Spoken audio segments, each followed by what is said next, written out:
Run when the rhythm's right. Go into the night. Go until you're out of sight and you're out of my mind. Run when the rhythm's right. Go into the night. Floating as the river flows, easy as it goes to the ocean. So walk on by, I've got no reason to love you, but I do, I do, I do. So walk on by, I've got no reason to love you, but I do, I do, I do. Show me colors of the sky, but all I see is gray. You lost me when you lied. Promise me, but you never try. Secrets in your eye, you go and run, I'll hide. Show me colors of the sky, but all I see is gray. You lost me when you lied. I don't ever wanna be crowned, just another prize. It breaks my heart, heart, breaks my heart, heart, heart, heart, breaks my heart, heart, heart, heart, breaks my heart, heart, heart, breaks my heart.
Lost in the midnight blue, shadows of the moon. Here with open arms for you, feeling something so new.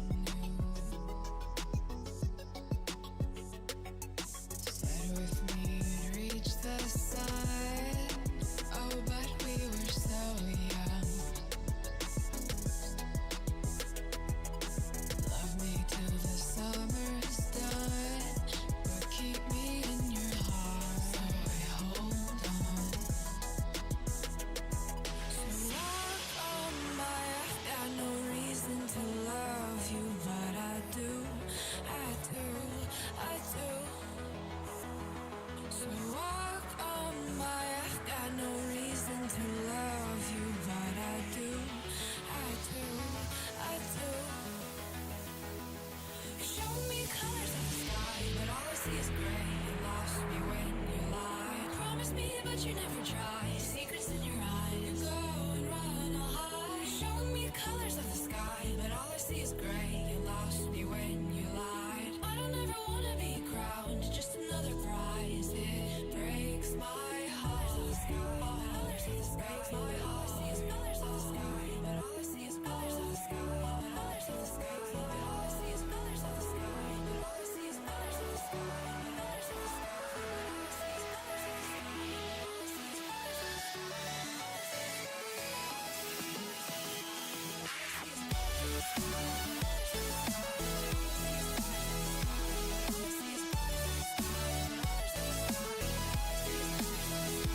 I see is colors of the sky.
to the ground now, and somehow I feel like you don't know me. Shook me to the ground now, I don't even know how. Brought me to a life that you never showed me. Coming from the locked up ghost of yourself, but you're coming from the light.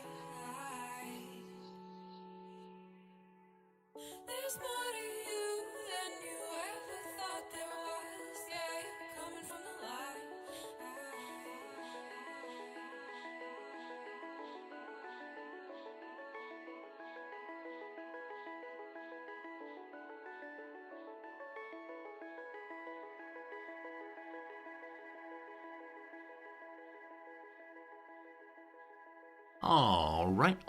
All right. Good morning, good afternoon, good evening. Welcome. My name is Resorty, and to you, one and all, I say hello, friends. How's it going? Welcome.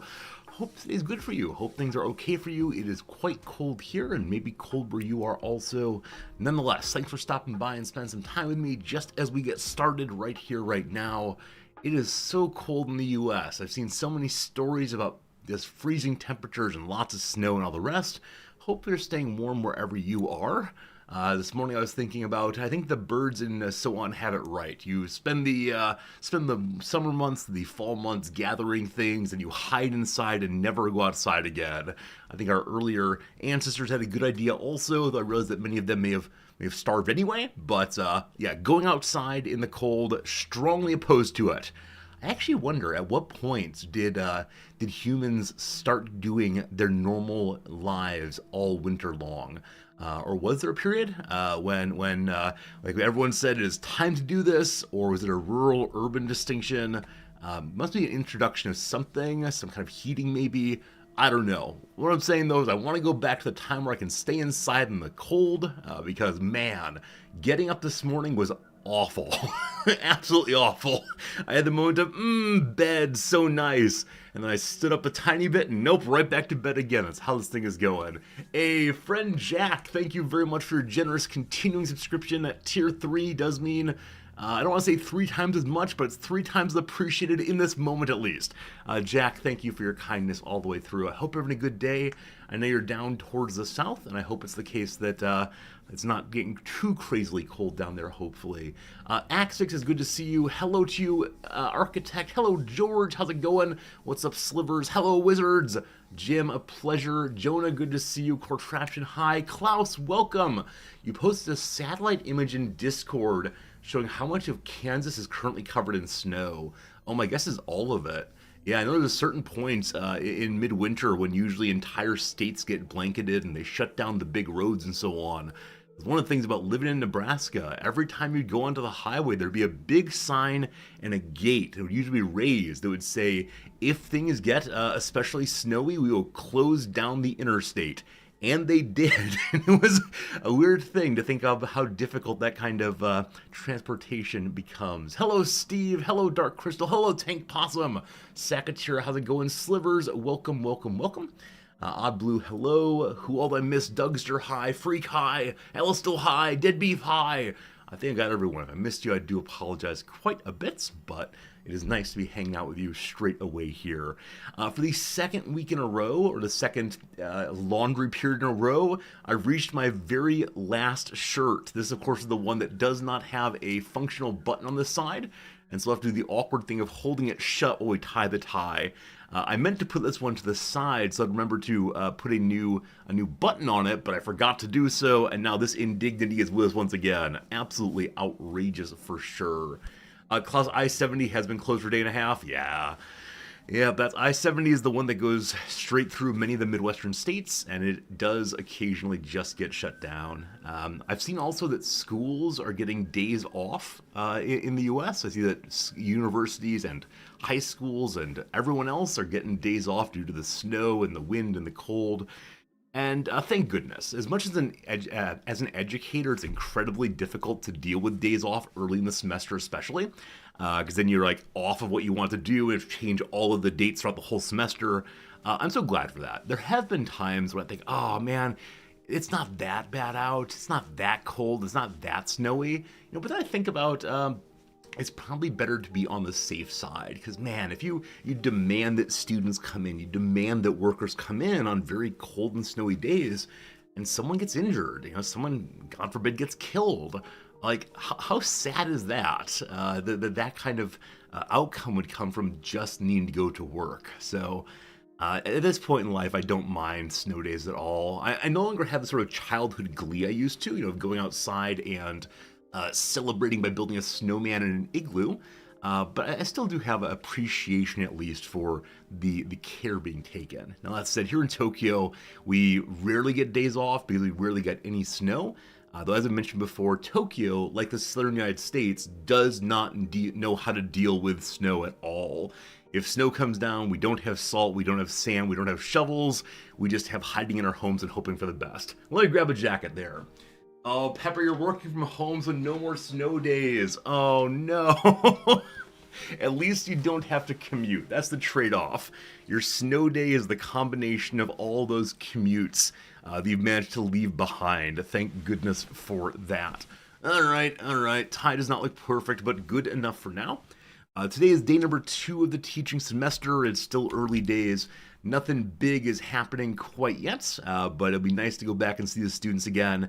They've now done a little writing for me, and I've had a chance to respond to their comments so far, and so hopefully they are seeing that I'm taking their ideas seriously and still show up in class today ready to share more ideas for me to take seriously. We'll see. Hello, Fernanthus. Who's the new host of the Resorty Show? It's me, Drew Carey. I don't know. Things change, Fernanthus. It's good to see you, though. Rain can be tricky for early dismissal. You had a bus stuck in the water on a flooded road. I shouldn't laugh, and I imagine it was terrifying for the kids who were stuck inside the bus. But yeah, if I'm trying to think of a funny vehicle to get stuck in mud, I think a school bus full of children might be up there. Again, from the external perspective, knowing everybody is safe, it's funny. In the moment, probably horrible. But yeah, that's rough. That's rough. Yeah, I have something else to share with you today. Oh yes, I have a new picture of Fritz for the week. Friends, it's time for our weekly update of the cat photo. And this one is perhaps not as good as last week's, but it's not the worst thing ever either. So here is current Fritz picture. Yeah, very little can surpass that. That's an excellent photo of Fritz and the knitted owl. Oh, speaking of which, one of my students this term was crocheting on the first day of class. Is how she stays focused is crocheting, which awesome, very cool. I mentioned this to Noms, and Noms said, "Oh, that person was my student last year. Please show her a picture of the owl I made." So I suspect I'm going to be shuttling images back and forth between the two of them. That's a good in for future conversations. All right, so that was last week's photo. This week's photo is this one right here, hot and fresh off the oven. A picture of Fritz just being curious, just looking out from his little hidey hole underneath the couch. Not the couch, sorry, the table rather. I don't know what he was doing, because I was typing away, doing my grading, sitting on the couch, and I looked up. Expecting to see him sleeping, but no, he was just sitting there staring dead-eyed at me. So I'm not quite sure what Fritz is up to in that picture, what he's thinking, but he wanted to see and be seen, and with that click of the camera, that has now happened. Oh, buddy. I wish I would have taken more photos of my prior cat. I wish we had more Sasha Bear photos to share with you all. We do have some, but just not as many I wish we did. But you're calculating the odds you could take your in a fight? I think that's not true, because he knows that I give him the food. And I think if he took me out, he couldn't open the drawer to get all the food. So, Hey, Jerry Fodor, I appreciate that. Someday I will be a decent Rimworld streamer indeed. Just gotta keep trying. Alright, there's your updated cat picture of the week. If you have any special demands for future weeks' cat pictures, let me know. I know yesterday someone said they want to see a picture of Fritz wearing either the current glasses or the old glasses. We could possibly do that, but I'll need to have Noms take the picture because I won't be able to see well enough to do so. But yeah, I do enjoy this part of the stream very, very much. And yeah, hopefully we can continue doing just this. All right, let's see here. 2 games were announced slash given trailers overnight, and I will play one of them, and I absolutely will not play the other ones. Let's start with the one I will not play. This is going to be Prison Architect 2. It looks like an interesting graphical update, new systems, and so on. I didn't see this coming. I did not see that Paradox would be releasing Prison Architect 2 anytime soon, but it looks like they're well on the way of creating and developing. That said, I just don't particularly like the environment of playing that one. It feels weird to me to gamify that kind of experience, and there's some kind of inbuilt assumptions about human nature and criminality that I don't much care for. So that's coming out, but I don't exactly like it, so you'll probably see it on Twitch at some point soon, but probably not from me. And that's something I decided a long time ago. I'm gonna stick with that for sure. Number two.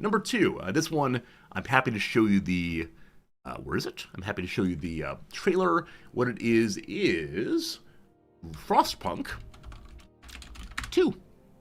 Frostpunk 2. They released a trailer this morning, or maybe last night. I have not yet seen it. And so here is, let's check YouTube real quick and see if it's on YouTube possibly. Yeah, Alistair, I definitely agree with you that in its initial moments, at least, Prison Architect 1 was made to be anti-prison industrial complex, and that's great. I think the later DLCs have lost sight of that, to be honest. But also, I think it's very hard to stream a game that has ironic distance and commentary on its concept without people coming into chat and typing in things like "kill them all," no freedom for anyone who's been ill, right? These awful, dehumanizing things, and like it just feels weird, and it's very hard to tell who's being ironic and who's being sincere in chat, and so I'm kind of against it. Anyway, here is Frostpunk 2. Let's do this. Maybe official trailer. Okay, let me put myself away. Let me put this thing big. Goodbye music. Goodbye Resorty. Hello Frostpunk 2 trailer. Up next, a video of Ollie Palmer, the striker for Wrexham.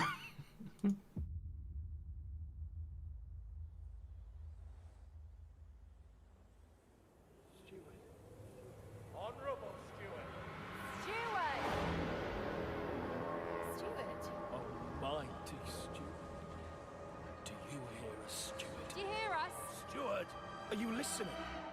Steward? The great storm wiped the world clean. Let's take it back. But how? The steward will choose our path. Steward, build us a better home. A home for everyone! Steward, we still lack so many things. People are starving. More people, more mouths to feed. They treat us like animals, left to suffocate. We need a place to work. Who else will feed our families? Steward, this squalor will kill her. Steward! Where are the homes you've promised? Can we all receive equal rations? Hospitals are not a place for experiments. Free education for our children. Secure and stable growth. City for the citizens! Steward, hear your people. We want a say in how we run the city. The time of tyranny has ended. Our delegates will make sure of that. Let them vote. Yes, vote. Steward, Do you hear us? Steward. Steward, what about us? What? Impossible. Steward, did you hear that? The city. The city was not. Well.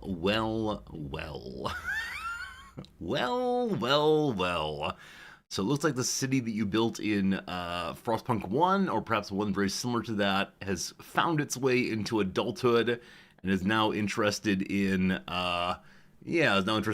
not being burned down. Looks pretty cool. Looks pretty good. We'll definitely be playing it as happens. What should we watch next? Some Wrexham? Some Morecambe? What do we got here? Mr. Beast, apparently. This is a emergency at Kennedy Airport. I don't know what these come from, but there you go. There you go. Yeah, I mean, I liked Frostpunk 1 so very, very much. So it was a really great time, and yeah, it was a game that, like I said, made me feel cold. It feels absolutely appropriate for a winter time like this. Frostpunk 2, what I liked seeing in that little video there was that your laws can fail. So in Frostpunk 1, I believe you as the player have absolute authority over the legal and social system. And so though you can become very unpopular and people ultimately will leave your town, you cannot be second guessed. So if you say throw the children into the mines, they go into the mines. In this one, though, there at least a single democratic moment of a proposal that went forward failed. So I wonder if the democracy path will be one way of going, or if they'll all be democratic, and you have to convince people in various ways as well as just telling them what to do. But yeah, I think Frostpunk is so good because it throws us into a real scarcity world, right? Because in so many other games, you can just keep mining, you just keep digging, you can find a way to make absolutely everyone happy. But in Frostpunk 2, actually in Frostpunk generally, sorry, there are always limited resources. At every moment you have to say, do we help this group or that group? It's trolley problems all the way down. And I find that really fascinating. And I think it's a game there's no way to play, at least on your first time through, and feel good about yourself. Like, it's just a matter of that there will be some hard choices. Some of them may require guillotines, who knows. But yeah, it's a great game, and we'll definitely play it, and I hope we'll learn it well. I think we did 4 or 5 playthroughs of Frostpunk 1, taking different choices each time, and by the end we were halfway decent. That said, I never finished the Frostpunk 1 DLC, and so I think I'd like to try to do Frostpunk 1's DLC again before Frostpunk 2 comes out, to build up the hype once more and to try to remember why I didn't like it as much. Part of it was just not very good at it. I don't know why that was. We'll see. A number of you asked about the game News Cycle. I do know of the game News Cycle. Do I tell this story? Sure, why not? It's true. So about, I don't know, a month ago, I got an email from the people who made News Cycle that said, hey, Resorty, we want to do some partnered streams with you. And I wrote back saying, cool, partnered stream, what's that mean? Tell me what you want, and I'll tell you how much I tend to charge for that. And they did not respond for 4 weeks. And then I emailed back a couple days ago saying, hi, just following up on this, your game's coming out pretty soon. Do you still want these partnered streams? And they wrote back saying, oh, I'm sorry, we didn't mean partnered like we'd give you money, we just want you to play our game. And I said, cool, no problems, no problems. I'm in the middle of a Rimworld playthrough right now I'm really enjoying, and so I won't be able to play your game anytime soon, but it looks really cool, good luck with the launch. One of the other advertising people wrote back and said, oh, we really want you to play the game, so how much would it be? Now, no haggling, give me your best rate. And so I did. I quoted them a price that's below my normal, and they did not reply. So there you go. That's the story of Resorty and News Cycle. We probably will play it just after the Rimworld playthrough is done, because I do not like cutting up my playthroughs, as many of you know. I'm not terribly interested in like playing 3 days of this and 2 days of that and then back to number 1 over and over again. Yeah, it was a very strange interaction. I had there, and like, had they written back and just said like, sorry, we don't want to pay that, or had they written back and said, hey, would you take half of that? You know, whatever else, totally cool. I love playing games. You know, I love playing new games. I love playing games the community enjoys. My sense, though, is if a developer asks me to do something, and it's not something I really want to do all the way, then we should have a conversation about compensation. And they opened the door on that one and then backed away. So I love the game. I'm excited for it, but it's not going to be played here right away. But no hard feelings, no negativity. We'll just get to it when we get to it, like so many other games, for sure. That said, it does look very good, so I'm excited to see how it does on release. It has certain Frostpunk vibes, certain elements like that. I don't want to flip around games like an ADHD-fueled haze. Yeah, there was a time, like way back ago, 6 years ago, when I'd play a different game every single night. This was my way of trying to make everyone in the community happy simultaneously. So I had one section of viewers who really wanted to see story games like Fallout, and one section of viewers who really wanted to see puzzle games, and one section wanted to see etc., etc. So to make everyone happy, it'd be Monday first-person shooter, Tuesday horror, Wednesday, etc. And though it made that particular group happy each night, it led to a tremendous like separation in the community where I'd see certain people only that one night, and I realized ultimately I wasn't having much fun because I was constantly having to remember what was happening in the game, remember how to play the game, and I didn't feel like I was improving on anything at the time. I was just scattered. So I don't know, 3 or 4 years ago I said we're gonna try very hard to just lock in on the one game and get good at it hopefully and then move on. Now there are times I'll take breaks, especially for sponsored streams, but it needs to be for the right reason for sure. One viewer still wants Bloodborne. Sorry, Slivers. Bloodborne was great though. I'm glad we played that. It was really fun. Thursday dating sims. I have never streamed a dating sim and I never ever will. I am so glad the hype of the dating sims has gone away. You know, the part where you were able to date Colonel Sanders of Kentucky Fried Chicken fame, the point at which you were able to date pigeons, I think we jumped the shark at that point. I think we're good. I appreciate it. Will Rimworld Friday come back? This week, there will be a Rimworld Friday. It's true. For this week only, one Rimworld Friday. No, it's a good time. I'm very glad where the stream is right now. I think we have ourselves a good relationship to our games now and hope that continues. Wait, there's a dating sim where you can date whole towns instead of raiding them as a Viking? I'm sorry, what? I'm sorry, what?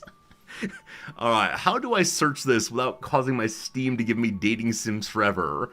Alright, this is not a risky search. Viking, Raider, dating sim, Steam.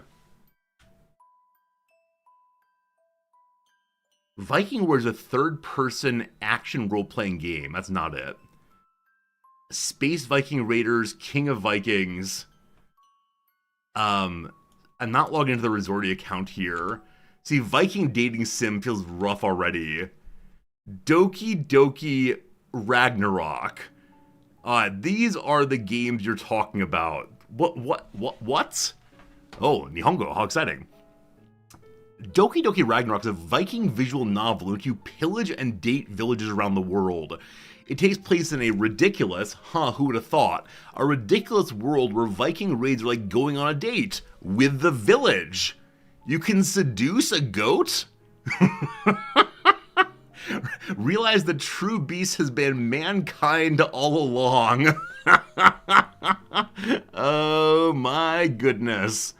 Risky project given the automatic assumptions someone might make about a game where dating and invading are conflated. Cast aside those concerns, this is a game where consent is primary, nonsense overwhelmingly more important.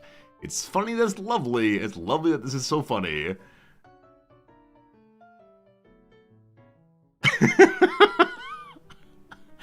I mean, is this the part where I say, what will they come up with next? I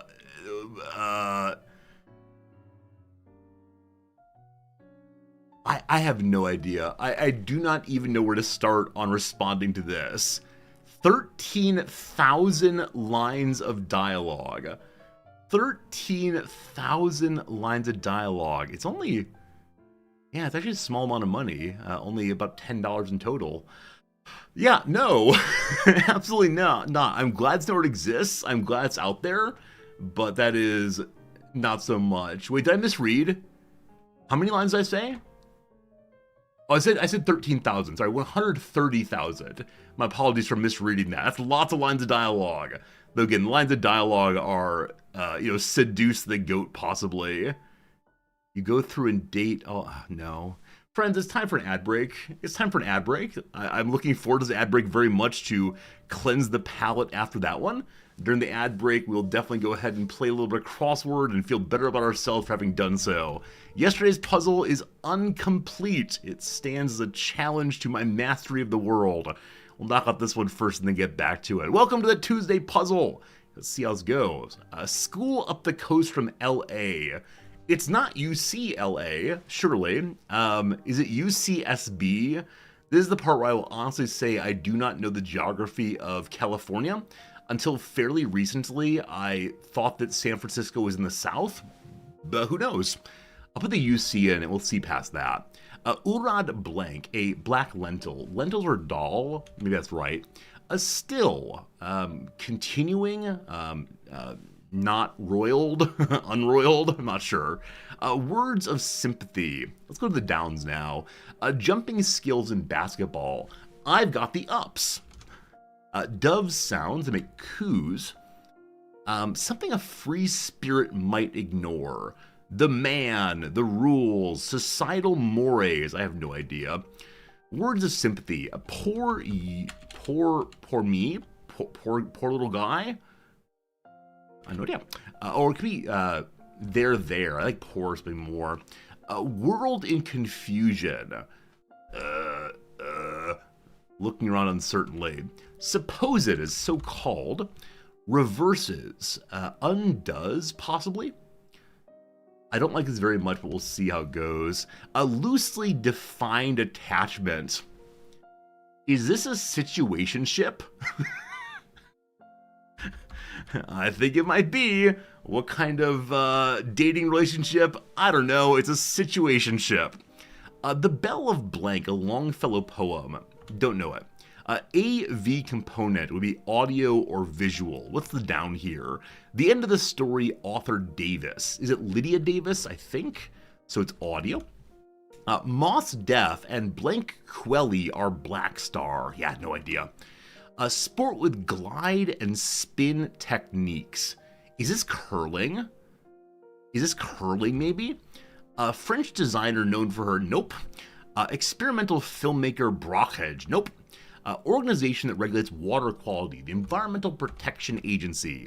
An insensitive sort could be an adult, a fool, a cat, a cur. Gig for a comedian is a set, is a stand-up, is a... no idea.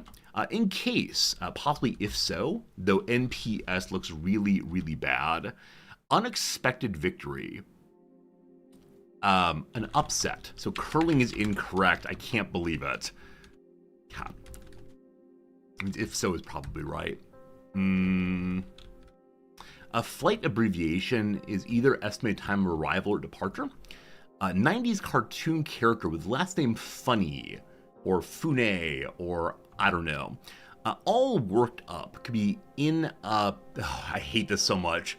Welcome to the 1940s, my friend. This is a phrase you maybe don't know, but should know if you want to solve the crossword. All worked up is in a pet. I don't know why. I don't know what it refers to. We should look up the etymology, but in a pet means annoyed or frustrated or irked. Wait all night for a new product, say. I don't know. Stand outside. Show up outside the store with your little sleeping bag at 3 a.m. No idea, no idea. Last one for now. Goodwill. Goodwill. Desiring the best for others. Yeah, the word does not come to mind, so we'll pause it there and get back to it in an hour or so. You know 38A if you're old? That's the one about a 90s cartoon character named Funny. It's possible I've seen this show, whatever it is. What did the 90s have? Like Doug, that cartoon character who played Quailman occasionally? Was Recess in the 90s or 2000s? Yeah, in a pet. I'll look this up to prove it's actually a thing. So this is a old school way of saying I am frustrated. A fit of peevishness, sulkiness, or anger, usually used in a phrase in a pet. Resigned in a pet, pet. Let's see if we can find the etymology of this thing. Or not etymology, but origin.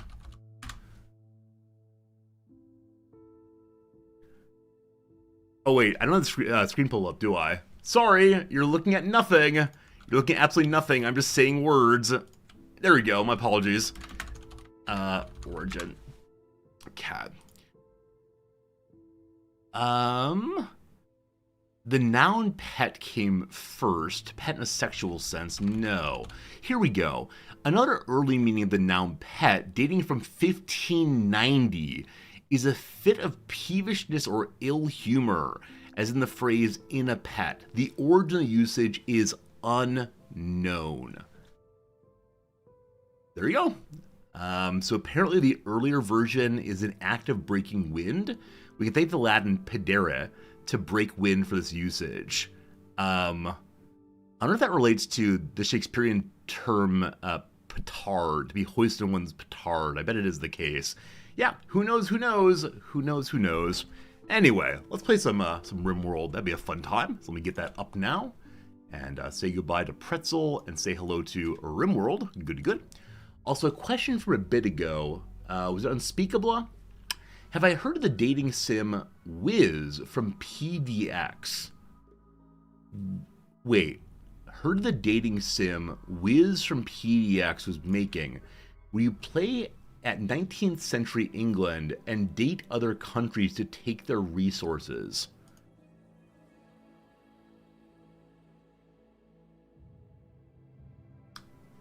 I'm sorry, what? Colonialism is recast as dating countries for their resources? Why? Why would anyone do this? Every day we stray farther from God's light. Oh my goodness. As I said, I'm very glad that I'm very glad that the golden era of dating sims is gone. I can't deal with this anymore. Thank you for teaching me about that one. It's called Victorian Secrets. Oh, Unspeakable.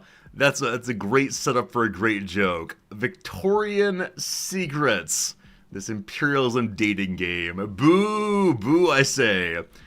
Friends, welcome to our second base in our around the world adventure. Mr. Science and Little Timmy are continuing to head out, heading westward to discover if this planet is truly circumnavigatable. Sure about that. We began right here. That'd be base number 1. We call this one Identity. We then headed to the west, stopping for food, and then set up over here. We've not gone terribly far, but it's an okay process anyway. And my hope is our next big move takes us to the isthmus here. And I'm not going to promise, but I would deeply desire not to settle in the temperate forest, but instead to set up in the desert, just to have some more variety of gameplay. But again, no promises there. An item is nearby here. It's an item stash. What do we know about it? It's a tornado generator, which would be absolutely great for science. We have 11 days to go get it. I might do that now that we have 4 characters. So we still have the original Mr. Science. His big skill for us is intellectual. Also cooking. He's getting so close to 8 cooking. Hopefully that continues. There's then little Timmy. He's our actually now second best shooter. But also our lead crafter. He does whatever Mr. Science tells him to do. We then picked up Kibs and Britches. Kibs and Britches, I believe, joined us randomly. No, Kibs and Britches joined us running away from a hostile army. Very glad to have a good grower. Also can help out with random other tasks. And lastly, joining us randomly is Unnamed Comet, whose main ability is the shooting and the caring for the animals. So unfortunately we don't have a 4th gun right now, or even a 3rd gun for that matter. So Tobias Unnamed Comet Miles has some random steel knife. We can go ahead and make a bow and arrow for him. I might just do that straight away so don't forget. So we make our crafting spot right here, and yeah, Unnamed Comet's much better at shooting than melee, so that should be good. All right, you thought you said a tomato generator? Oh, this is an interesting, I guess, coincidence from this year. On the first day of class, I asked the students to tell me one uninteresting thing about themselves. It's very low stakes, no big deal. In each of my class, at least one student said, "I hate Roma tomatoes." In one class, it was 3 students. 4 students in my classes this term hate Roma tomatoes. And I asked about, does this mean all tomatoes? Like the big boys, for instance? No, it's only Roma tomatoes they hate. I think this needs to be the main focus of the class this term, is what's wrong with the Roma tomatoes? Please explain it in detail. Give your best possible argument for what's wrong with them. I don't know. I don't know what they have against the Roma tomatoes, but they do hate them. Speaking of hating things, Unnamed Comet's having a terrible, terrible day. Hates the barracks in pain due to food poisoning. I think 2 people are currently food poisoned because we're cooking outside. We need to fix that. We're going to move slower and slower and then eventually fall over for sure. We need a kitchen though. That's an important thing to move all this inside. I'm going to go ahead and expand, I guess just to the north for right now and see what happens. So what kind of stones do we have, anything? We got some sandstone blocks. Those work just fine for throwing up a nice little room for now. On the topic of Roma tomatoes, I use these fairly often in making avocado, and I think they're absolutely delicious. And I don't want to say anyone who disagrees is wrong, but, you know, anyone who disagrees is wrong. Are those tiny snack tomatoes? No, those are cherry tomatoes. Welcome, friends, to the typology of tomatoes. Here we go. So, glorious. Open a new window. Welcome to the world of tomatoes. In the upper right-hand corner, you can see the Roma. The Roma tomato are not super large, but they tend to be thin, ovalic possibly. I'm not quite sure which. They tend to be not super juicy inside. They do have a little bit of liquid, but it's primarily flesh. We then have the beefsteak. In the US, there's a kind of tomato called the Big Boy, which I think is similar to the beefsteak, but I'm not sure. My sense is that beefsteaks are regularly used for hamburgers and sandwiches because they are very large across and be nicely made into slices. Oh, it's great. But then the tiny little cuties are the grape or cherry tomatoes down here. They're called hybrids. Why is that? I mean, I assume they're hybrids of something, but I wonder how you get from the beefsteak to the cherry. Or is there some common progenitor of all of them? I don't know. I don't know how this works. Back in Depression Kid time, where I knew I needed to be eating my fruits and vegetables, I would have a large bucket of small tomatoes inside of my fridge. And anytime I thought vegetable or fruit-related thoughts, I would go and get a handful of tomatoes and throw them in my mouth. This is not the preferred way to eat these things, but also, and I don't know if you eat tomatoes this way, my grandparents on my father's side would take beefsteak tomatoes and then cut out the middle, largely all of the core, and fill it with sugar. They'd pour a few spoonfuls of sugar into the middle of the tomato, and then you would eat it like an apple and have the sugar inside. Is this something that you know also, or is this unique to my family? I've not done it in years and years, but yeah, sugar inside of tomatoes. Is this a thing? I've got no idea. Anyway, that is my story about tomatoes for now. Some years back, Noms grew some Cherokee purples, and they are absolutely beautiful. Absolutely beautiful. Tinette Dave has done that. You've eaten tomatoes with salt, not sugar. Yeah, so caprese salads are the salads of, not salads, like hunks of tomato and mozzarella sliced and basil. And it's very good if you pour a little salt on that also. This is very much a summer treat though, not good for the winter. Very good, very good. You've learned things about tomatoes today.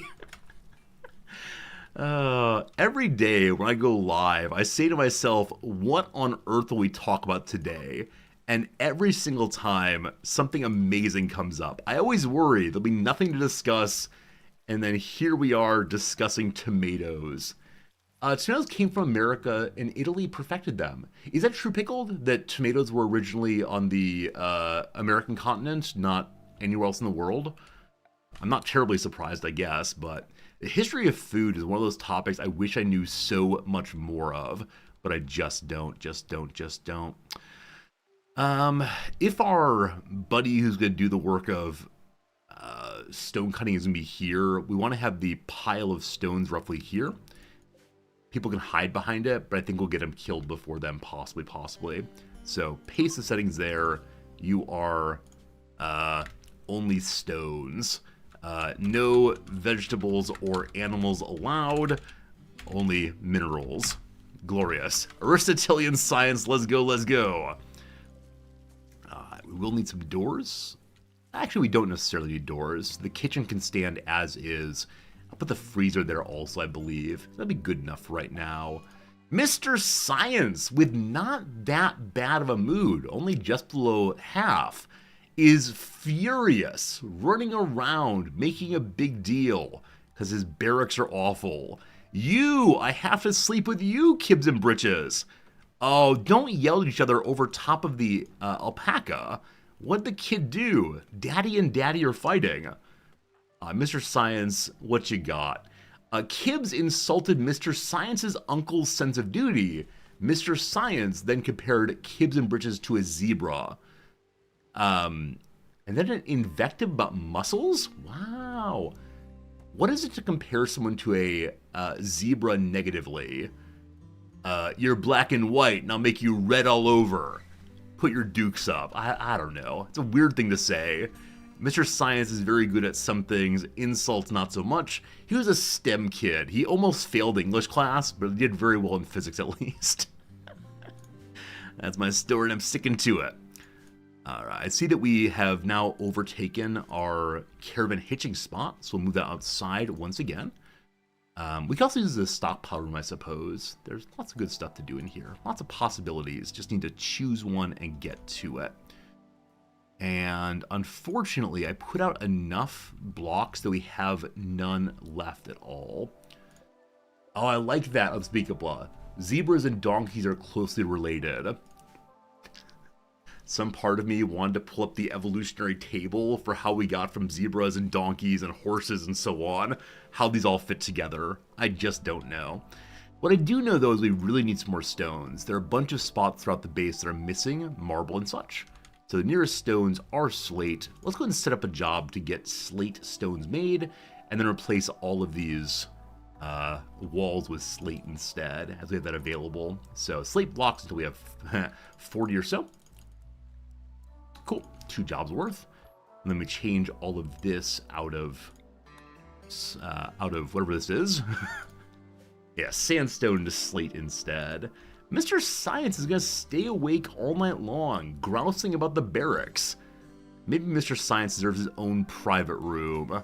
Though I don't want him to get too science uppity, so I'm not quite science sure what we should do.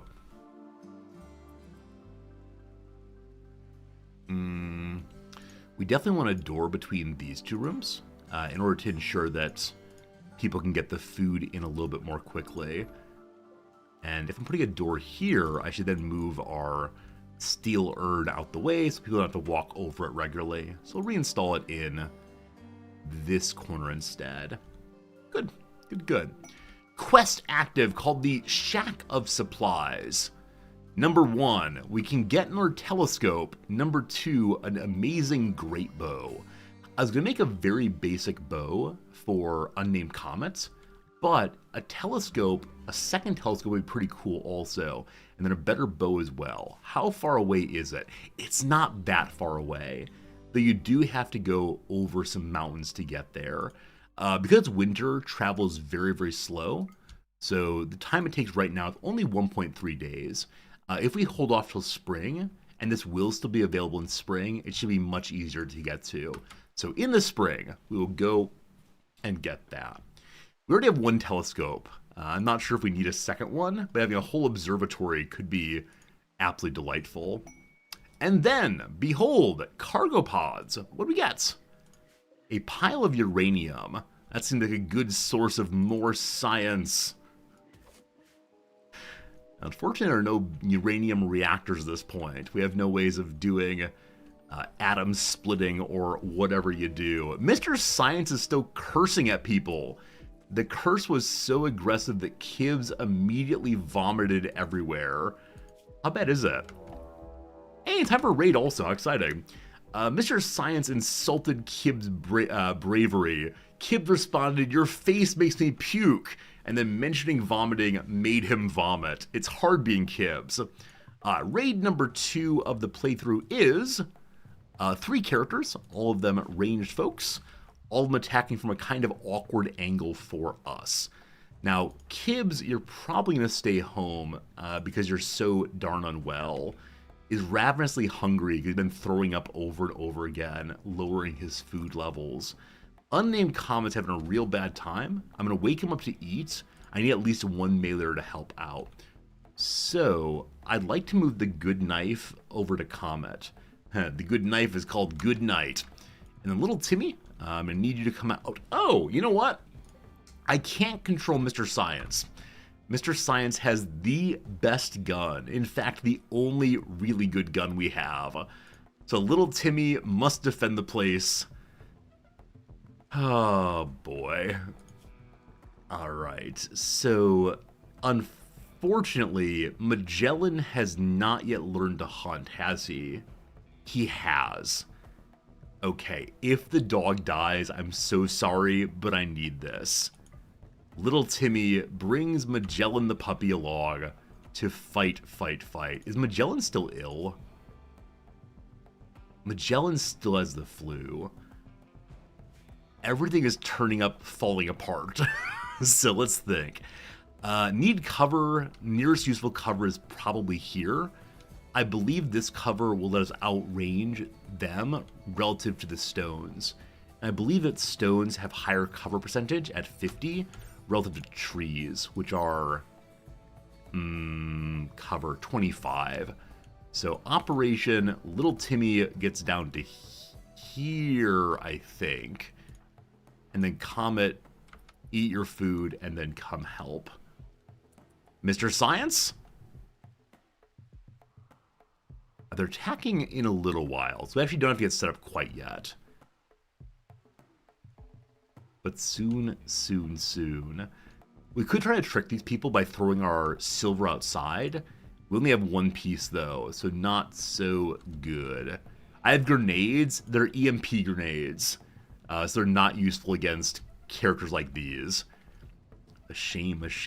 Now, does this whole playthrough fall apart because I let Mr. Science's mood get too low? It may.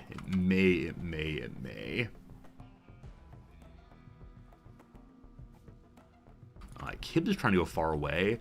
It's time for us to set up a zone, a limited zone that our people have to stay inside of when attacks are coming. We'll call it close to home. It's not exactly the home zone, but we're very close to it. So we'll make that a little bit larger and order our people to stay inside of, we'll say, this box right here, and then maybe this area here to be able to go use the telescope and so on. So all of our people move to this zone here. Cool, let's stay nearby. Mr. Science needs a joy wire. The issue with Mr. Science is just that he's too smart, and people don't like his voice. So it's possible he has no friends here. He actually has some people that he likes, but man, he does not like Kibs right now, or Unnamed Comic. He's been running in circles insulting them all. What a terrible person. You can't expect to have friends if you insult everyone. Kibs, while you're... Oh, you got over your food poisoning. Good. Someone needs to go care for Magellan with that flu there. Best doctor's out of commission, so next best is Kibs. Kibs, let's go care for Magellan, please. Feeding some raw meat. The dog's gonna like that. Comet, is there anything I can do to raise your mood? Super pained due to that food poisoning. Is wet, is having a horrible day, insulted over and over again. Here comes Mr. Science with more insults. What's this next nice insult? Slandering Timmy's shooting skills. He shoots better than you. Comparing Timmy to a walrus. Wow. What absolute cruelty is happening here? Oh, he's now comparing Unnamed Comet to a jay. Your bones are tiny and hollow. I suppose. At least the dog's been healed. A terrible, terrible 10, though. The rain is causing problems. Everyone's sad. The dog might live, but not as well as we would otherwise hope. Hello to you, Grobzilla. It's good to see you. Do people know they're in a TV show? Yes. So Mr. Science is the host of the Mr. Science Show. He is well aware of how this is going. But things are kind of falling apart in this episode, unfortunately. Now, we could beat up or arrest Mr. Science. Little Timmy's relationship there gives a guaranteed chance of arresting Mr. Science. We would just need to make one of our rooms into a prison. But if we arrest Mr. Science, he'll be very, very angry, even when we release him. It would stop the rage and give him a catharsis instead, which would fix his mood temporarily. But he's now on about 14 hours of insulting people. And then a solar flare, a sudden burst of energy from the sun, shuts down all of our electricity. At this point, we are so glad that it's not a heat wave. We're also glad that they don't have any turrets that would need energy to keep functioning. All shut down. The enemies continue to hang out. How good are they at shooting? Not very good. Halfway decent. Not very good. Mr. Science has gotten out of his rage because Kibbs punched him in the face. That was too far. That was too far. Mr. Science slandered Kibbs' eating habits. It drove Kibbs into a rage. Kibbs eats with his mouth open, talking the whole time. Whammo, whammo, whammo. Please don't rip off each other's hands and feet. Alright, the fight is over. They've settled down. Mr. Science terribly bruised, cracked here and there. A little bit of a permanent damage to that skull. A little indentation forever, maybe. And then Kibbs with a knife. Man, people fist fighting with knives, so it's pretty bad. But again, no real permanent damage. So they're both fine. They'll go about their business. The raid is still coming very soon. Unnamed comments at 0 mood right now. Yeah, the insults can lead to a spiral of dismay as more and more people get more and more unhappy. If we can just survive the next 2 days, they'll be okay. Please clean up your vomit. The troops are beginning now. Mr. Science, you're not going to mental break again, I don't believe, because you have high catharsis. I'm going to need you to come help shoot. So, Science Guy, ravenously hungry, come on down. Timmy also. This is not good. This is not a good experience for us. It's also raining. Rain's very interesting for a raid like this because the enemies are all ranged, which means that melee should win pretty consistently, pretty easily. But I recognize that our raiders are our meleers in such bad shape. Unnamed Comets, Kibbs, I need you both for a moment. If Unnamed Comet has a mental break during this event, it's not going to be... Oh, he's moving so slowly. Food poisoning, no joke. The shooting begins! Little Timmy at level 9. Send forward the dog. Go, Magellan, go! Magellan charging across the battlefield.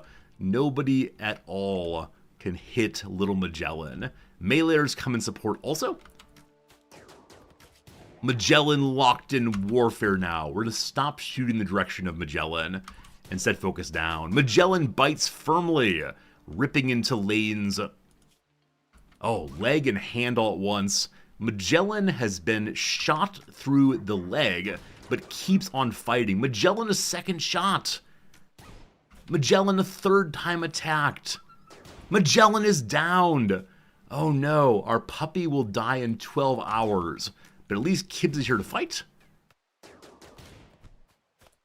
Must save the dog, obviously. Unnamed Comet's moving way too slowly to just go home.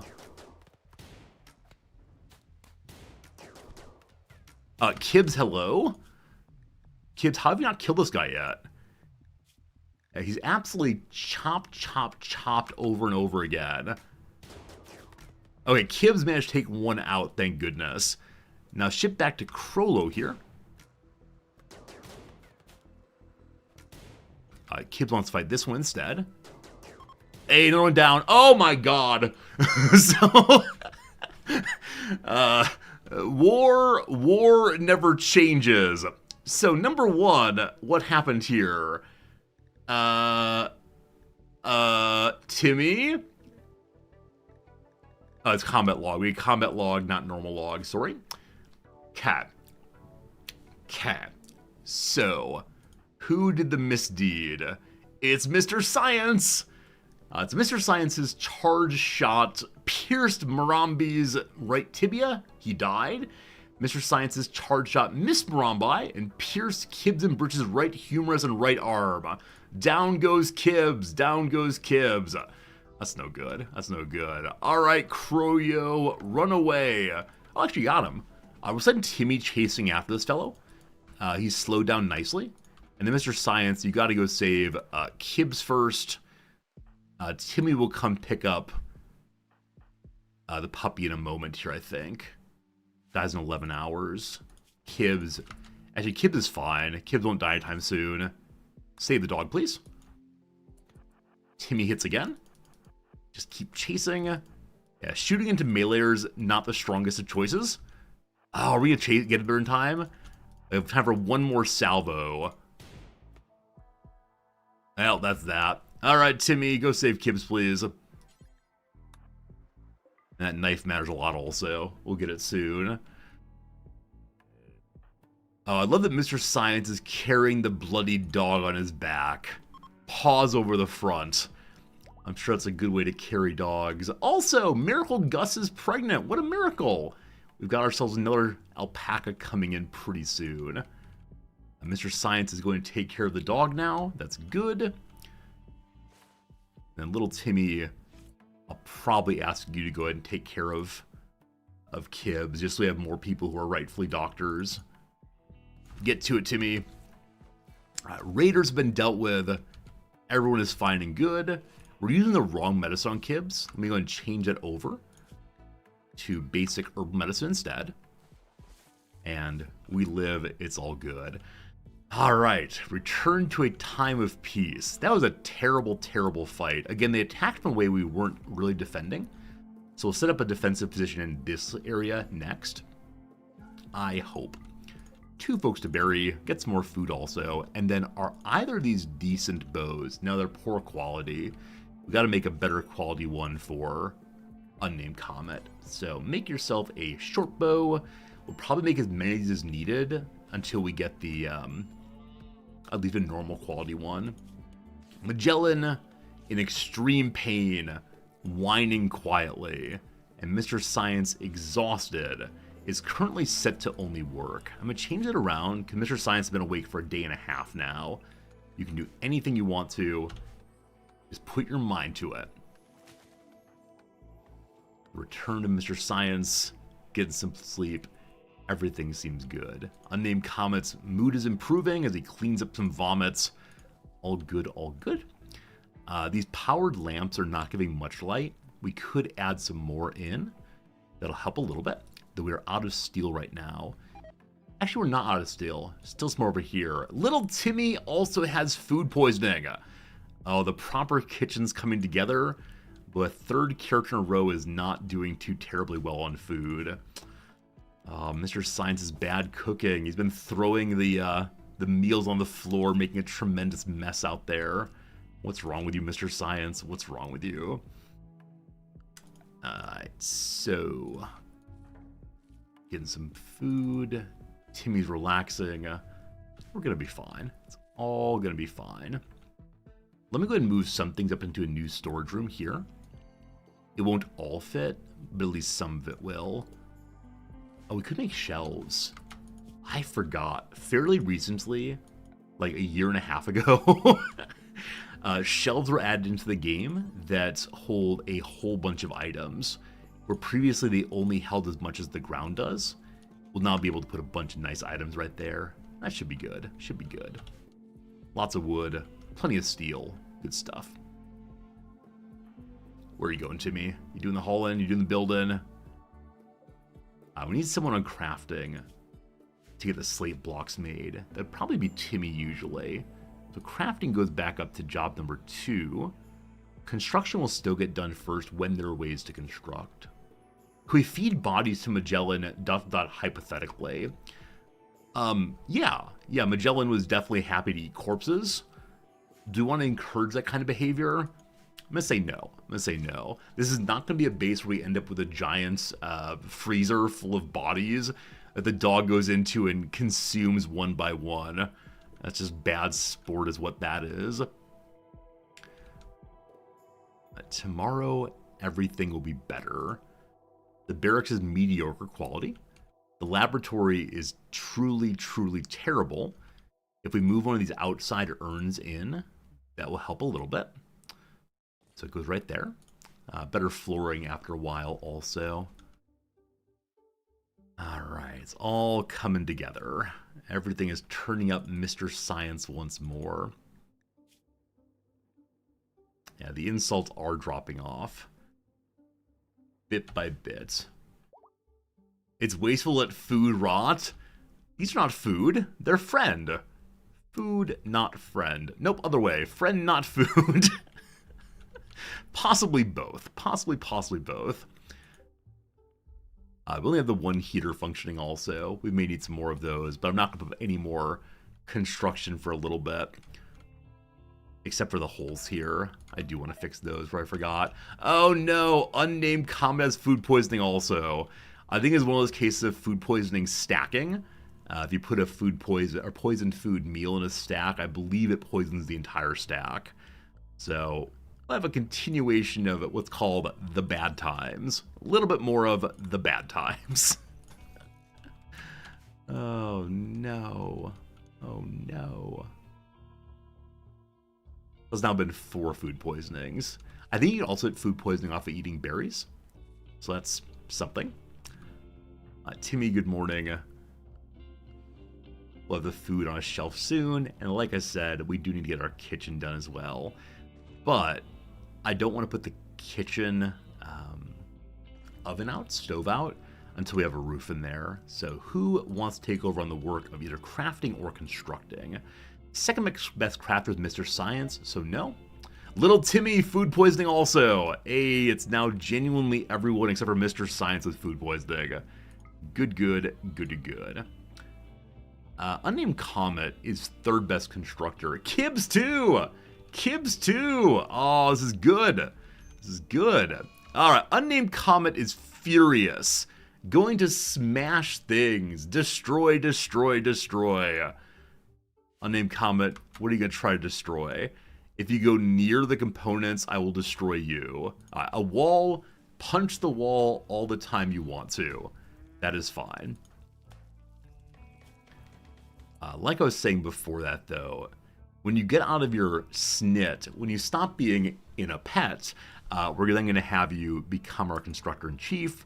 For now, we're going to have little Timmy stop constructing and get on to the crafting instead. Mr. Science did it on purpose. He knows meals are safe. I mean, you're not wrong. I guarantee that Mr. Science is in on this thing. So we'll have our meals move over to there. And he's punching the heater. I don't think he'll break it entirely. Moving now to a wall again. Okay, punching a door. That's fine.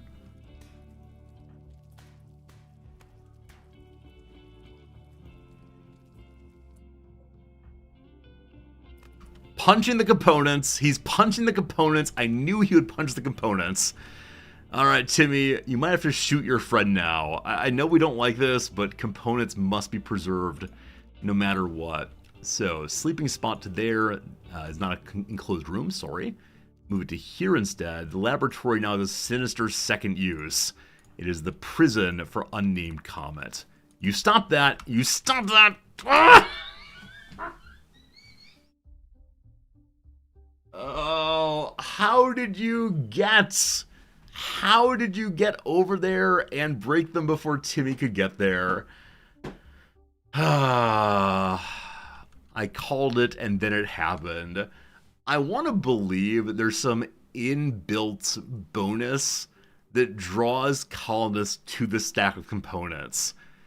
The minute I saw he was going to attack things in his bedroom, I should have actually moved the components outside, because anything else he breaks is fine. Just not the components. Oh, video game. Oh, cruel, cruel video game. You feel good about yourself now? You feeling good on Name Comet? Yeah, just have a nice walk now. We don't need to imprison him anymore. Ugh, the worst. Okay, a couple quick things. Number one, I kind of want to exile the Name Comet for doing that. That says he's the best shooter. So Mr. Science has a talk with little Timmy. He's just an angry, angry man. He'll use that anger. He'll use that anger to support us. So don't you worry. As long as it doesn't punch me, Mr. Science, everything is fine. And it wasn't. And it wasn't. I'm now scouring the map for any components. There's some out here, that bright yellow. There's some here also, but there's nothing immediately near the base. I think these are the closest. Unfortunately, everyone's walking very slowly due to food poisoning right now, so I'm not going to mark anything else to mine, but we will need more components fairly soon. This will be fine. I'm going to ask Mr. Science to stop cooking. The reason he's doing so is just to get to level 8 in cooking. This is not urgently needed, so I'm actually going to destroy the campfire after he's done cooking that one. We'll say no more cooking until the... Yeah, no more cooking until the kitchen's actually been made. With that, he goes and researches, learning solar panels. Again, not super urgent. So, Mr. Science, I'm going to have you take over other people's work. Namely, I'm going to have you knock out construction for a little while. Just got to get the rooms cleaned up. I can't believe we have no components anymore. Identified the problem, did not fix the problem. Having destroyed all the components, Unnamed Comet's back to us again. I'm going to change your name. You got a nickname now, Unnamed Comet. Your name is Unexisting Components. It's still close, but that's what's going on with you, my friend. You better do well, you better act well, or we're definitely give you a demotion, an even worse name over and over again. My goodness. So no steel allowed here. No raw resources, in fact, we want any of these for right now. And I'm going to junk the entire storeroom and see what gets moved up there gradually. We'll then figure out a new storeroom in a moment. But there's vomit everywhere. Our number one cleaner is currently eating. When that's done, he'll get back to the cleaning, and that should be okay. Timmy, I'm actually going to take you off of hauling for right now and have someone else do the hauling while you work on your components. Sorry, I say components, I mean you work on your crafting of a short bow and then crafting of stones. Science guy has nothing else to construct, so I'm going to ask you to help with crafting as well for right now. And back to research soon. Oh, that was terrible. That was terrible. Let him finish eating before making him deal with the vomit. Hey, if Brother Man wants to eat in a pool of vomit, who am I to question him? He's doing his best life. Oh, Kib's went down again. Kib's had quite a bit of pain due to all the bruises. Has food poisoning also, fell over. Timmy vomited into Mr. Science's bed. I want to indicate that as do not clean it up. This is Timmy getting back at Mr. Science. So Mr. Science's bed is now being covered in vomit. Hey, Mr. Science's food poisoning also. The food poisoning just keeps coming. Oh boy, oh boy, oh boy. Oh boy. Maybe someday we'll clean Mr. Science's vomit pile, but not today. Only after he sleeps in it for a little while. Was today a good day? I can't decide if today was a good day for the base. I guess we did survive through one whole raid today. And I guess we are recovering from ongoing food poisoning. This is fine. Mr. Science climbs in his bed, feeling squishy. He decides to investigate that in the morning. It's hard to sleep through the smell, but as a good man of science, he reaches into his lab coat and applies a little bit of, was it Vaseline or Vicks Vapor Rub beneath his beneath his nostrils. Kibbs is so injured he falls over again. And again. Hopefully he stays in bed. Oh, this is absolutely disgusting now. This is not fun to see. So, point made, we clean up Mr. Science's bed in the morning. Rimworld has the silliest stories sometimes. Yeah, the very slight misplays one makes. Absolutely disgusting sometimes. But with our first short bow almost finished, and hopefully again it's normal quality. Hey, it's a cold snap! In the middle of winter here, it's become suddenly very, very cold, -2°C. We do have a hole in our base right now, that door there. So Timmy, I need you to get up and make... Oh! Everyone is currently locked into our home zone. I forgot about that. So they can't find any steel because it's outside that zone barely. Let's go ahead and remove that restriction for now. And then Timmy, I need you to please go make this door. And with the inner doors open, heat should normalize across these. I might eventually lock everyone into just these 3 rooms. We'll see, we'll see. If you look close enough, Rimworld's worse than any hell man has ever known. It is pretty brutal. It is a pretty brutal experience. Inside is now -3 degrees. Outside is -9 degrees. Our one little heater is doing its level best, but not doing well enough. And so we'll go ahead and throw a heater in the middle as well. And then beyond that, it would be a very good idea for us to... have vents between rooms. They exchange temperature much more better than open doors do. Furthermore, you may have seen the pop-ups. The potatoes are dying.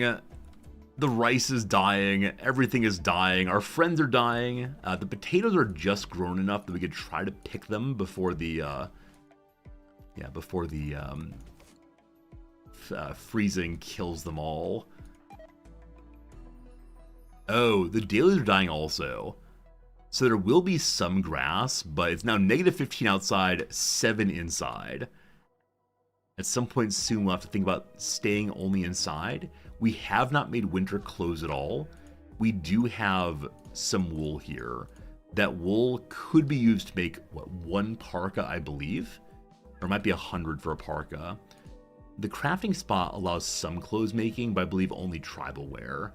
Yeah, not so good. Not so good.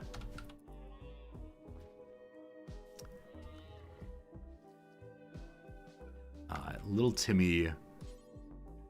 Oh yeah, to make a heater, you know what you need? You need components. Shoot. So we could huddle in this one room until the cold snap passes. We could send someone out to get components. I just need 1. I think this is closer than this. Down here is actually closer. All right. So unexisting components, who destroyed the components, does have the best code on right now. Your mining is 3. Is anybody better at that? Mining of 1, 5 on Timmy, 4 on Mr. Science. Unexisting components. It's your job to go bring me just 1 component for now is fine. Just one. Time to go for a campfire. So inside, that would not be the worst of ideas. We do have wood also. Or we could add a little bit more of the heaters once we get that component. We'll be fine. We'll be fine. Oh, busy vomiting first, causing a scene. Alright, so 4 points per strike. 1 strike every few seconds. Welcome to minutes of vomiting and mining. Mining and vomiting. Back and forth, back and forth. Kibbs can walk again. Kibbs in a terrible experience. We could have built the base over a geothermal vent. So this area should not be especially cold. It's a mild winter location, but the cold snaps are unfortunate. All right, let's go ahead and throw a fire in the middle as well. Timmy, I'll have you do that. Cool. So we have one room that's heated a little bit. 7 in here. -3, -7. Nice, nice, nice. All right, 75% done. You can do it, components.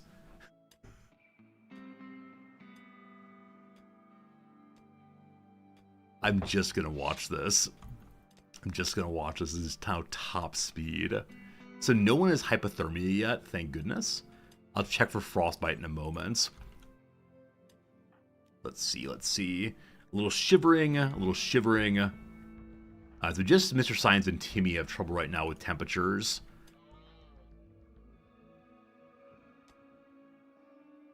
Okay, I'm now going to stop any mining outside on Timmy to finish the short bow and then make stones. We have to get the upper wall sealed. Oh, it's a long walk. It's a long walk home. Oh, stopping to remove the food. These 2 finished meals are probably both food poisoning also. At least they're frozen. At least they're nicely outside. Oh, goodness.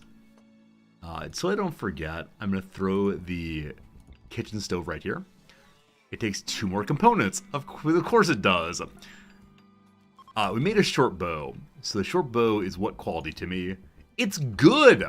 Oh my goodness, you don't deserve this. You brought 1 component home, so you get your name changed back. Alright, unnamed comet. You can be yourself once more. You don't deserve this, but it's very, very good. Thank you for that, Timmy. Awesome. Awesome, awesome, awesome. Finally, stones then. Mr. Science is on the job. What a mess this place is. Things getting moved. Fantastic. They are going outside now. Definitely not ideal. Though I think it's the case that, yeah, it's the case that shelves have an overhang, so being outside doesn't exactly matter. Hibbs is sick also. Good. Good. We have 1 meal remaining. Probably have to return to the campfire cooking, unfortunately. How dirty is the room? We'll bring up the little Are You Dirty meter. That's beauty meter, I apologize. Bring up the Are You Dirty meter instead. It is only slightly dirty. Only slightly dirty there. So, once more the cooking.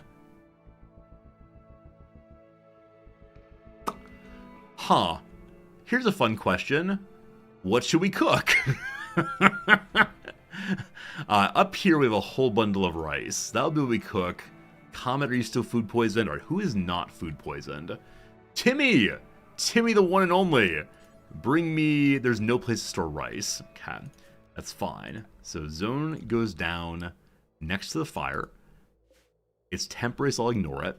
Bring me all the rice, please. And hope beyond hope we don't get food poisoning again.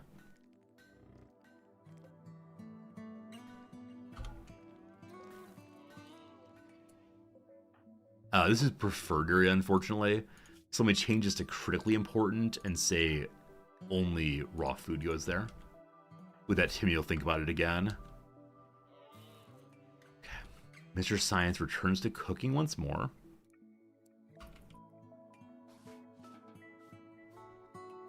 I may need to leave them awake so we don't all starve. We'll see. Who's ill for thankless job? Always Timmy. Yeah, the number of things that said, Timmy go do this, Timmy go do that, has been a little bit too high. And it's snowing! It's snowing! 20 degrees inside, 12 outside. 0 over here. Timmy got food poisoning again. That's the last food, so fine. Mr. Science, no sleep, only work for a while. Mr. Science, engage in labors for the next 3 hours, please. Building a wall. Oh, I didn't set up any cooking job, did I? My apologies. There we go. And this now needs more steel. We have 18 there. We need to have quite a bit more than that, so more mining will be needed. I think people are getting over their food poisoning. Initial, so that's going up. Major, so it's going to go down fairly soon. Mr. Science is food poisoning free. So 3 majors and 1. 3 majors and 1 of the initials. We need 1 more piece of food. That 19 you're seeing feels real bad, man. Real bad, man. Hungry pet animals. Oh boy, is the grass not grown enough? The grass is only 63 grown. So probably time to lead the animals outside so they can eat some grass at least. Or else we have to decide which beast gets to die first. Only the muffalo is saying it's malnourished right now. Timmy, in the morning, I want the animal not to be able to live here anymore. I'll have to move the muffalo outside. Wait, isn't one of these going to give us milk? Who has milk availability? Oh, do female alpacas not give milk? Yeah, the cold snap killing all of my plants, definitely not the best of feelings. Pretty bad. Also, the speed of eating due to food packing. Not food packing, sorry, food poisoning has been not super great. Killing the muffalo is probably the best solution. I mean, you're not wrong, but I named it after a viewer, and so I feel very bad if I kill named things. Please ignore the part where I shot a dog yesterday. That wasn't real. It's absolutely fake news. This piece is almost destroyed, so Kibbs can walk again. Hooray! Let's have you finish up this last bit of mining.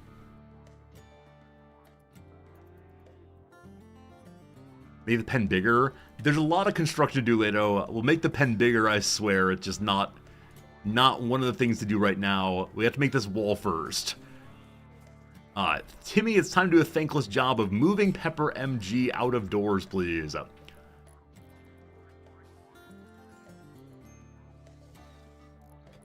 It's more than enough. So Timmy, when you're done moving that animal, I have Science go ahead and make the heater here. And then Science's sleep schedule has been absolutely destroyed recently. So we're going to invite Mr. Science to return to normal sleep schedule. Also, we see that Unnamed Comet has no recreation time. Let's go ahead and add in a little more of that. And make sure everyone works the normal hours again. Cool. Hey, Victorian, good seeing you. Good seeing everybody today. Hope you're having very good days. It's awesome hanging out. And, yeah, it's a lot of fun playing a game that I do enjoy quite a bit. Even when things get a little bit frustrating. Muffalo is still staying. It's starving. The grass here is 100%. Can animals no longer eat when they're on a hitching spot? Do muffaloes not eat grass? There's no way that's true. Live plants. We'll see, we'll see. And then you all are heading to starving also. Alright. Time to engage in mega cheese. Or if you prefer, time to do what we can to save the animals. We are the world, we are the children.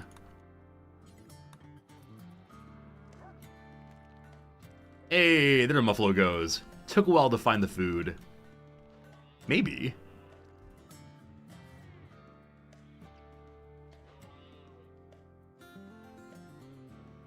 Is there going to change the game to stop cheesiness about hitching spots?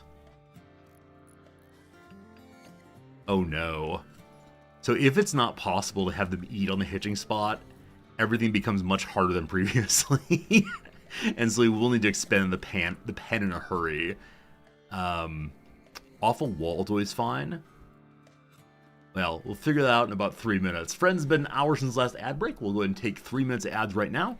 While it's happening, we'll play some crossword. Thanks for being here. Boom rats ate the meals? Wait, did they really? Can animals eat off of shelves?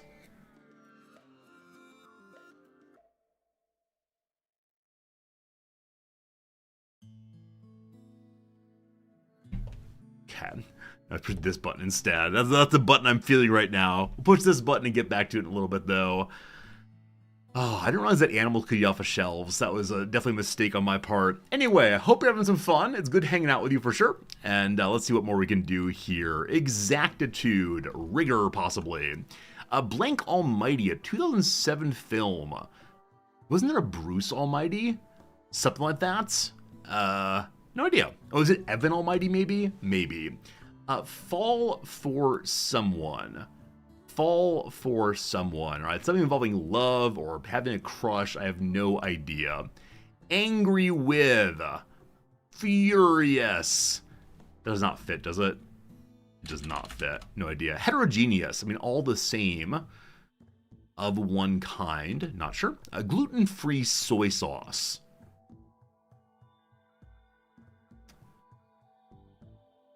There's a kind of sauce here called, like, what? Tamari sauce, maybe? I have no idea. Surely with the campaign slogan, unbought and unbossed.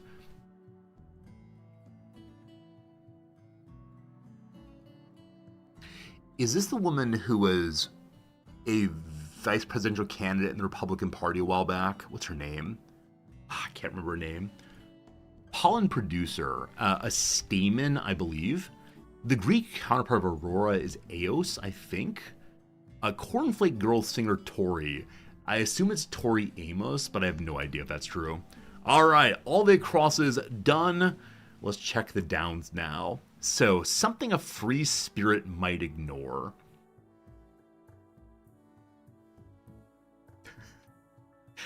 Real quick. The words of sympathy is poor baby. Good. They might ignore the foci or the loci. No idea. Maybe it's localization disallowed. Less well behaved. I mean, probably an ER ending. Blank Llama is the Dalai Lama. Novelist Roy, who said, "Our strategy should not only be to confront empire, but to lay siege to it." Novelist Roy. Yeah, not sure on that. Blank Headache. Blank Headache. What a headache. You give me a headache. I think undoes is a terrible answer for reverses. So that's the first thing I'll move out if necessary. Like glowing embers. They're red hot. Race in H.G. Wells' The Time Machine are the LOI. Percolate is to seep, I think. I thought it was steep first, but I think seep might be right also. Causes of football stadium cheers briefly, the touchdowns. So I bet 8 across is unrest. Nope. Still is instead at rest, not unrest. And then world in confusion. Oh shoot, what's the word? A wield. That's not gonna work here. Something blank. Oh, tension headache. Tension headache. They might help you judge a book by its cover. The blurbs. Deposes is ousts.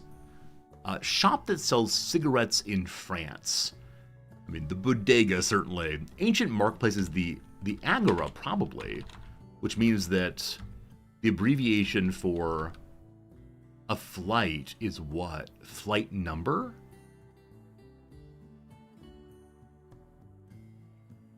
Other ancient marketplaces. Nothing of that link's coming to mind. So I don't know what the flight abbreviation then is, if not estimate time of arrival or departure. 1960 thriller that, according to Martin Scorsese, showed how blank the act of making movies can be perverse.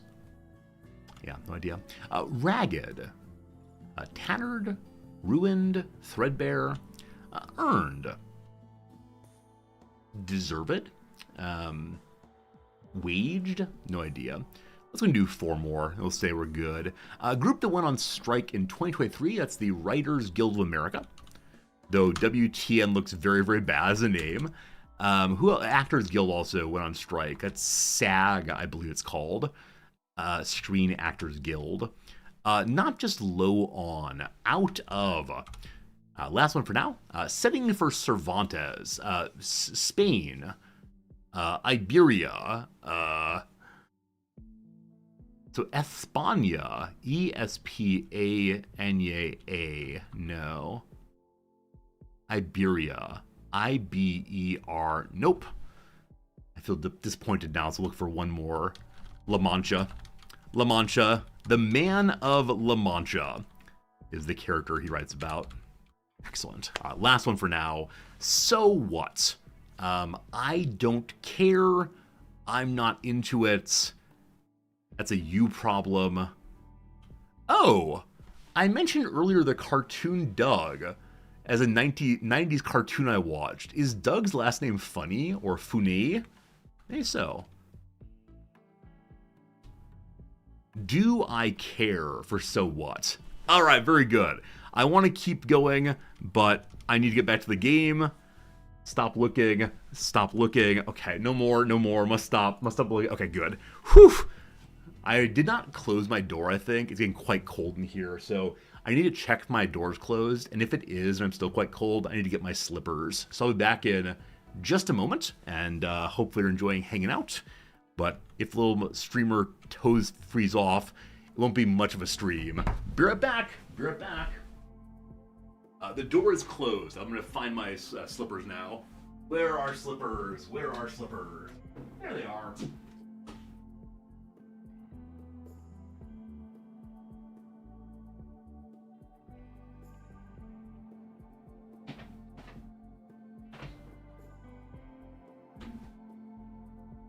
Hello again. All right, so what was I going to say? My room here is currently 22 degrees Celsius. I tend to make my rooms hotter or colder based entirely on how I feel. Those of you who live in the Celsius-averse, what temperature do you tend to keep your room at? Is that a reasonable temperature? Is that too cold, too hot? Like I've mentioned before, the heat kind of doesn't matter in here because the wall is so darn cold. Also, the heater is slightly aimed in the direction of the wall. If it's pointed towards me, it makes the microphone sound like it's being blown into constantly. 20, 15 to 18, 23. All right, so most of you are saying much lower than I do. 16 degrees. So do 16 degrees and then bundle up a whole bunch? I mean, I wouldn't mind doing that, I suppose. A Shazier. Found the channel yesterday searching for a fun Rimworld streamer. I'm in Tokyo. Your son is at Kansai Gaidai. That's amazing. Very cool. Shazir, I'm glad to have you join us. Thank you for the bits very much. And hello to your son and hello to you. And yeah, I'm in Tokyo. I teach in Tokyo, absolutely.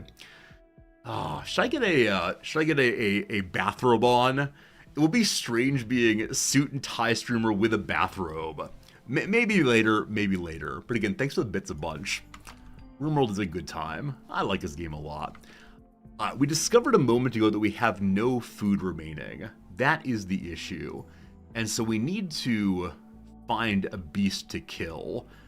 The boom rats ate all of my food, so I want to eat the boom rats now. But someone ate this guy's head. That's no good. The boars are the safe targets, so Mr. Science and little Timmy head once more into the wild to find some food. Probably people do have food in their pockets. Unnamed Comet is hoarding all the food. The boom rats are good targets. The only problem is they'll light everything on fire. I don't know if I want to deal with a boom rat fire for relatively little food. The boars are preferable. Oh, Timmy's walking slowly. Timmy, go back home. It's okay. Mr. Science can do this one alone. Wow! What was that last shot? Miss, and then. Frankensteiner, thank you for the follow. I appreciate that. Finally made it for a stream. Where did you find out about the Resorty show? You made it for a stream, though. I'm glad you made it. Definitely. So what was the shot here? Mr. Science shot the wild boar's spine and body. Wow. Okay. Let's go ahead and handle one more boar, and we'll get back to it. In the UK, 18 degrees Celsius NHS recommended minimum. So I should say, I actually don't know what temperature is in my room here. Hey, it's a raid. All I know is that the room is aiming for 22. I should get a thermometer or a thermostat, no, thermometer, and see what's what. You live near Chicago? Hey, I grew up in Elgin. My parents still live in St. Charles. You found me on YouTube? Awesome, Frankensteiner. I'm glad you did. We try to stream almost every day, so really glad you found us. But cool. Actually, I saw you say that surely the new viewers found us on Rimworld, or not on Rimworld, sorry, on Reddit. No one has ever found me via Reddit. Also, the raid. So, a group of Outlanders from the Concord of Aronia have arrived nearby. They're attacking immediately. Is it just one? Okay, it's just one. A man named Pete who has a gun. Pete has asthma and a carcinoma in the leg. Pete's not doing so hot. That said, Pete might kill us all. Realizing his end is nigh, he's decided to come kill all of us. Man, that's pretty bad. Alright. So drug subject Pete has been used in studies. Oh, you know what? Here's the story. Here's the story. So you see here, Pete's a test subject. Enrolled in a scientific study that promised it could make him smarter. Unfortunately, the side effects were very different. He went insane and killed a number of people who were escaping. So two things here. Number one, I don't tend to see typos in this game, but he should be uppercased, of course. Number two, who ran that subject trial? Who did some science, I wonder? I wonder. So a couple things need to be dealt with. Number one, Kibbs, where'd your weapon go? Oh. Kibbs lost their knife down here. It must have been hauled in somewhere. It's right here, okay. Kibbs, get ye the knife. Unnamed Comet, you will be the backbone of our battle here. And then Timmy's in pretty bad shape still. I need Mr. Science to come back home. We'll have him grab the earlier killed wild boar and see what happens. We have a fourth guy. His name's Unnamed Comet. He has an amazing, amazing beard. And he's our best fighter by a wide margin. Unfortunately, he also went on a mental break earlier and destroyed absolutely all of my components in 3 punches. A horrible, horrible experience. Also, the animals are still starving, so I believe it's the case that animals can no longer eat while on a caravan hitching spot. How long until Pepper MG dies? Only moderate malnutrition. And because it's snowfall, this fella's moving very slowly. He also has a bad leg, so he moves at half speed already. So it'll be a while till Pete gets with us, but not that long. Okay. If I build around this, how much would that help us?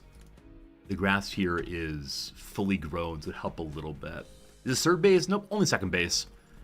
Second base has had some problems, but doing A-okay right now. My Comet friend, as you finish that one up there, please move down to working on the wood. Pete's coming on in. Now, I haven't mined out too much, and I haven't moved all the places to hide, so Pete's going to attack from either this direction or that direction. If he attacks this way, I want to push forward to the wall here. If he attacks this way, our defensive structure will work fine. Either way, we should probably start moving down now. Mr. Science, I love that you're cooking. We'll get to that very soon, though. I'm going to throw in the middle and we'll see what happens. If we push to here, he'll push to here. I believe that walls give equal coverage to stone. 75 versus 50, actually, so it's preferable. So Mr. Science, I'm going to move you to here, and we'll see what happens. He may end up setting up here also. In case that happens, I'm going to move Kibbs to the corner here to run around and stab him. And then Comet Friend, we'll get that finished afterwards. And Timmy's going to stay home because he's unwell. Alright. Has he done as expected? Oh, buddy. Now, Pete was not in great shape anyway, but we'll see if he returns to us, becoming a repeat. Mr. Science. has become Mr. Death. That's great. Destroyed his shoulder immediately. Good stuff, good stuff. Good stuff. The good quality revolver is definitely better for Unnamed Comet. So I'll have Unnamed Comet hauled on in. I'll have Kibbs go and haul the food in also. That was pretty good. That was pretty good. And Pete brought us one more food, absolutely. But a good quality revolver is definitely better than a normal quality or even good quality bow. The revolver will also help him to improve his shooting fairly quickly. All right. Don't worry, Pepper, you're not going to die. So I'm going to say, Pepper, most important thing is that you get moved in here first. So Muffalos will be allowed. But not yet, actually. And the reason for not yet is I want to destroy this wall here to have more wood nearby. Comet friend, I know it's time to relax. We got to get this fence up, so I'm going to order you to work for a while longer. And then probably make Timmy stay up late also.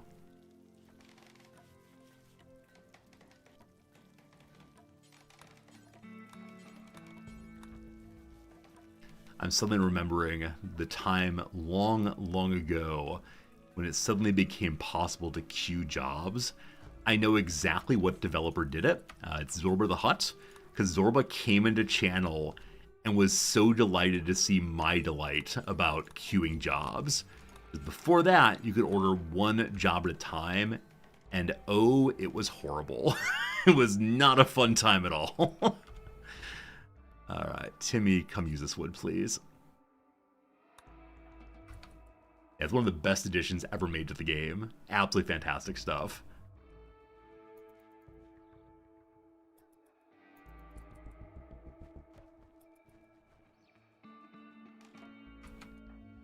And often developer work is not noticed well, or we never know who exactly makes things. But anytime I know exactly what dev did so, I'm quite pleased. That way I can thank particular people as opposed to just, hey, thanks to Ludion for doing XYZ. Miracle, oh gosh. Remember the part where we're getting a third alpaca? Not anymore. Not anymore. Pepper, how's the malnutrition looking? Only moderate. That's okay. Good night, Fairnath. See you later. A random wanderer has joined us.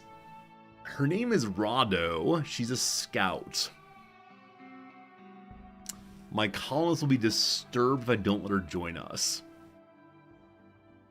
Were it not a cold snap, this would be the most obvious thing in the world to do, to accept her, because we have lots of food coming in. There is lots of work to do, but the food situation, gotta accept.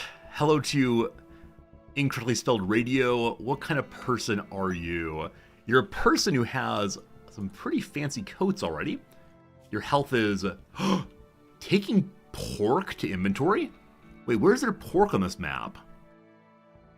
Oh, she's trying to eat raw food. No, that's not allowed. Unless you're an ascetic. Right. Ow. Jogger. Joggers with bonus speed. Sorry, joggers with high melee, so fast speed melee people. So fine. So fine, so fine, so fine. Also good crafting. An absolutely wonderful part of the community. No negatives at all here. We now have a Night Brigade to work also. This person will name after today's first subscriber, our good friend Jack. I'm not sure if you're here still, Jack. 4589, but you are in the game, and we'll take real good care of you, as you surely will not die. Also a revolver, poor quality revolver, but a revolver nonetheless. What are you doing with that pork? What are you doing with that pork, Jack? Got some question marks on that one. Alright, so your main job must be crafting then. Mr. Science leaves that job. You're also good at making clothes. Eventually we'll want to do that, but not quite yet. You help with firefighting. Your doctoring skill is how good? Yeah, non-existent. I'll get you a melee weapon fairly soon. But welcome to the world, Jack. I'm not sure how many more colonists we'll get, but it's good to have every single new one. Yeah, Jack just picked up some pork.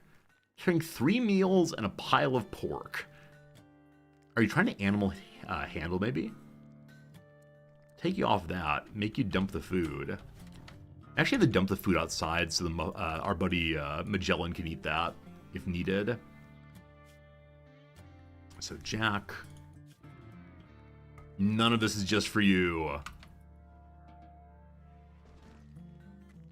Also, more animals might be coming in to eat the food. If they do, I must destroy them. But the wall is getting closer and closer to done. We just need more stones. A couple things about Jack here. Number one, we're going to ensure that Jack works overnight because they prefer to do so. And they'll need to make another bed also.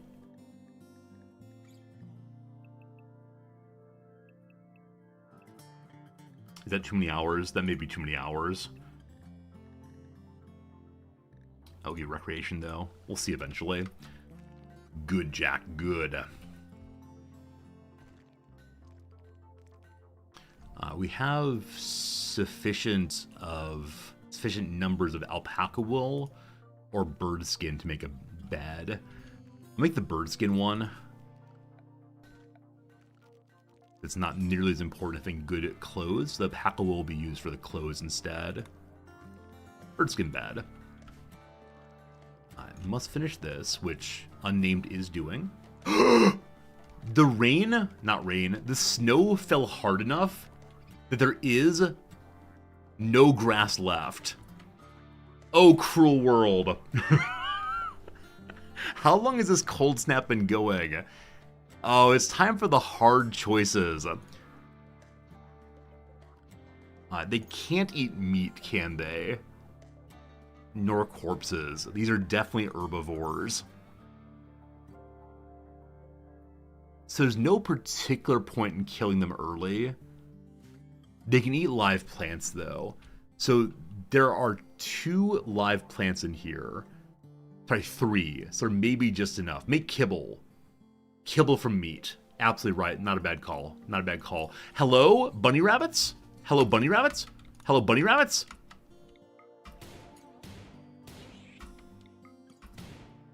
Oh, why did we put the food out here? I trusted the haulers to get it. We scared away the bunny rabbits, that's all. The animals eating all of my food has just got to stop. I got to stop that. At least we're keeping the animals fat and happy, I suppose. And the puppy dog is still down after that tremendous war. That'd be okay. All right, Mr. Science, we must kill animals. Where'd those rabbits go? I want the rabbity bodies inside of my rabbity stomach. I guess humanly stomach, rather. Good. More! Bring me more! Hello, little rabbits. Some of our shooting will be okay. It's just not there yet, though. What is the range on this gun? I forgot to look on that, actually. I don't know yet. Charge rifle does best at short accuracy, actually. It's used a bunch of shots, which is how it makes up for its lack of good accuracy, but I gotta get to medium range, I believe is like that. Well, the better aiming does nothing. Back to you. The nice thing about shooting here is the black background surely makes the rabbits stand out a little bit more. That's not a real thing, don't worry about it. Okay, the kitchen is ostensibly ready now. And Jack is sleeping on the floor. I'm so sorry, Jack. Oh, it's 40 bird skin. Don't we have 40 bird skin? Oh, 20. Sorry, this 53 is actually light leather. Yeah, it's hard to see the stack sometime in here. So light leather bag instead. We can make a copy of that one. It's right here. And then kibble making to maybe save the animals. This pen is almost finished. Comet Friend is working on it.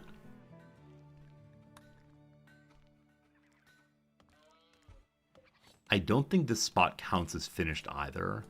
The tree doesn't fully block. They can walk through it, but slowly.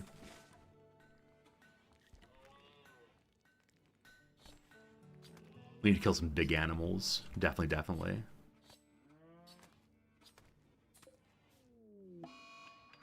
An eclipse! One of the moons of the planet has orbited in front of the sun. An eclipse has begun. Very glad not to have solar panels going. Unfortunate though that we do not have the heat of the mighty day star anymore. Okay. This is now sealed. A rabbit is in here. Rabbit must die. And Muffalo must get moved. So please move the Muffalo here first. Muffalo will eat all the brambles immediately. And we can expand down this way. I think brambles can be consumed. If they can't, we got real problems. We got real problems. But we'll see what happens.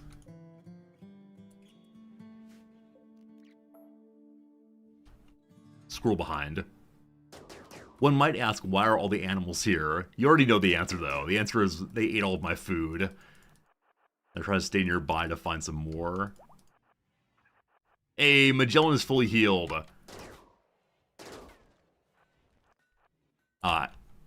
They can eat brambles, thank goodness. Pepper will not starve at least.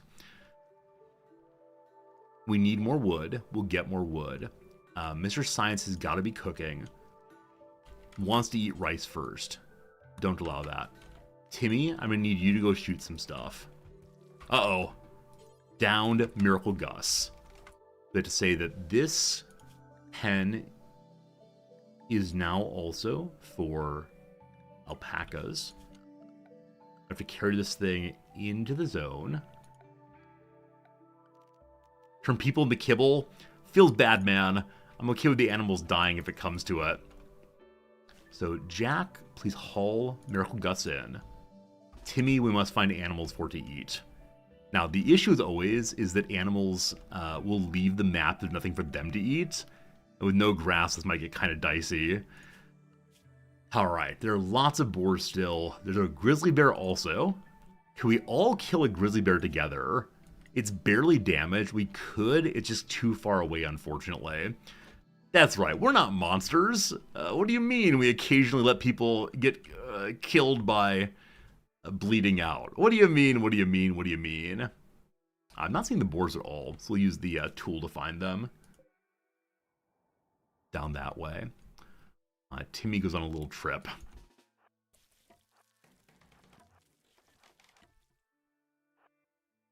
And again, I could mark to hunt. The reason I don't want to is if you mark to hunt, then they will attempt to haul one over and over. That's good for consistent meat bringing, but not for an all at once situation.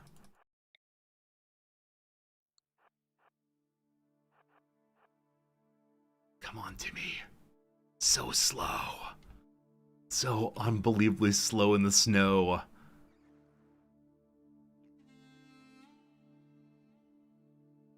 Squirrel. Bunny. One wound.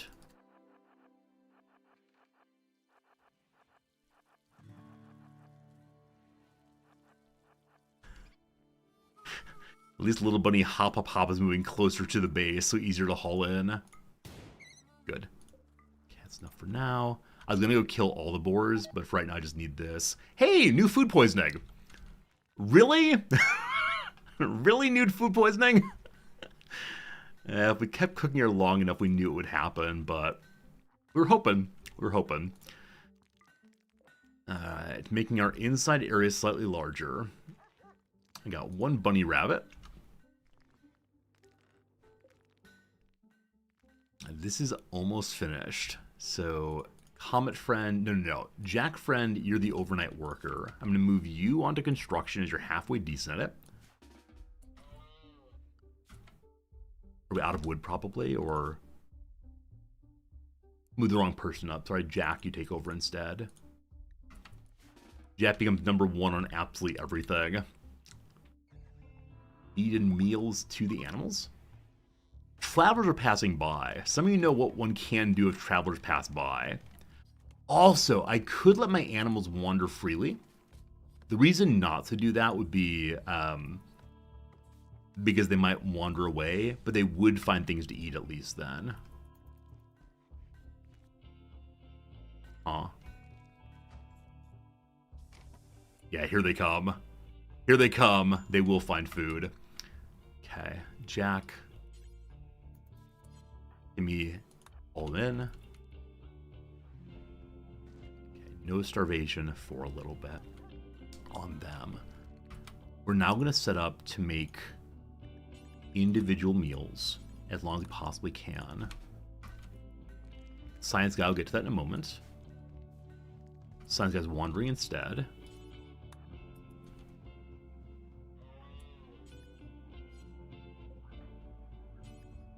I'm seeing 1 wood. Hey, the grass is coming back. The snow has stopped, the grass has returned. We're gonna be okay. Or at least the animals will.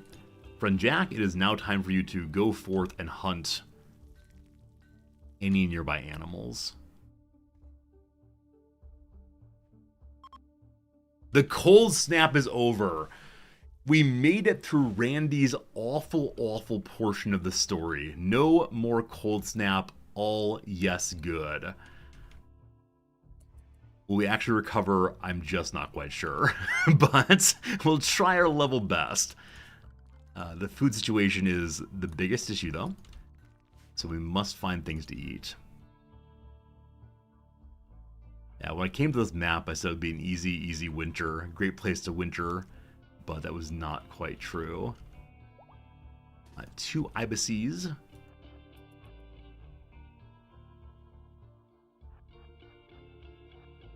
We weren't close to playthrough ending there. We were close, though, to not being able to save all of our characters. To have to make the hard choice of who gets to eat and who not. It's your science. Oh, now we can just actually auto-hunt on things. So let me go ahead and set up on the wildlife all the boars to get hunted. Hunt them into extinction, and Timmy will take that task for now. I'd like Mr. Science to just kill 1 to get to work, but past that I'm okay with Timmy just hunting bit by bit. 1 down, thank goodness. Okay. Things are moving the right way again. So now it's time to start thinking about getting ready for leaving here. We've been here for a little bit over a month, or a little under a month right now. So we have 1 more month until we hit the road. Oh, you know what? This happens occasionally if you're not noticing it happening. The check for how many slate blocks we've made, we're supposed to make 40 in total. The check is, are the blocks inside of a storage zone? These are not inside of a storage zone. As such, they're not counting as having been made, and so this character will make blocks genuinely forever. Well, at least we have blocks for the future. That's a fine thing, I suppose. We'll get those moved over straight away. Jack, you can help with that and stop your endless laboring.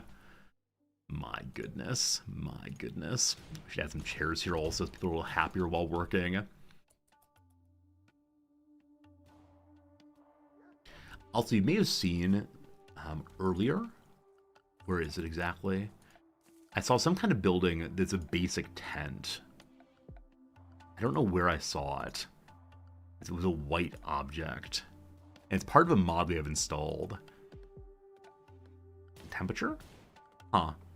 I've lost it again now, unfortunately. We'll find it again soon enough.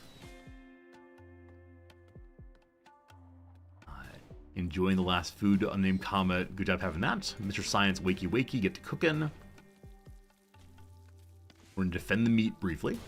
We need to have 2 components and a bunch more steel on that. So time to mine again.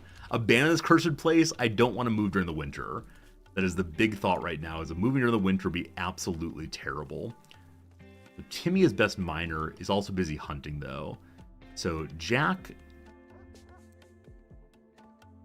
Right now, mining is more important than crafting, because we have so many of the stones. Okay. Need all those components. We'll be fine. I marked 1 too many locations there. Don't mind that. Don't mind that, don't mind that. Both of them. 2 more there. And components to the east. Way far away. I'll go mark these ones also.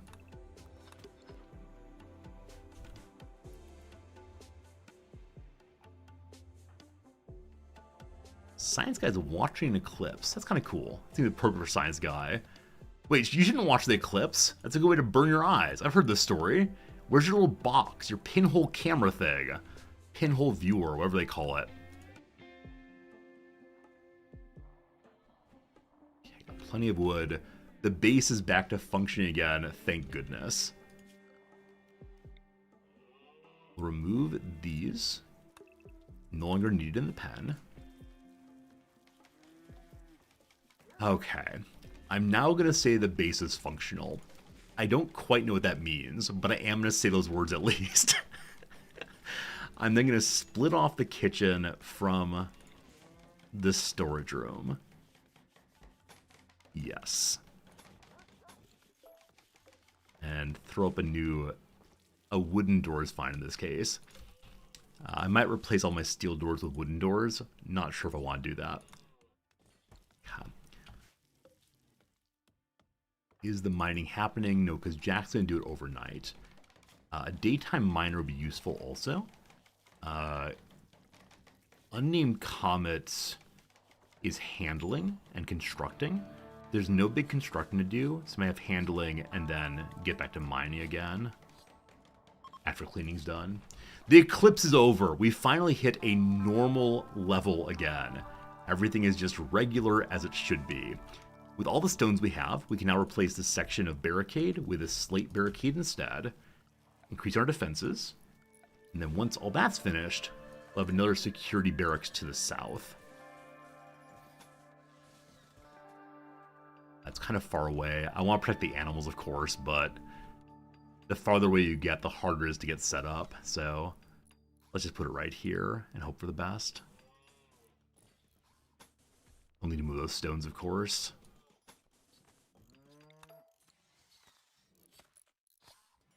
I need more lamps as well.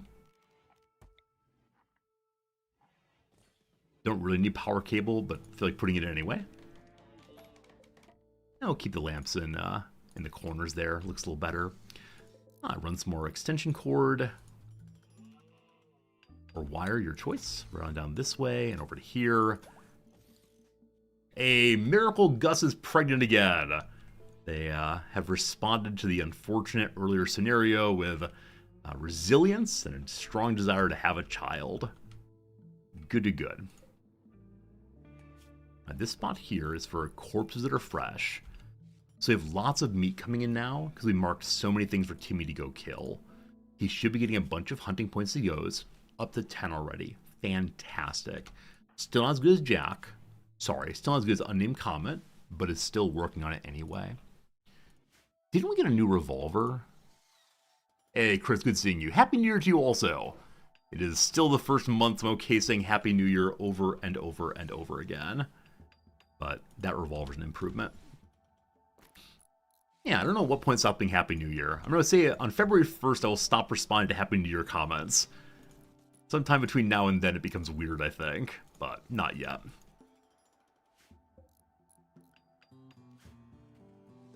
Then it becomes Happy Valentine's Day, I suppose. And you have to send me like red roses and the occasional I love you candy. That's what we need then. Good old I love you candy. This area is nicely out of the way, and so we can use it for storing these limestone pieces. Limestone pieces? Limestone pieces.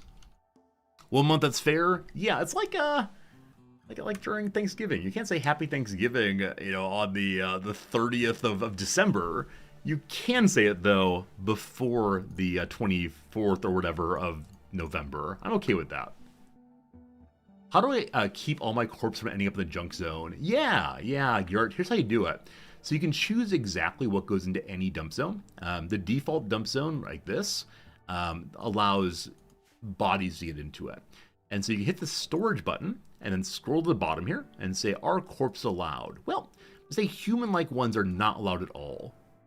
Either our beloved colonists or random enemies. And then you can say further beyond that you only want fresh corpses there or rotten corpses. We don't want fresh corpses there. We want them closer to the middle of the base. But that's how you keep them leaving the corpses out on the battlefield. There's more important things to do right now than pick up every Sam, Dick, and Harry's body. There you go. There you go. Yeah, you can go the other way and have a dump zone with only corpses allowed. This is commonly done to give your animals a place to consume, if you're into that kind of thing. But right now we're okay. I'm so glad everything's stable again. Have we gotten those components yet? Did I put Jack on construction before mining? I probably said there's not that much more construction and then made more construction, you know, like a dum-dum. So this is give us what we need to make our electric stove once more. Is silver ugly on the floor? -7 on a piece of silver. I guess thinking about commerce while trying to relax is not super useful. So I'll say that silver's now allowed on this shelf. That's not essential. A good call. Good call, still. Yeah, if you put corpses into running water, they do go bad faster. Disappear faster. I don't think it's all water, though maybe it is. Yeah, at least running water in rivers does it. Yeah, not sure. Can't recall now. Because water, the universal solvent, will also solve the problem of having too many bodies. Great. Timmy, how's the hunting go, man? Yeah, the problem with hunting with a revolver is that you have to run over and over and over to the edge, or closer and closer and closer. And often it leads to failure running closer, failure running closer again and again. Hey, Killadrix! Killadrix, thank you for the raid host, my friend. How's it going? What were you playing today? Are you getting some food? Hey, have a good meal, my friend. But thanks for being here. New followers, hello, hello. And hopefully you had a good stream playing whatever you were playing. Killadrix, longtime friend of the channel. Playing a little game called Rimworld. No great surprise there. Hopefully your little game named Rimworld is treating you kindly. This playthrough, we're currently doing a circumnavigation of this planet. We started right over here. Right over here, we made our first move to right over here. Next up will be crossing the isthmus here. Just barely getting started, but it's been a fun playthrough. Our characters are Mr. Science, Little Timmy, and some friends. And they are surviving well enough, I guess. We're trying it. But again, thank you for the raid. I never mind people raiding and running. It's a generosity to even bring viewers over to a channel like mine. Or really any channel, I suppose. Unnamed comment, have you learned to haul yet? So close. 6 more points. And Magellan, our puppy dog, knows how to haul things. Oh my goodness! A group of random chickens has joined us. A group of chickens, abandoned or lost, have wandered into this area.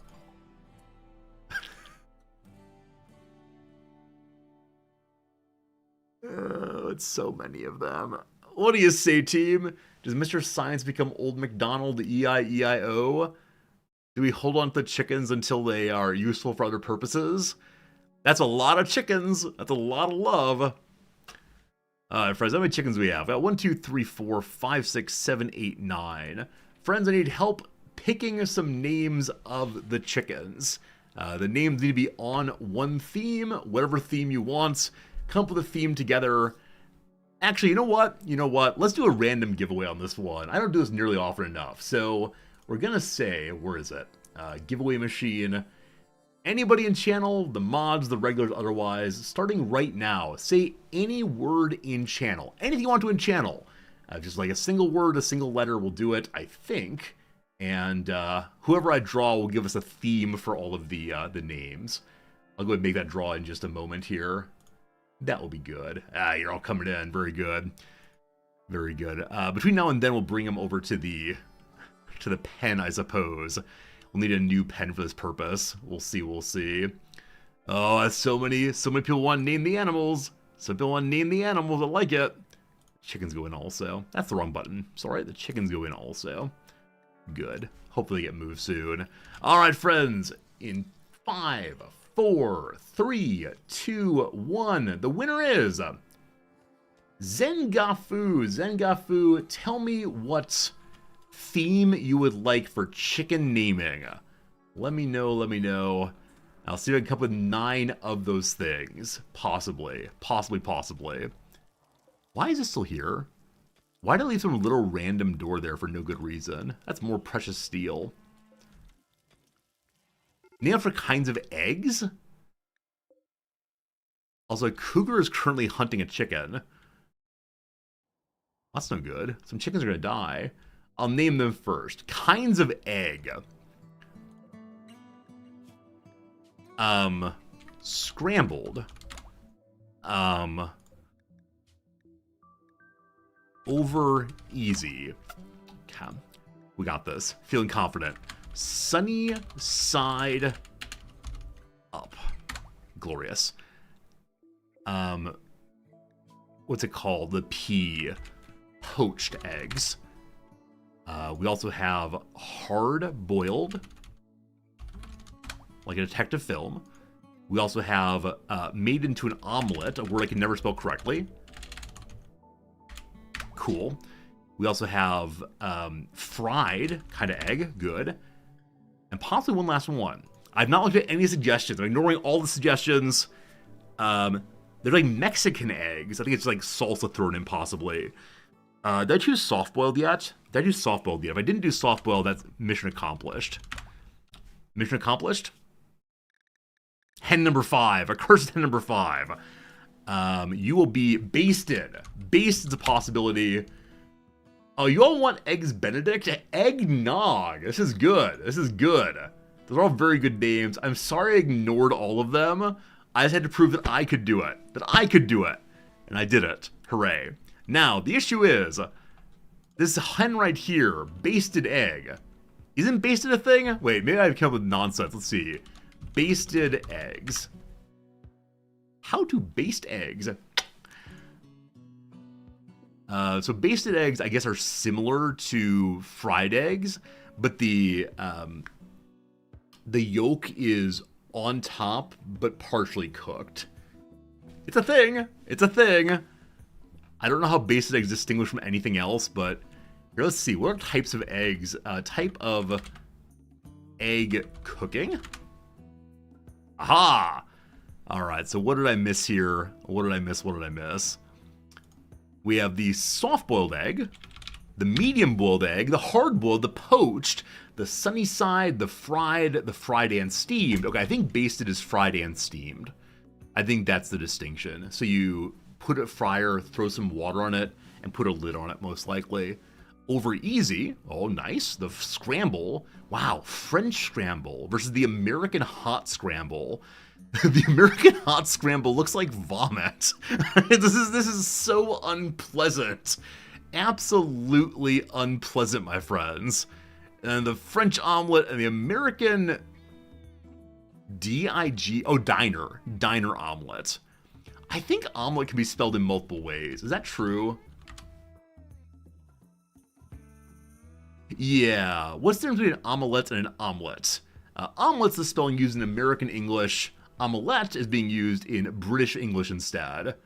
There you go. Happy to tell you that I know how to spell some words at least. Yeah, that second egg looked no good. No good at all. Oh, right. The business with the cougar. So we got a slight problem here. The slight problem is the cougar is much closer to the animals than anything else we have, except for Unnamed Comet. So Unnamed Comet, do I trust you with your good quality revolver to shoot this cougar and scare it away without also getting killed yourself? So the cougar's run speed is 5. Unnamed Comet's run speed is less than 5. 459 is not so bad, actually. So who is next nearest to help? Jack, come on down. Mr. Science, come on down. Where's Timmy? Kind of close also. Alright, must save all possible hens. Good. On damage, is it instantaneous? I should have looked at this already. On damage, only 50% chance of its reacting against us. Its speed is still 5, so it's been hit in the head. Boom, boom, boom. Unfortunately, though, it did not slow it down even a little bit. It just made it angry. So Timmy's this way. The rest of the team is this way. We'd probably hit Timmy first. Cat. Timmy, come to here instead. Unnamed comets. I kind of want to kite. But I'm just going to run. Go, Comet, go! How I love you so! Timmy? Timmy's moving slowly. Okay. So Unnamed Comet is not going to be able to run away fast enough. We'll have to engage in Mortal Kombat pretty soon. There are no traps here at all. Timmy, meet us up here instead. Actually, this will still work. I think Timmy will get in range roughly here. And then hopefully Unnamed Comet can make it past this part. Okay. Timmy is in range. Barely. Barely, barely, barely. Okay. Almost here. As long as Unnamed Comet does not immediately have their head cut off, we're going to be good. Oh, good dodge, good dodge. Oh, no more good dodging. So hit once, dodge once. Timmy starts shooting. Jack starts shooting. Comet was scratching the foot and the toe, slowing it down. This cougar knows what it's doing. It's a mighty hunter. You scar your enemies, slowing them, and then you finish them off. It's been shot twice. Okay, it should be slowed now substantially. Mr. Science, get out the way.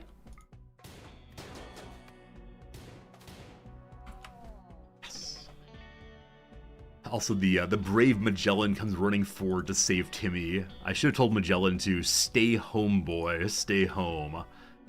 Oh, thank goodness. Unnamed Comet, you're only a little wounded. Dies in 13 hours.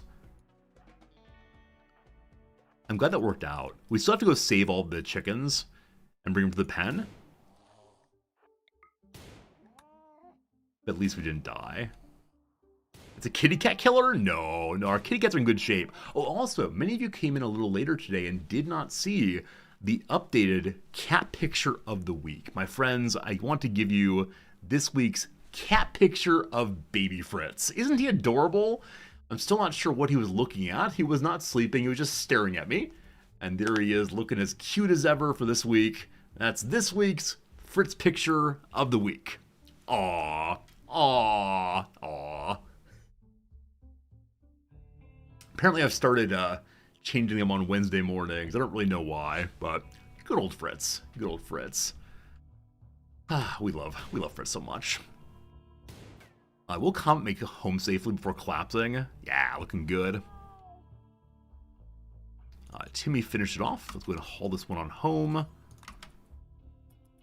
And then make sure that someone else is gonna go tend to the animals and haul them on in.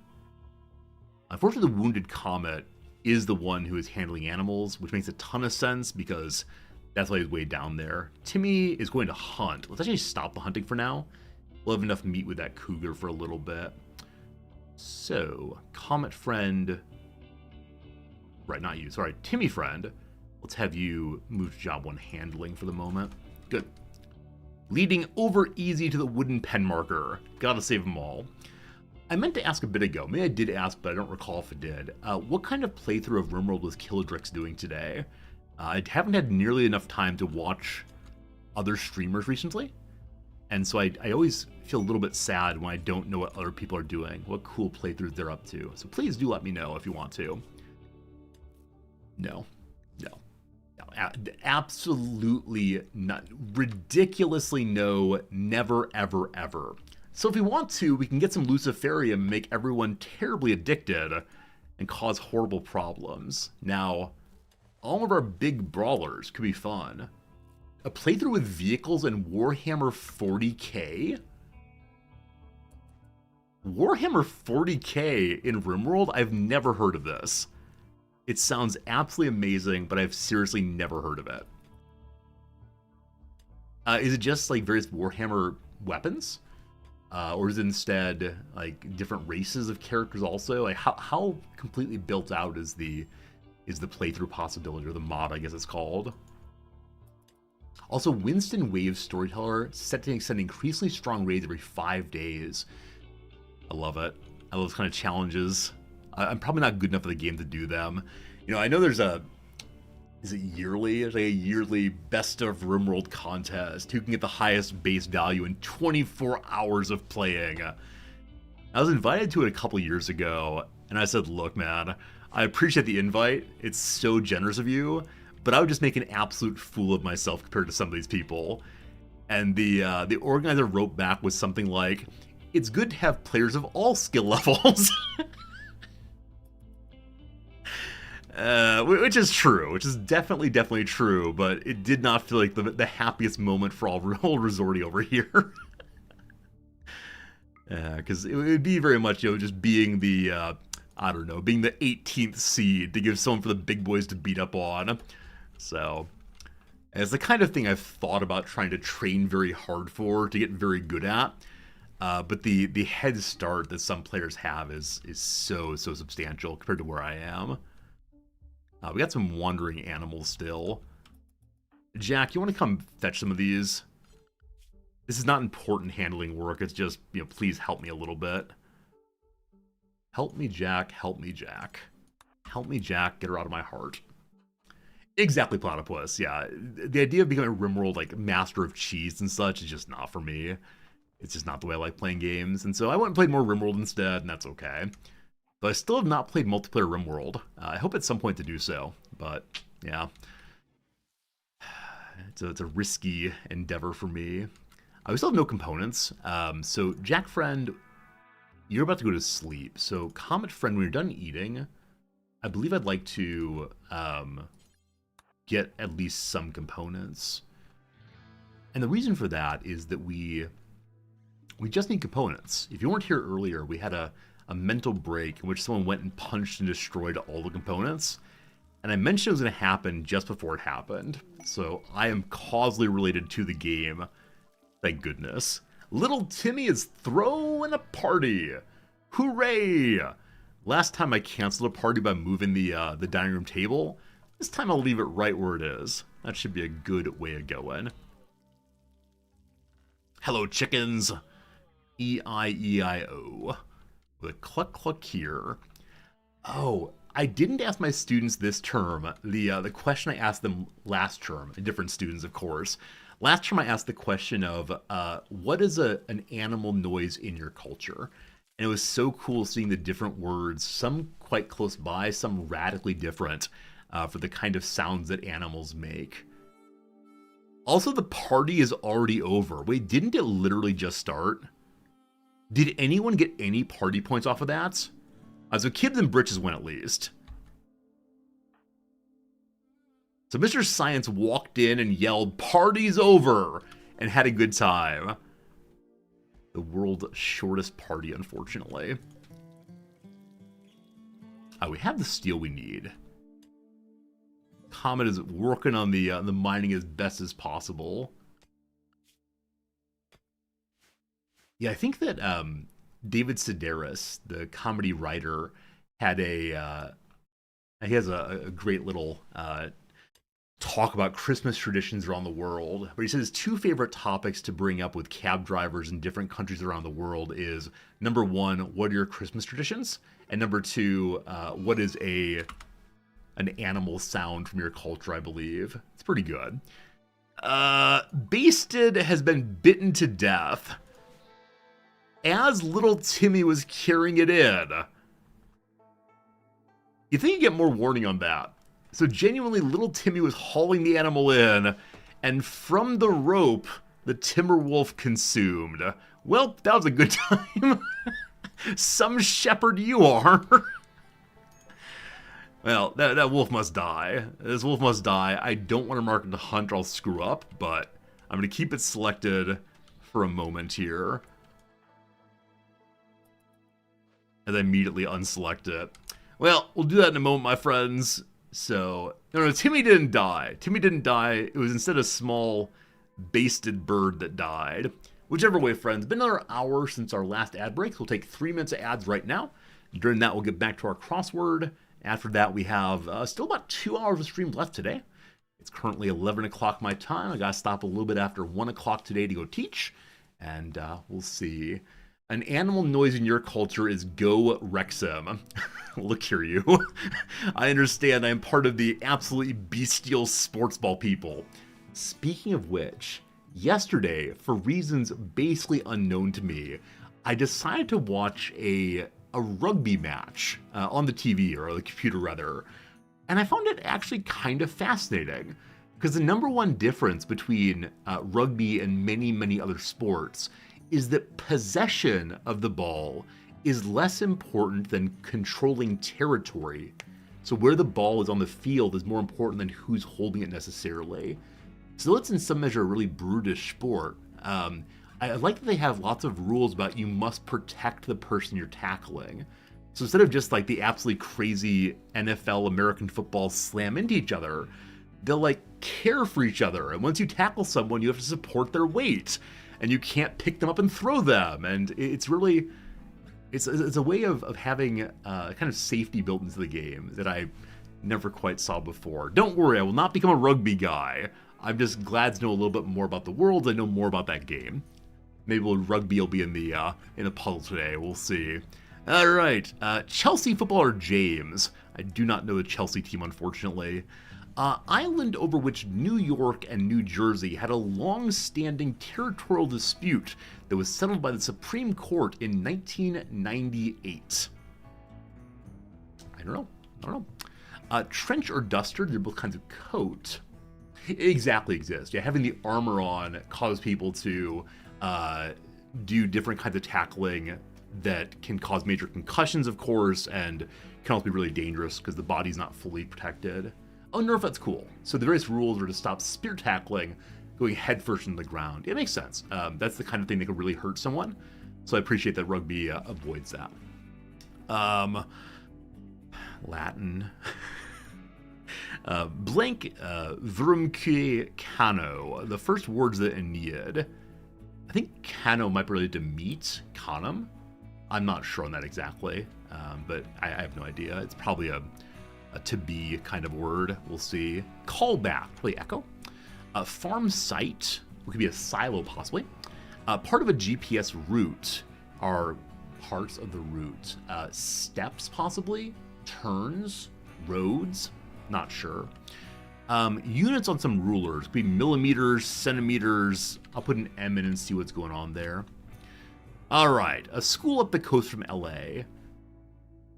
Okay, I'm actually right. I think it is indeed UC Santa Cruz or Santa Barbara with a C in. Because as I said earlier, the free spirit ignores social norm or more or rule. Do any of those share common letters along the way? More and norm have an O in this position. Does that work? In sensitive sorts of boer, a word that means farmer in Dutch or in Afrikaans. I can't remember which one. Oh,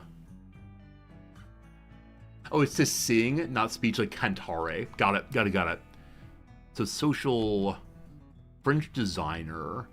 Would an M, an N look better there? I prefer the N. So social norm, I guess. And then less well behaved is, brattier. So it's Santa Barbara, not Santa Cruz. Brattier. What is Atri here? The Bell of Atri. Possibly, could be wrong. Oh, good call. The word for farmer in Afrikaans is the E in it. B-O-E-R. I guess what I meant is this word is derived from the word for French, or word for boer or farmer in Afrikaans or Dutch. Boer came to us via that. Not the spelling is that. My apologies. Novelist Roy said something, no idea. World in confusion is reeled in confusion. Most deaf and somebody quelly are black star. Probably Khalib. I'm not sure on that though. Sport with glide and spin techniques. Rugby. I don't know. It's possible something is wrong in here. I'm not seeing any Slot cars are a thing. I played slot cars as a kid. They're like electric controlled. Not sure. A French designer known for Snap Cardigan, Agnes, Ines, not sure. Experimental filmmaker Brockegg, possibly Stan. I'm going to go 2 more in the back of the game. A gig for a comedian could be a roast. They show up and insult each other. In case is lest. Flight abbreviation is arrival. And then wait all night for a new product to camp out. And I must stop there. I must stop there. Friends, I believe we're going to beat the Tuesday puzzle. Thank goodness. Thank goodness. We pause. We change back over. We feel good about ourselves. We must kill this wolf. So calling all taxis. Calling all taxis. It is time for us to deal with the wolf.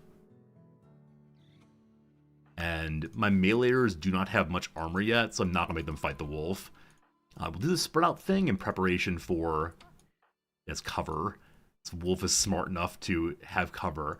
Also, I forgot this is a thing.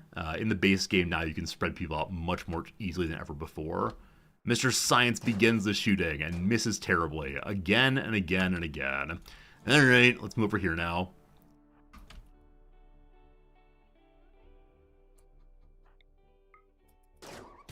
Ah, good hits. Good hits indeed. It's coming towards comets.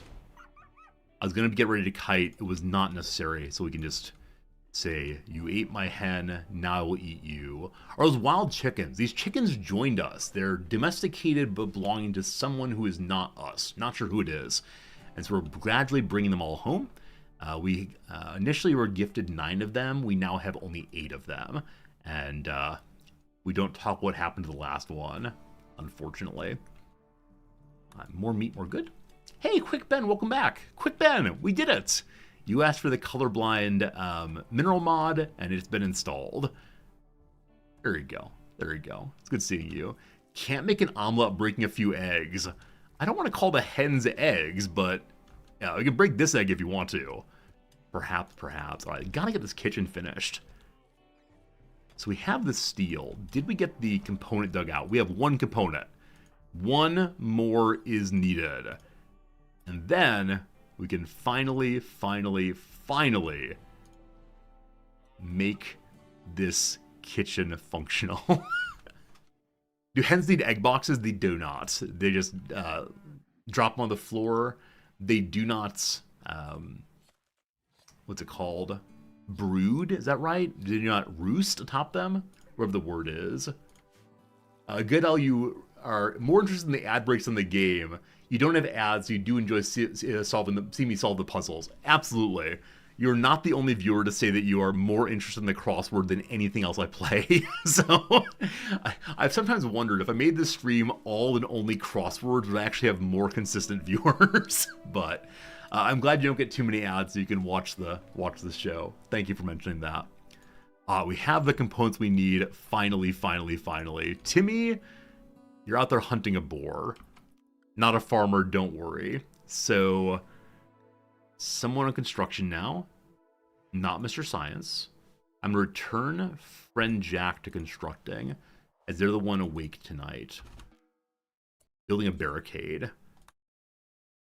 Also, we have no spot for components. Really? Oh, I said food only here. Instead, I'm going to say, let's throw some components here as well. Those are manufactured, I believe.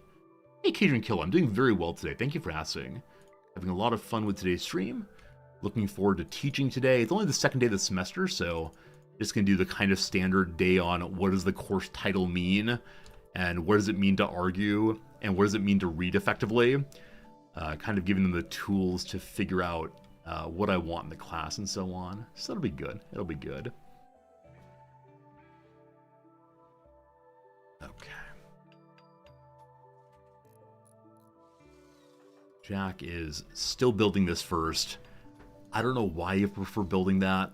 We're done with that one. Just make the stove. It's so much closer and so much nicer. You're new here, but what do I teach? I teach philosophy, college philosophy, and things like that. That's how it goes. Past 24 hours for you are pretty bad. Is it the snow? Yeah, our poor Southern American viewers right now. The snow is so bad that it's been really ruining people's lives and days and all the rest. So don't worry, it'll go away soon. Then you'll just have the heat to deal with. That'll be better, won't it? I'm holding off on making the stove. Wait, why did I do that? I was going to say I'm holding off on making the stove so it's higher quality, because having light allows you to construct better. Stoves do not have quality. It's either made or unmade. This does not matter. That's fine. At least I'm getting into good practices, good habits for the future bases as we continue along. All right, I've got a whole bunch of slate there, so I'll put in a slate flooring on the kitchen at least. Good. Hey, Edwig, I appreciate that. I'm glad you're enjoying the stream. That's very kind of you, and it's nice to hang out with folks. I believe you probably came over on the raid, but super cool to have you here for sure. Now, for all you new viewers, I do appreciate your being here. Puppy dog is eating food. Shame, a shame, a shame. So I didn't modify the permitted zone for the quote-unquote dogs. That's right, there were once 2 of them. Don't worry about that. Also, it is the case that we're out of wood again. Well, actually we're not out of wood. It's just not being hauled currently. Am I using a mod called Caravan Adventures? No, I'm not. I play almost entirely vanilla. So there are a couple of very small mods, things like this for viewers having better time. We also have boats able to be made, so we're able to go across the oceans on our circumnavigation. But no big mod, and I have no idea what the Caravan Adventure mod is. Is it a good one? Should I look into it? Okay, we can finally move to a proper kitchen. I'm going to forbid working on all of this except for these, so they make the floor of the kitchen nicer first. I'm then going to add cook simple meals until we have 20 of them. As I mentioned previously, we need to get Mr. Science up to 8 cooking, ideally. So unpause, we have 10 remaining. Good. Caden Killer, the power came back at 220. You've been in the ER though because your grandma checked the mail and broke her ankle. Yeah, older people have a really hard time getting around sometimes, and so I'm sorry that happened. That sounds awful.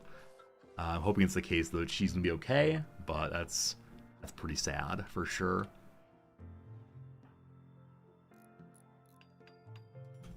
We do want to move the butcher's table, probably. Outside is not the worst thing in the world. Food poisoning does not get carried across. And I know a lot of older people don't like giving up their independence, and part of the independence is going anywhere they want to, anytime they want to. And I think my grandmother's done a pretty decent job of being willing to move inside and not go out on snowy days. But it's just hard as a person to say, man, I can't do what I did before. Man, I can't do the things I love to do. And I definitely understand that. I definitely understand why when I get old, I'm not going to want to stop going wherever I want to go and doing whatever I want to do, even though it would probably be, happier and healthier for me to do so. So that's how it goes. The Caravan mod creates a story where you're fleeing and trying to survive from mechanoids. That's really cool. And we're enjoying the on-the-road story, but we're just moving when we want to, every 2 years or so. Exactly, Dogberry. Exactly. Especially when it comes to driving cars. When you're older and still driving cars, it is absolutely more likely that you will cause an accident because you don't see as well, you don't react as fast, you might be distracted more often, etc. But the hard part, of course, is at what point does that happen, right? At what point do you say to yourself, man, I just can't do it anymore? Because I'm guessing if on one day you have the reactions, etc. of age 22, and the next day you have the reaction of 70 years old, you'd recognize in yourself the profound difference. But if you're seeing yourself and engaging yourself every single day, you don't really see it. In the same way you often don't notice yourself getting older because it happens very, very slowly day after day. And so part of it is the necessity of family members and friends saying, okay, grandma, okay, grandpa, okay, uncle, whatever. You should really think about, is it time for you to say, no more, no more, no more? And I think it's a very hard conversation at times. So I hope I'm someone who gets to that point of life graciously. As many of you know, I hate driving, so that will not be an issue. But I hope I get to that part of graciously and, stay safe, I guess. I'm really lucky. Also, I live in a city that has great transportation publicly, so I can get around very easily with no driving. For people who live in smaller towns, it's much harder, of course. So it's why you play pickleball to keep reactions sharp. Absolutely. It's why I play video games, so I can click quickly. Because in the future, all driving will be just clicking. Surely. Mr. Science, the science guy. Cooking is 8. We can now make packed survival meals. Fantastic. We're in a much better position moving forward to our next base then. I'm going to say by the 10th of what comes after December, April, May? Jan, February? I can't remember what the next one is. I think it's April, May. By the 10th of April, May, we will leave here. So we have 15 days and then we go. It's gonna be something. I need to strip all components from this map because we have so few of them. When we have simple meals done, Mr. Science, get back to cooking, please. You are on that. We have... I only set up to make 4 at a time. I need to also set up to make 1 at a time so we can do something for food if necessary. Okay. When those are done, we're going to want to pack survival meals. We're going to want to make them 1 at a time because he's not that good at cooking. I'm considering saying make them forever after the other ones are done. And I bring this down. Well, I'll stay at 20. Okay. I'm going to modify the butcher's table. Now that we have enough people hauling and such, I'm going to say the butcher's table should only do butchering once it's quite close by. On the floor right there, we do have a spot for bodies. I'm also going to say the stove should only collect materials from fairly close by also. So we need protein and veggies to make packed survival meals. Did I replant? I did replant. So I'm going to say I want the simple meals to be made only of meat and save all possible veggies. Hey, Smoke Ribs, thanks for sending the mod over. I'll definitely check it out after stream.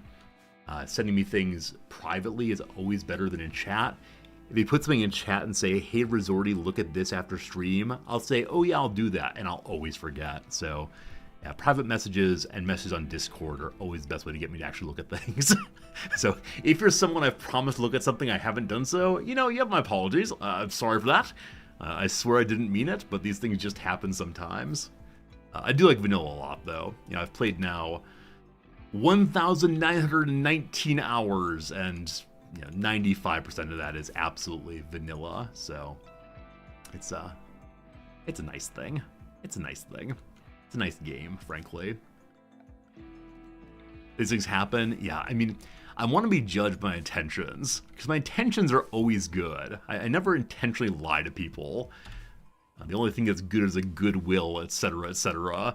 But I know when I say I'm going to do something, I really should always do it. Unfortunately, Science Guy is not always checking for available cooking. Research is a job you lock into and don't bounce back out of, which is why it's not ideal to have a cook and researcher on the same person. So what we could do is take our second best cook. Oh, they're all terrible. Oh, they're all absolutely terrible. If Mr. Science dies, it's going to be nothing but food poisoning forever. So I'm actually going to take Mr. Science off of research entirely and have him help with hunting as a way to keep the cooking going instead. Is the room with the X squares in it open the bottom left corner? No, this is one of those somewhat cheesy things in the game. This counts as a closed corner. It's as insulated as anything else. No one can go through it. There are ways to stab through it. That's really cheesy. But yeah, this counts as a sealed room. So when you're doing a playthrough with very limited resources, like the Let's Build the North Pole playthroughs, you'll see that most buildings are made exactly like this on the corners just to save that tiny bit of material. If we were staying here forever, I would change that. And also our city would look very different than this. But as we're moving regularly, it's not nearly as important. We got some visitors. They're coming to trade with us. These are our first traders of this map. Also, I should probably make a crafting room because we do need better clothes before we're leaving, as Kibs and Britches have sad clothes on. Kibs and Britches, I never know if I should pluralize or no. It's one character, so Kibs and Britches is. The plural's in the name, though. Kibs and Britches are? Not sure. We will want to have a northern door at some point. And then put a door in this slot also. Good. I'll move it over so they can walk straight-ish through, I suppose. Not getting stuck on the collection of hallway items. And we'll next go ahead and make the dining room a little nicer. Everybody gets a good bonus for that. Good. Roskler, you also prefer a Walleyes mod. The vanilla lamps, though, kill your emergency. You want to have the mod going. Yeah, I get that. Yeah, Walleyes mod makes a lot of sense, because the idea that you can only make ground lamps instead of like taking some tape and jamming them on the wall, not taking up that tile, makes a ton of sense. But yeah, there are a whole lot of mods that are, quality of life, reasonable mods, etc., but so many of them are, for me, a slippery slope. At what point does the quality of life stop being about quality of life? It's so confusing to me. The eggs count as protein, I believe. Are they set as allowed to be used?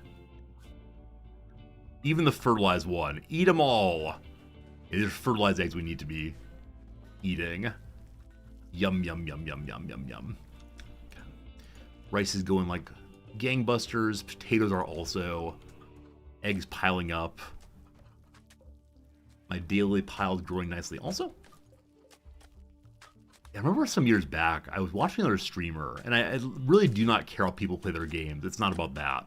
I was watching some streamer, though, and they said, I only use quality of life mods. And then they were playing, what's it called?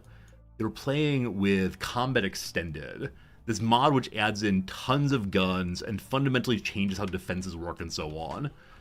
And I didn't immediately say, like, that's not a quality of life mod, what are you talking about? But I may have thought these thoughts pretty directly.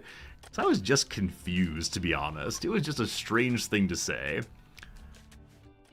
The visitors have arrived with their items to sell to us. Mr. Science, what do they have for trade? Most importantly, I want to sell something to have more silver for when we're on the road. They'll buy a short bow, fine.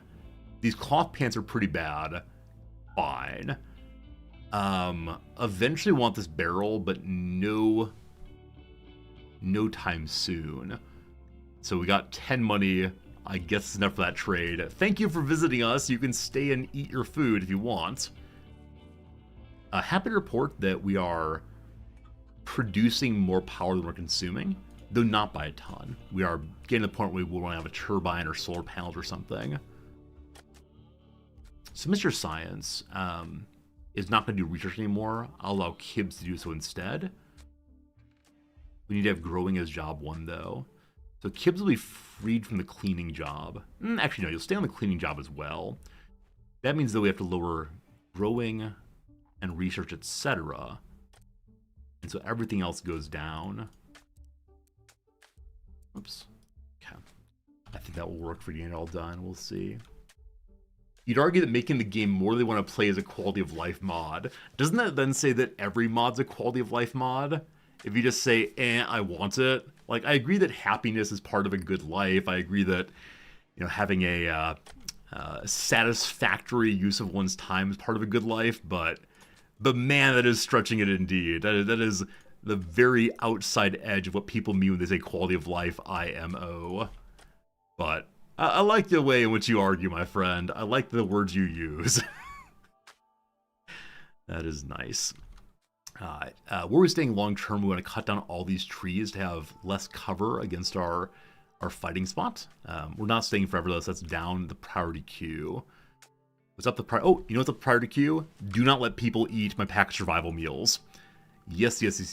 So you may only consume simple meals. Occasionally they'll eat all the packaged survival meals, and I'll be very cross when that happens. As we said, though, we now want to have some tailoring happening just up this way. And then maybe some other kinds of construction, though, as we've not yet researched smithing, there's not too much to do. So probably Mr. Science should get on to creating more science. We could just store more food for right now, and then have him make a mad dash through all of the packed survival meals closer to the end. I'm not sure. What I am sure about those, we need more components. So, Jack, I'm taking off of construction again, and back onto mining is job 1. Good. Soon you make clothes also. For next philosophy class, talk about the view of one Rimworld player. What is a quality of life mod? If I ask my students what's a quality of life mod, at least some of them would know. I've got some students who play strategy games, which always delights me. I don't know, because I didn't really get into strategy games until I was in my mid-30s, I think. Maybe early 30s. Something like that. And I'd never really played any strategy game before that. I'd played instead, FPSs and MMOs and so on. So, I don't know. But I'm glad that people play the kind of games that I like also. And whether it's people on Twitch or people I meet out in the rest of the world, or I guess I'm glad that I play them also. It's nice to have that kind of connection sometimes. A lot of wood here. I don't really need more wood, but I keep seeing this thinking, man, if we get attacked that direction, it's going to be... It's a bear. If we get attacked by the bear, where are you coming from? I guarantee this bear is on a beeline to eat one of us. I guarantee. So it's time to deal with this before it, quote-unquote, deals with us.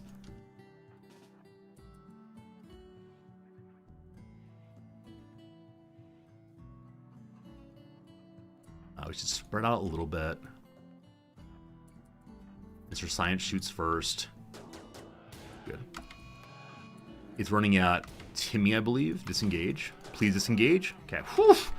He would have run and fought anyway. Run away anyway, but that was closer than I want it to be. Hopefully the bear was not just coming to ask me any picnic baskets. I'm not sure what it was doing. I was already playing FPS, so I have a favorite from back in the day.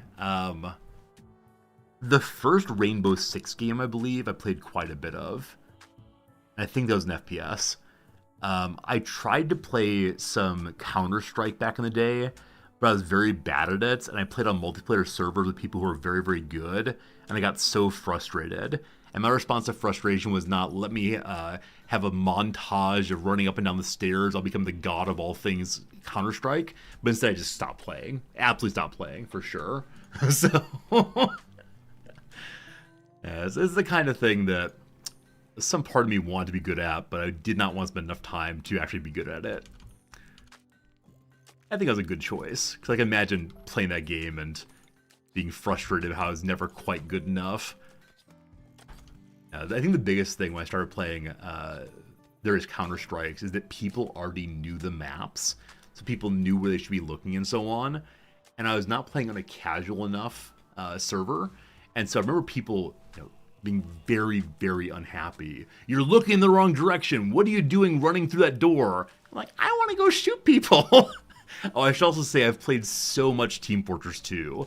So much TF2. And it's a game that is super fun, of course. If you've not played it, it's free to play.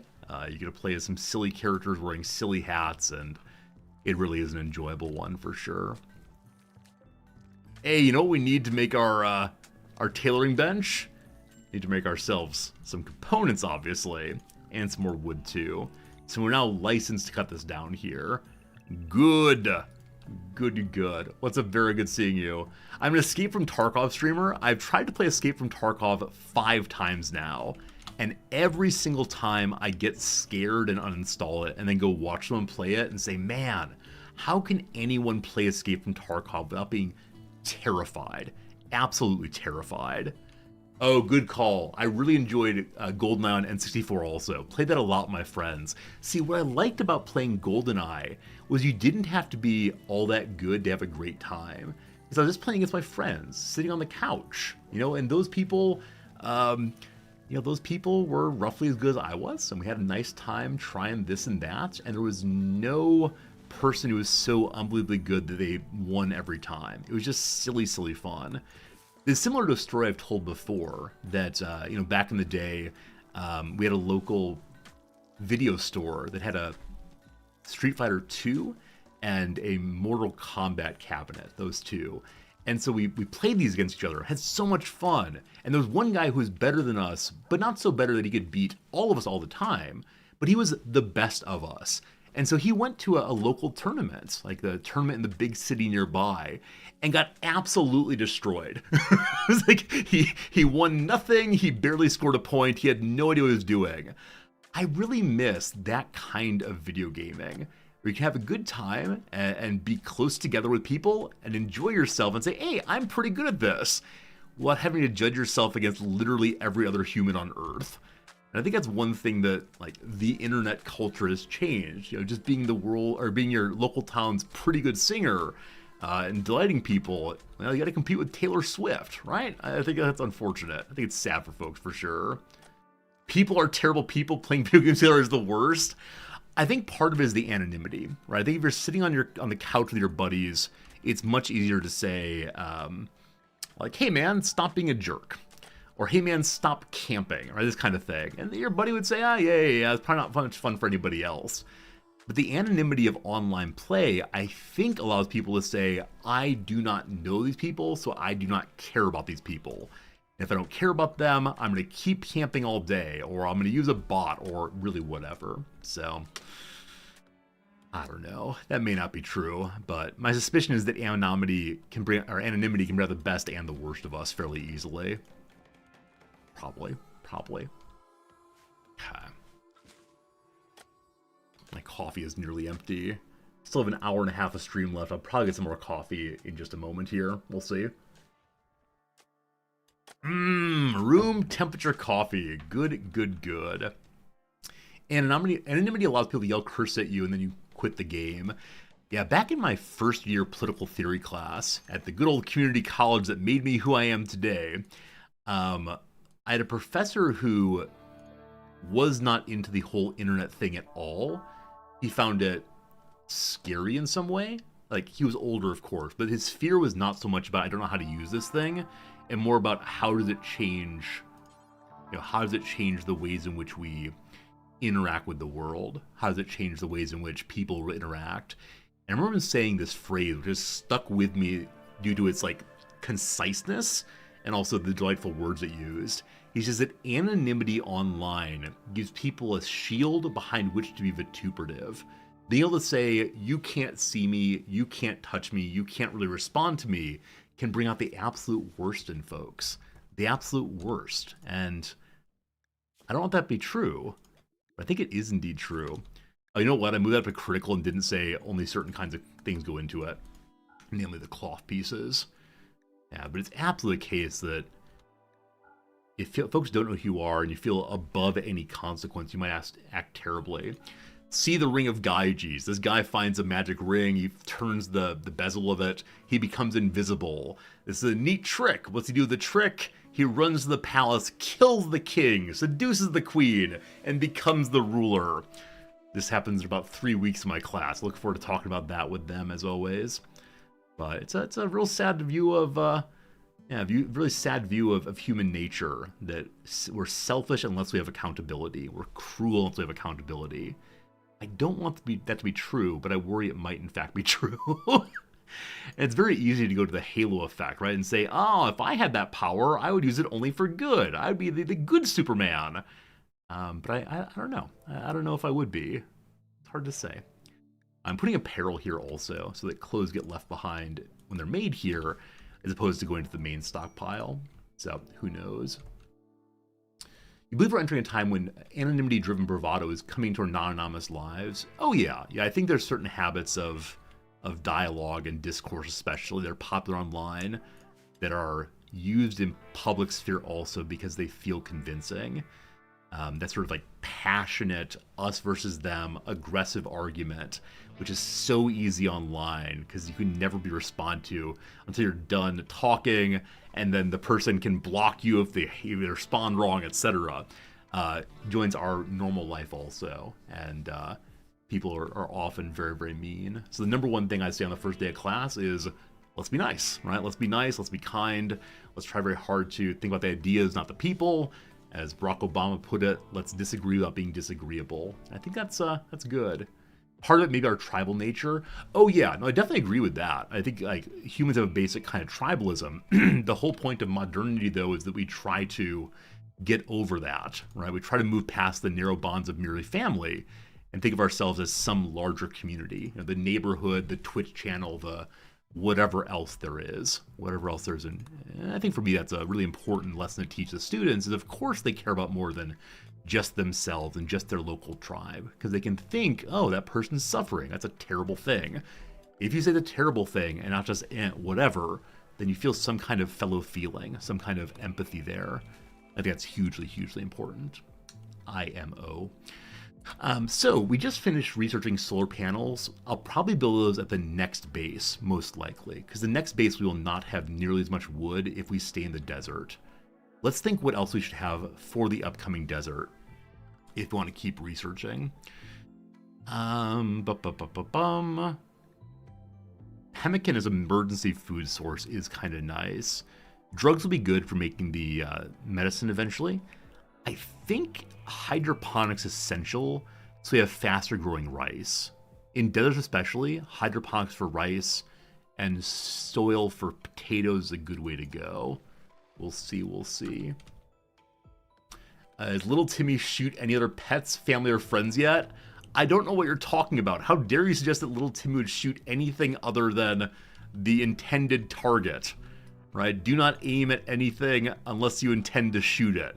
This is the lesson I learned in Boy Scouts years ago. Why am I wearing a suit? Blood of Nero asks, why aren't you wearing a suit? That's my question. That's my question there. Because I'm at work. I'm working right now. Don't you wear a suit to work?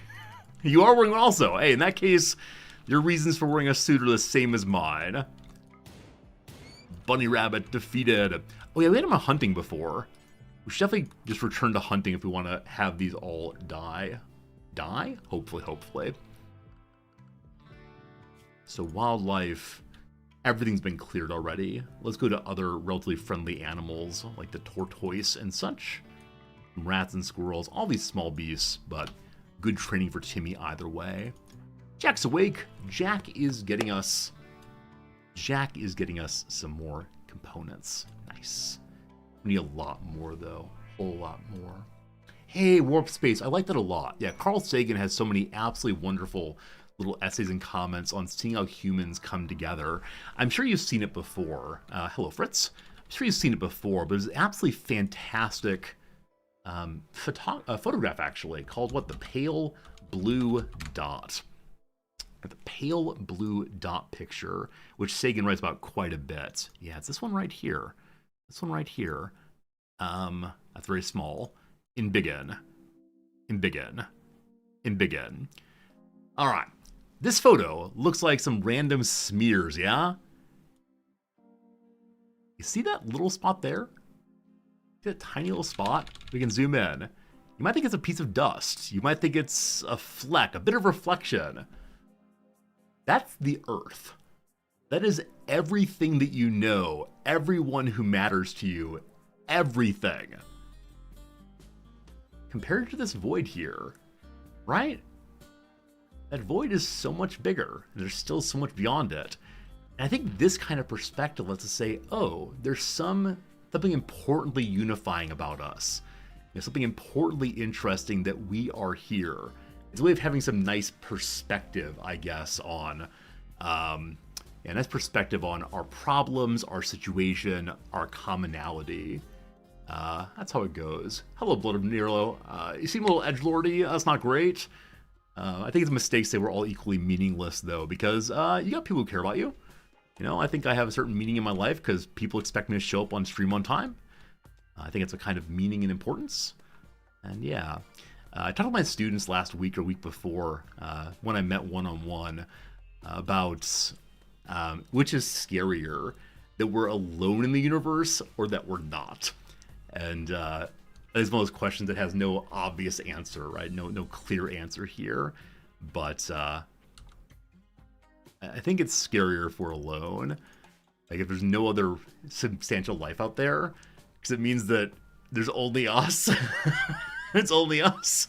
And if we screw up this thing called morally developed life, we're not getting our shot most likely. So yeah, I don't want to think too much about those space aliens coming to consume us or anything. But yeah, that's how it goes. I do seem like a teacher. I am a teacher. That's what I really do.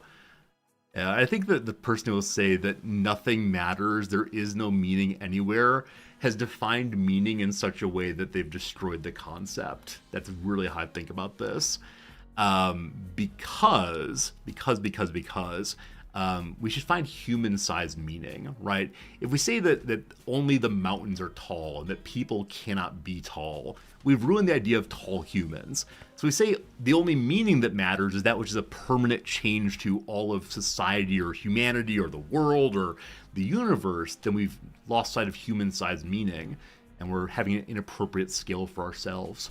That's my story anyway on nihilism. I think it's a very sad way of going, though it is seductive in a life where a lot of people have lost the ordinary source of meaning, namely religion and such. So, meaning is created, doesn't exist. I mean, dollar bills are created. Do dollar bills not exist? It's fine to say that there's no overarching purpose that like God commands us to do, but it doesn't mean there is no meaning, right? I think it's a from mistake say things are either pre-created and to be found in nature or they're not real. That's important for me. It's important for me. Dollar bills have no value unless you just believe they have value. See, if I were in the United States right now, I'd get my wallet out and rip a dollar bill and say, did that feel like anything? I think dollar bills have value independently of my saying they have value, because my students do not like when I rip up money. So, yeah, I think, like I said, I think this is a little bit of a miscategorization. Sockwisky, it's very kind of you. People have asked for YouTube videos about this kind of stuff. I'm just nervous about putting ideas out there and not being able to clarify myself, and people being really mean in the comments. So, as I've said before, video gaming is fun, but inessential to me. If I stop video gaming tomorrow, I'll still, like, be myself in some sense. If I put my ideas out there and they get absolutely, absolutely ridiculed, that'll be very hard for me emotionally, and so I'm kind of afraid of showing important things to me. But maybe someday I'll decide that other people's perspectives aren't super important. And probably people would be absolutely delightful towards me. I just need to chill out, etc. What was I thinking? I was thinking someone has bad clothes. It's Kibbs. Hello, Kibbs. Show me your problematic clothes situation. Your t-shirt is bad. All right, I will make at least one t-shirt right now. And we need to figure out who's going to do a good job with the clothing making. So, time to set this thing up. We want to have only one shirt that's above quality of 65 and above or at normal or better quality. Cool. You pause when satisfied and back to it over and over again. Absolutely fine. We only want our best crafter to make these. Our best crafter is Jack, absolutely. Jack's level is what exactly? 7. Okay, so only 7 and better permitted on this. 9 is not usable. Okay. And then we make a second zone. If we had a river nearby, we put in that. For now, we'll just throw it out back instead. And this zone will be, I don't know, the closed landfill. Why 65? So you could just do 51%, and that way it's still usable. For me, 65 is high enough that they're not going to whine about the clothes being bad anytime soon. Ideally, you want 100%, but you'll see what I'm going to do in a second here. You'll see what I'll do in a second here that will help with understanding what's going on. But 65 is still a bit of wear left. So this is the clothes donation pile. Hopefully the Salvation Army comes by and gets it. So this pile is going to be for anything that's below 50 points. Give me that 49. This is why I can't play CSGO anymore. My hand's too bad. And then anything that's below the quality of normal. Okay. It's critically important that those go there. Of that, we just mean apparel. We do not want them to put any of our armor in there or utility in there. So just normal clothes for now. Now these things, the lab coat and such, were added by a mod. I don't want to burn my lab coat, certainly. That should work. Are the 2 bars an and or an or? They're an and. Yeah, they are definitely ands between the two. That should work. We'll see how it works.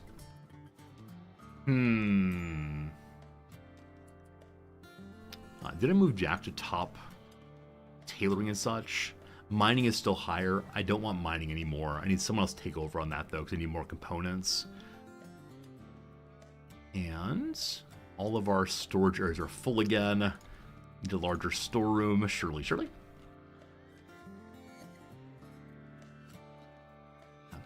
Let me go and mark additional components wherever we can find them. I'm okay with having people running all around the map to get all of these. I think another reason why I'm a little nervous about making YouTube videos about things I care about are that I know there's such high quality videos out there. You know, people like Alain de Botton, School of Life. He puts out interesting philosophical videos that have like really fun animations and graphics and sound. And I don't know how to do any of that without spending quite a bit of money. So I worry if it's just a video of like, hi, I'm Resorty, let's talk now about meaning, that it wouldn't be nearly as interesting for folks as ones that are higher production quality. Now, I have done a little bit of video editing, but it's very silly and very poor quality editing, so I'm not sure it's actually worth putting up, but gameplay is so much easier. I can just stand here and blather while pushing buttons. Making a polished script of serious work, yeah. I have a Rimworld series called Chip's Challenge on YouTube. I got through 11 episodes before my head exploded for all the work. It was incredibly challenging. It was very, very hard and took way too much time. Were it a full-time job, I could definitely do it. The person I've been so impressed by on YouTube playthroughs is Pete Complete. But Pete Complete puts out, I think, ideally 1 video every 2 weeks. And it's not his full-time job, but he does it a tremendous amount. And I think that's the only speed I could do it at. And I'd have to not be streaming also. So that's how it goes. Also, you prefer the less edited interaction because there's more thought process shown with speaking off the cuff rather. Yeah, this is something that I try very, very hard to like make public. With my students, I have some polished arguments, but a lot of times I think what they say. They consider this, I consider that, and then show them what I got. I think thinking publicly, while it's so unbelievably vulnerable, is also important. And it's important because it shows the honest way in which the best ideas come about. I think students really get confused over that. Yeah, you got into it via Pete. Yeah, Pete Complete is really, really good. And my videos were made in homage to him. So they are in a similar style, with a lot of like commentary, and I do voices and so on, but I just couldn't. Unfortunately. It's the Rimworld content I'm proudest I've ever made and will probably never do again until I retire, maybe. Or I could maybe do like 1 video a month, but it's too disparate then to stay well focused. Let me go ahead and make sure the settings here are correct. So settings here are correct, but these items have no place to go. So I'm going to leave these open as anything that wants to go there can go there. We'll see. More urns needed. We're doing archaeology also, so we want to pick up any urns we find to give to the museum at the next location we find. Oh, lots of leather also. Someone is not set on job 1 hauling who should be. Currently, no one's on job 1 hauling. So I'm going to actually move Comet up on that to clean up the base a little bit. Hey, good mate, I agree with that. Good communication is a certain kind of vulnerability. Yeah. In different circumstances. Like, the bureaucrat who's explaining to me how the rules work, I don't want him to open up and say something like, let me tell you about my mother, and then I'll tell you how to get health insurance. Like, I'm okay saying it's contextual, and I'm very lucky to have 2 jobs that both do allow me to be fairly open about myself and to share freely whatever comes to mind, whatever's important to me at the moment. But I realize I'm very privileged in that way. I think many jobs are such that people aren't able to really express themselves. The example I always use is my first job ever was a cashier, right, at a large store. And I had to say, have a nice day, thanks for coming here, etc., no matter how mean or dismissive they were. And that was a little challenging for me. And ultimately part of why I stopped having that job. I never yelled at anybody, but I did have the feeling of, you're just not very nice. You're just not very nice at all. I'm gonna make dusters now, and the entire reason for that is we're gonna need them in the desert biome we're coming to. So make that. The middle shelves are not textiles only on this side or that side, because my storeroom is full. Now, I could just jab more shelves in there, but I kind of like having a little pathway through. I don't know. It's a strange habit of mine. If we're staying long term, and maybe if we're not, I'll expand the storeroom out to put more shelf lines in. But I think any job where you can't be at least mostly yourself and honest about what matters to you is very hard to do for me. Though with that said, I recognize it's sort of the necessary affect of the capitalist system to have the nice customer service face always, and this is why I'm not in that kind of stuff, unfortunately. It's too bad. The dusters I only care about is they're at least normal quality. Past that, don't exactly care. And we'll pause when satisfied, restart at 2. And cowboy hats also.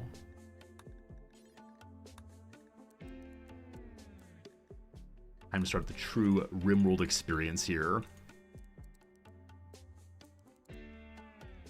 Good. We'll see how it goes. Go, Jack, go! We'll give Florin also, I suppose. Florin. Like I'm a cowboy already.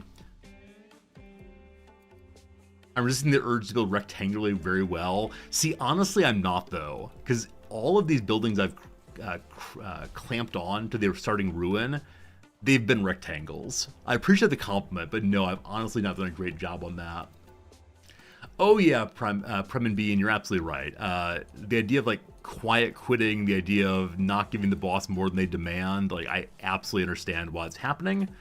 I think a lot of jobs that people used to be fully invested into, they aren't anymore for really important reasons of autonomy and wages and meaning and all the rest. I do not mean to say in any way that people should give all of themselves to the workplace, but I'm just sad about that, I guess. That's the hard thing for me, for sure. So this is the part where I say, if only we were in heaven, we could think about what kind of shoes we'd have.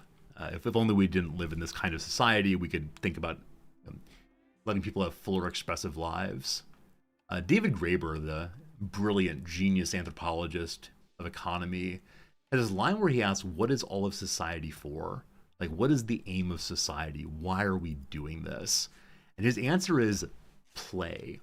In the same way that you want your children to not have to go work in the mines, you want your children to play, why don't we say the same thing of adults? The aim of society is to make a place where we have to do less work and have more unstructured time to do whatever we want to do with it. Aesthetic creation, games, whatever. And I raise that to my students, and they find it very upsetting. Very upsetting. They call it like trivial. They say it's the kind of thing that one should never encourage, play, which does feel very, very kid-like to them, but also hopefully the kind of thing that we're doing on weekends. Have this unstructured time to do what you want with it. Many of my students, though, are desperately concerned that if they don't have some boss telling them you do this, you do that, then they'll very quickly just become idle. very quickly waste their life. And so I started asking them, well, what would not be wasting your life? What do you do on the weekend? Etc.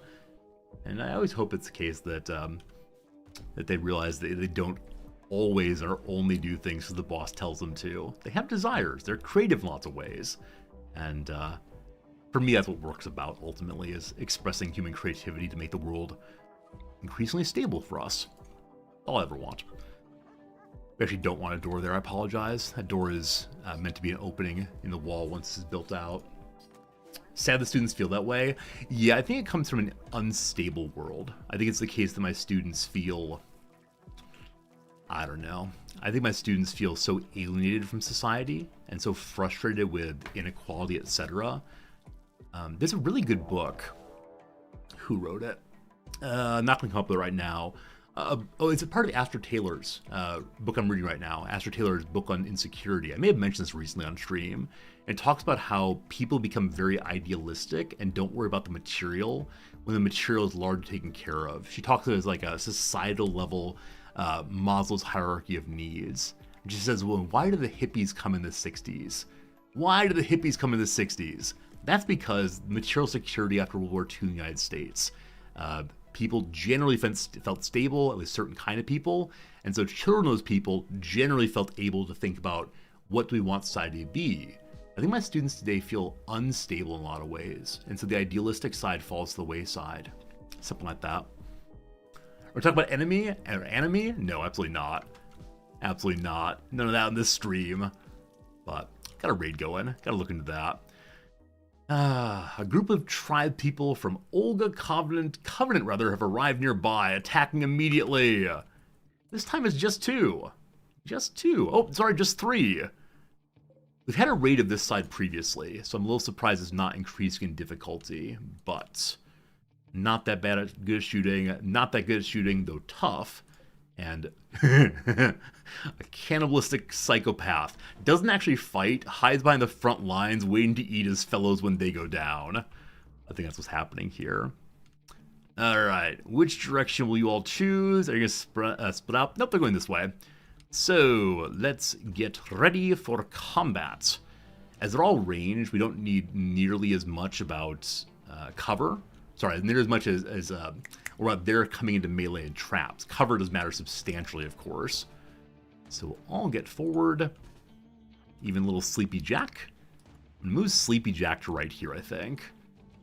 Kibbs the Meleeer. I'd like to get Kibbs the Meleeer an opportunity to get some stats, if possible. And little Timmy is going to pull back in a way where... What's Snail doing?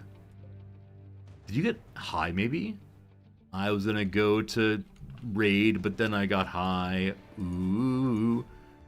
Seeing Snail stop, I was thinking that perhaps they're going to wait for a while and then attack, but I guess not. We have a character coming in the back direction. Kibbs, that is your target. Timmy, head on up to...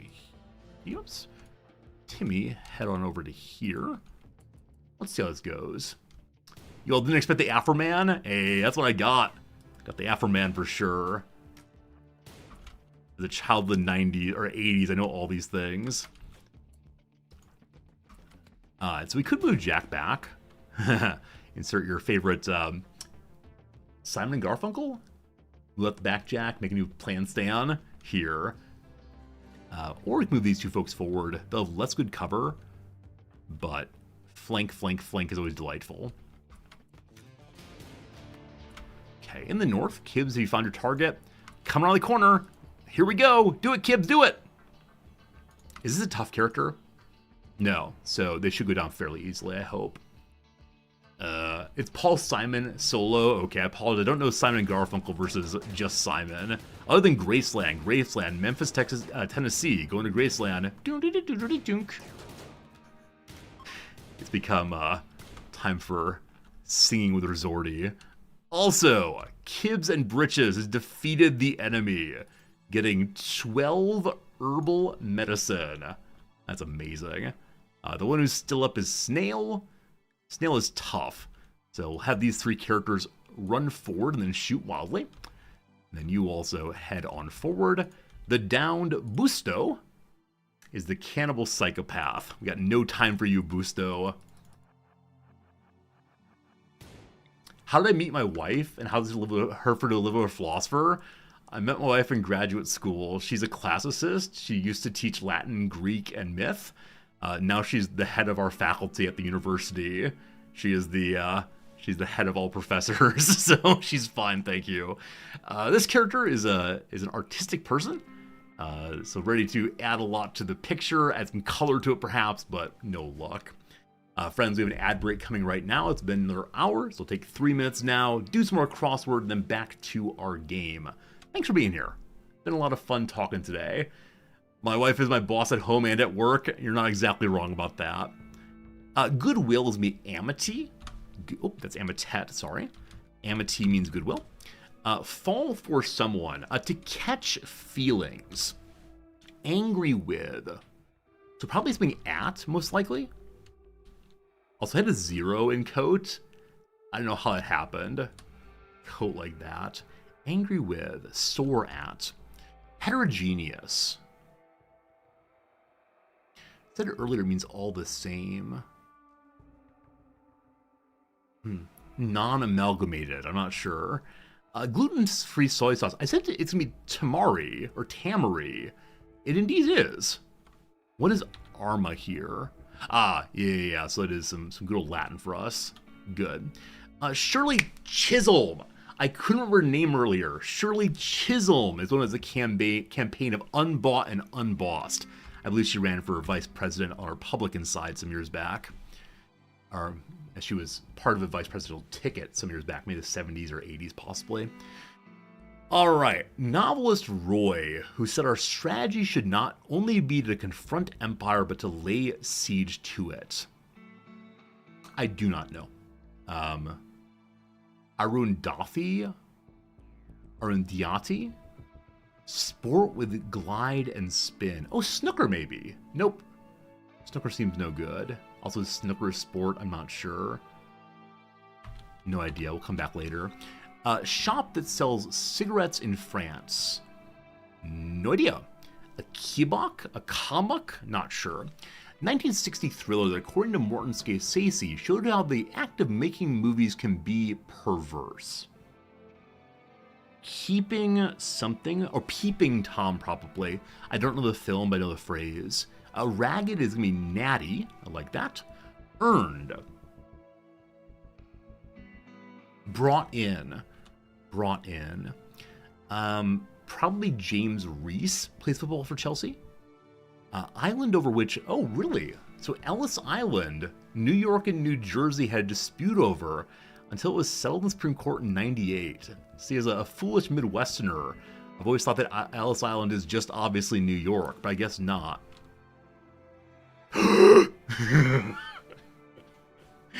Are you all embarrassed of me yet? Because if not, remember the part where I said heterogeneous means all the same things? It's absolutely opposite of that. It's homogeneous means the same thing. Heterogeneous means different things. So eclectic is correct. Yikes. Yikes, yikes, yikes.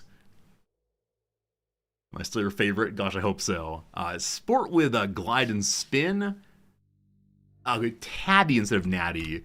It is shot put. I think natty means actually nice.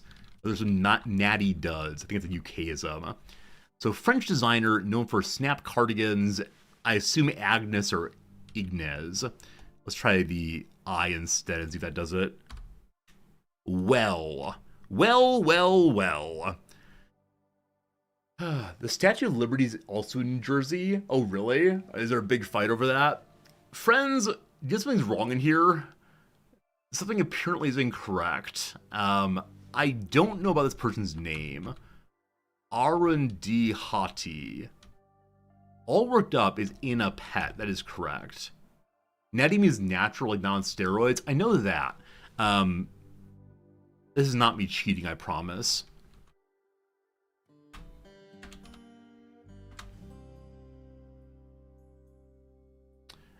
Yeah, natty means stylish and tidy in British English usage. It also could mean natural, a la no steroids.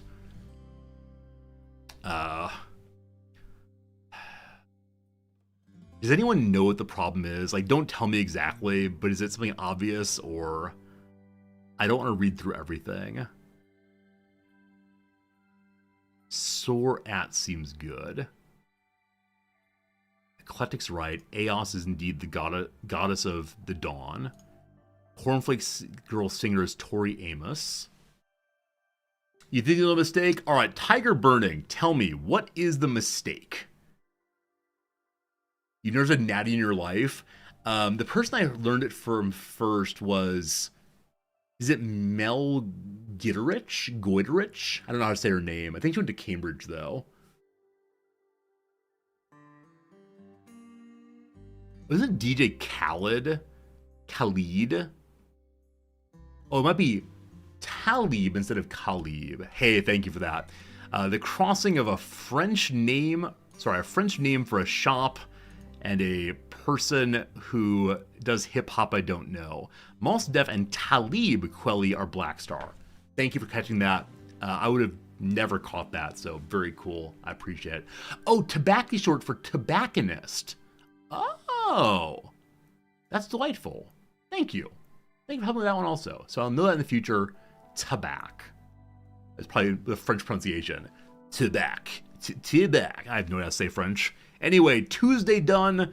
Good job, everybody. We got an hour left of stream. Let's go ahead and do that right now. And then it's all going well here. So the C is silent. Taba. If you attempt to fix my French pronunciation, you'll be one person in a very, very long line. Unfortunately, I will never, ever fix my French pronunciation. I have too much fun with it at this point. Pretty close. Hey, I fixed my French. That's good. The raid has been dealt with. All enemies dispatched. Good. We have some items to bring in to sell. Oh, Mucho Busto. Mucho Busto, you're still alive. I was going to say not anymore, but Mr. Science does not understand the science of killing people. Boom, headshot. Alright, finally down. Those tough people are no jokes at all.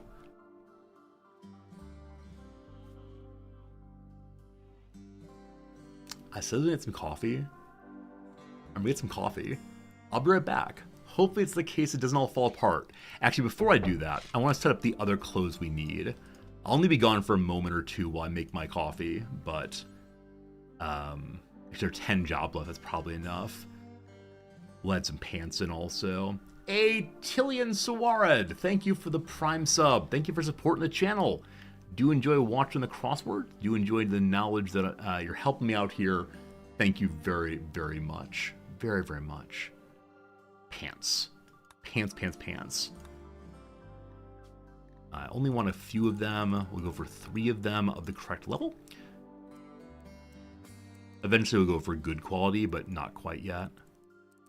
No other way. Must be 65 or so. Okay. We'd also like to have new lab coats. I have no idea what they're made out of. 60 of any kind of fabric. Absolutely. Everyone needs lab coat for when doing the science. So just make 5 of them. I wish you the best of luck. All right, the game will run. I will run away. We'll see in just a few minutes with some coffee in hand. That will be a lovely thing. For now, though, thanks for being here. It does mean the world. It's a lot more fun streaming with you than without you. See you presently.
The base did not burn down. Hello again. Thanks for being here. Hope you're having a lovely evening or morning or afternoon or gosh, whatever time of day it is for you. Hope you're having a good one for sure, for sure. We returned for our last about 50 minutes of stream. Got my coffee ready to go, so I'll be in fine fettle for teaching in a bit. But it's a real pleasure to be here with you, as always. I appreciate hanging out. Appreciate that very much. One always has a slight concern that you come back from the break and no one will be here. Everyone will say, no, Resorty, you were gone too long. I've abandoned your stream forever. I know it'll never happen, but it's very easy to be concerned. If you're an anxious guy like me, it's good to be here with you for sure. All right, we are getting closer and closer to leaving. Probably 11 days till I want to go. We're up to, only 11 pack survival meals. Because we're just making more and more and more simple meals. We get rid of that cook line and only go to this one for now. We'll begin to save meats and such for pack survival meals almost certainly. Major... Uh-oh. Okay, this is fine. I had a very, very brief concern there that Kip was dying. The medical treatment needed there is just he has some bruises. It'll heal up faster. That's totally fine, though. Comet's having a bad time, though. What's wrong, Comet? Oh, no! Romance? Romance here?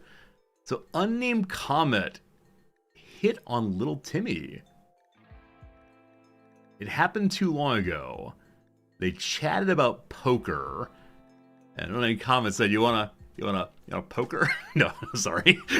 My wholesome rating is gonna be removed at once. So unnamed Comet and little Timmy had a bit of a romantic discord. Compared him to a breathtaking thicket. Little Timmy ignored that. Oh, that's terrible. That's terrible. They'll get over it. Don't worry, they'll get over it. Shame, shame, shame. This is the Resorty late night stream, apparently. Even though it's noon here. There is no late night ever. Okay, I'm gonna have Timmy pop over. Actually, no, you can't only halfway brick the chunk, however you want to call it. If do it all at once, so I should wait till he finishes. And make sure someone's on construction again. I moved people off it earlier to do more mining, I believe. So, yeah, Comet should get to it after all the other jobs are done. Maybe after a while. It's always midnight somewhere, I suppose you're right. As Jimmy Buffett reminds us, it's always 5 o'clock somewhere. You want me to sing some Jimmy Buffett? I got that in there also. It's Jimmy Buffett was my father's favorites. He was really into 1990s country radio. The Garth Brooks, the Vince Gill, the Shania Twain. He was also really into whatever I just said. Yeah, Jimmy Buffett. And so I got all that in here. I can sing to you about cheeseburgers in paradise and mea culpa and so on. It's called yacht rock. Is it really yacht rock? I don't think my father would like that phrase. He's a working man, a man of the soil. How dare you suggest he's yacht-like? I think he was excited to hear about a kind of joyful life of relaxation that he himself was not able to experience. And so it's kind of like a fun, over-the-top poppiness. I don't think he was into the person all that much. He didn't probably know much about the person, but he was very much into the music at least, which I understand at least. I think Jimmy Buffett died recently also. I don't think my father ever took us to a cheeseburger in paradise restaurant. It wasn't that kind of relationship. It was instead a relationship of, it's some fun music probably. Noticing just now we're not producing enough power anymore. So we've hit the point where we need more than this. I'm going to throw up a solar panel. It does take a component or two, which is continuing to be our rarest resource. But, whoops. So just take some of the power load off. 3 components. Oh, cruel video game. Which means someone needs to go mining once more. Comet, you're constructing. Jack, you're making clothes eternally right now. Timmy, I'm going to have you join on constructing, which means that Comet who's better at mining can do the mining first. Good. We'll see how it goes. Things are going up. Nice. We also finished some research, apparently. I did not realize that. Oh, no, we actually not started hydroponics. I apologize. The other direction there. My dad also liked Meatloaf. I can sing the Meatloaf and the Celine Dion. All those absolutely ridiculous, what are they, anthems, I suppose? Arias? I don't know what you want to call it, but ridiculous rock opera music. I can do the Who's Tommy, all of it if you want. One night we'll have Resorty Jukebox. I'll get myself a karaoke mic and sing. Good man, Timmy. Removing the old floor, making the new floor right on time. You want Resorty singing some night? No, my singing is good enough for the shower, but not good enough for anywhere else beyond that, unfortunately.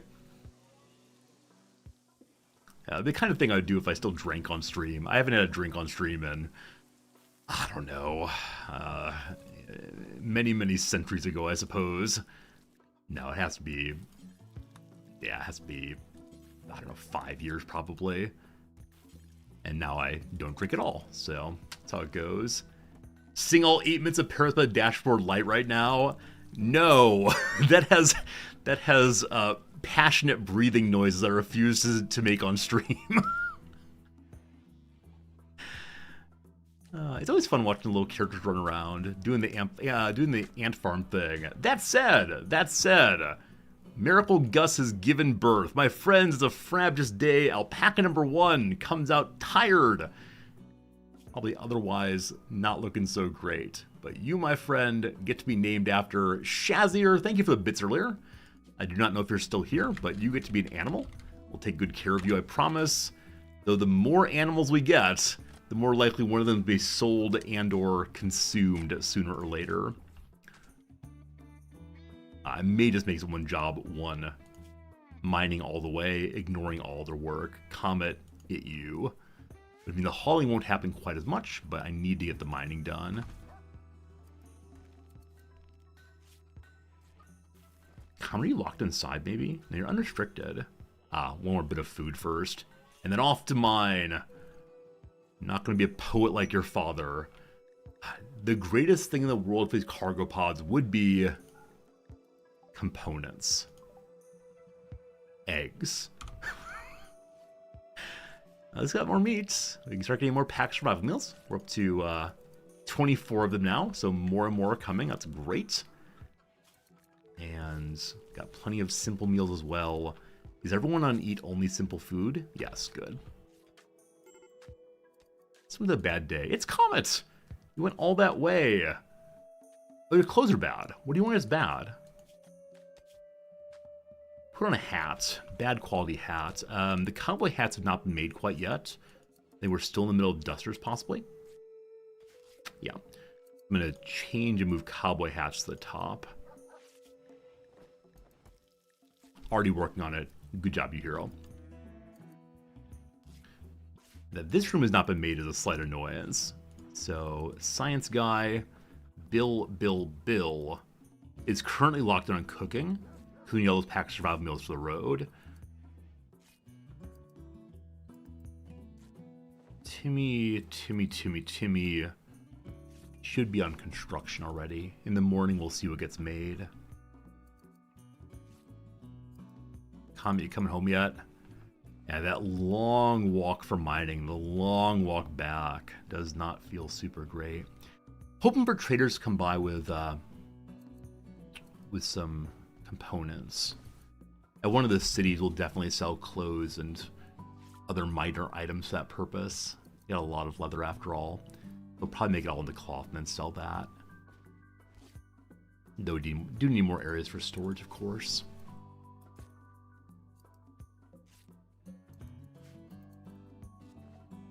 Amazed that no chickens have died yet. Don't see any predators nearby currently. I think we killed a bear earlier. It was causing problems. But now fine.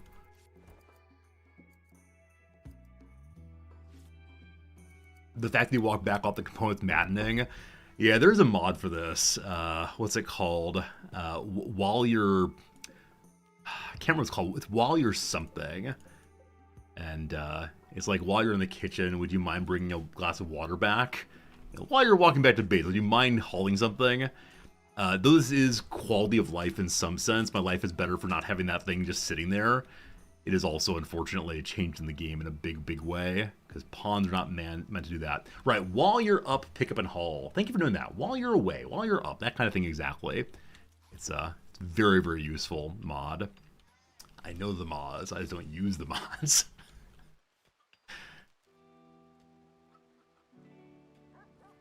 Alright, Soul Drainer is now functioning. We're now producing more than enough power. Absolute gangbusters. The point I'm going to turn off this generator, we should be good. Well, I'm going to do some day trading of crypto. Nah, I'm good, thanks. I'm okay not being crypto guy ever again. Just too painful. Just too painful.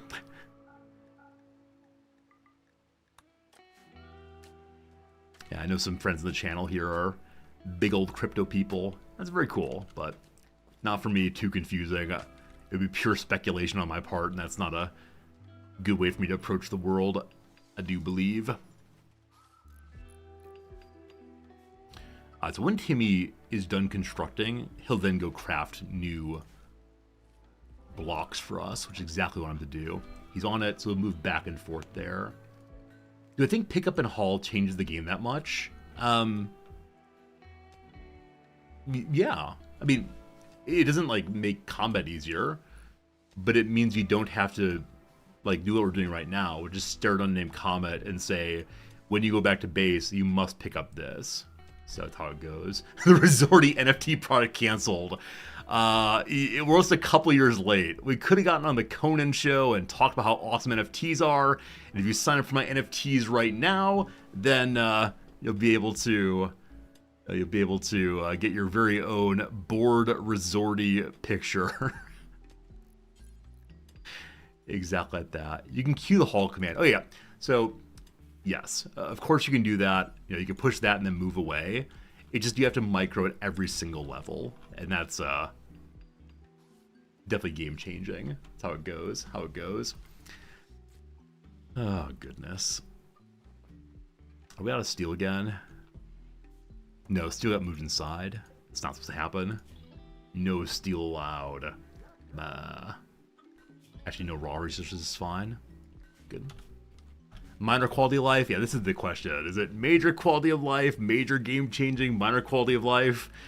I need some, like, Doctor of Philosophy in Rimworld tier and category description that would save us.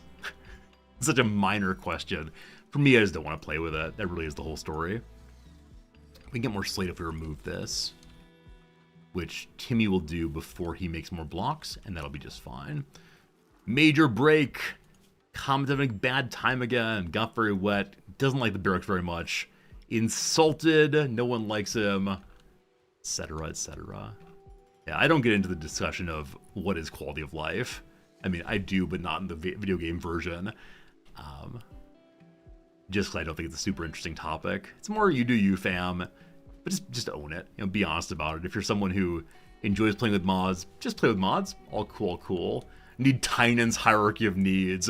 I mean, what's the most obvious base level hierarchy of needs for Tynan?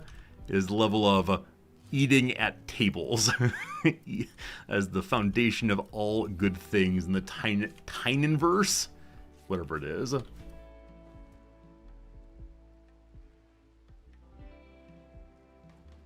What's the highest level of self-actualization in this game?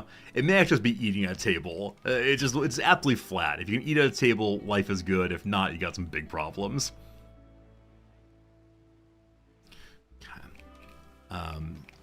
Wood and such should not be on this one either. I may actually not have a steel zone right now.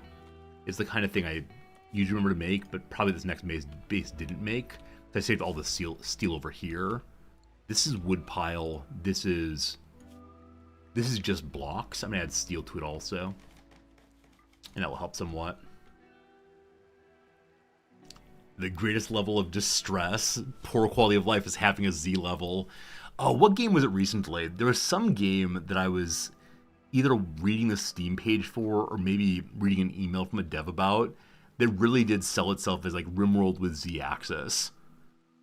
It wasn't Dwarf Fortress, don't worry. I can't remember though. There's so many of these Rim-like games, and every single one says, oh, we're going to be just as good as Rimworld. And I want to believe them.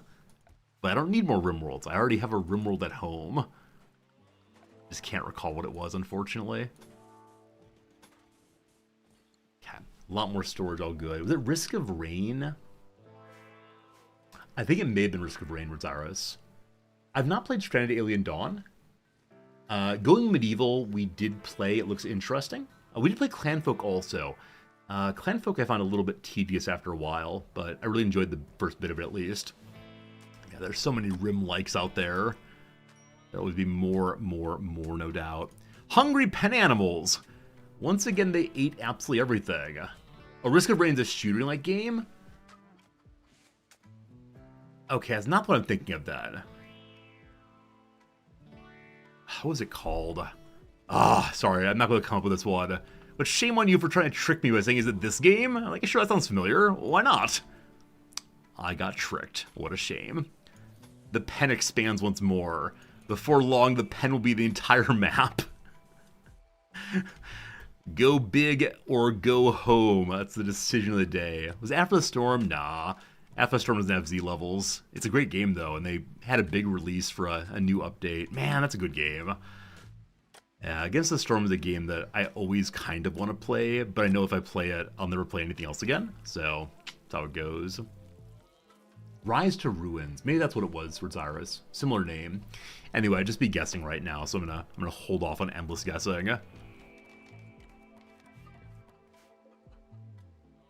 We're up to how many meals now? 26. Good direction, good direction.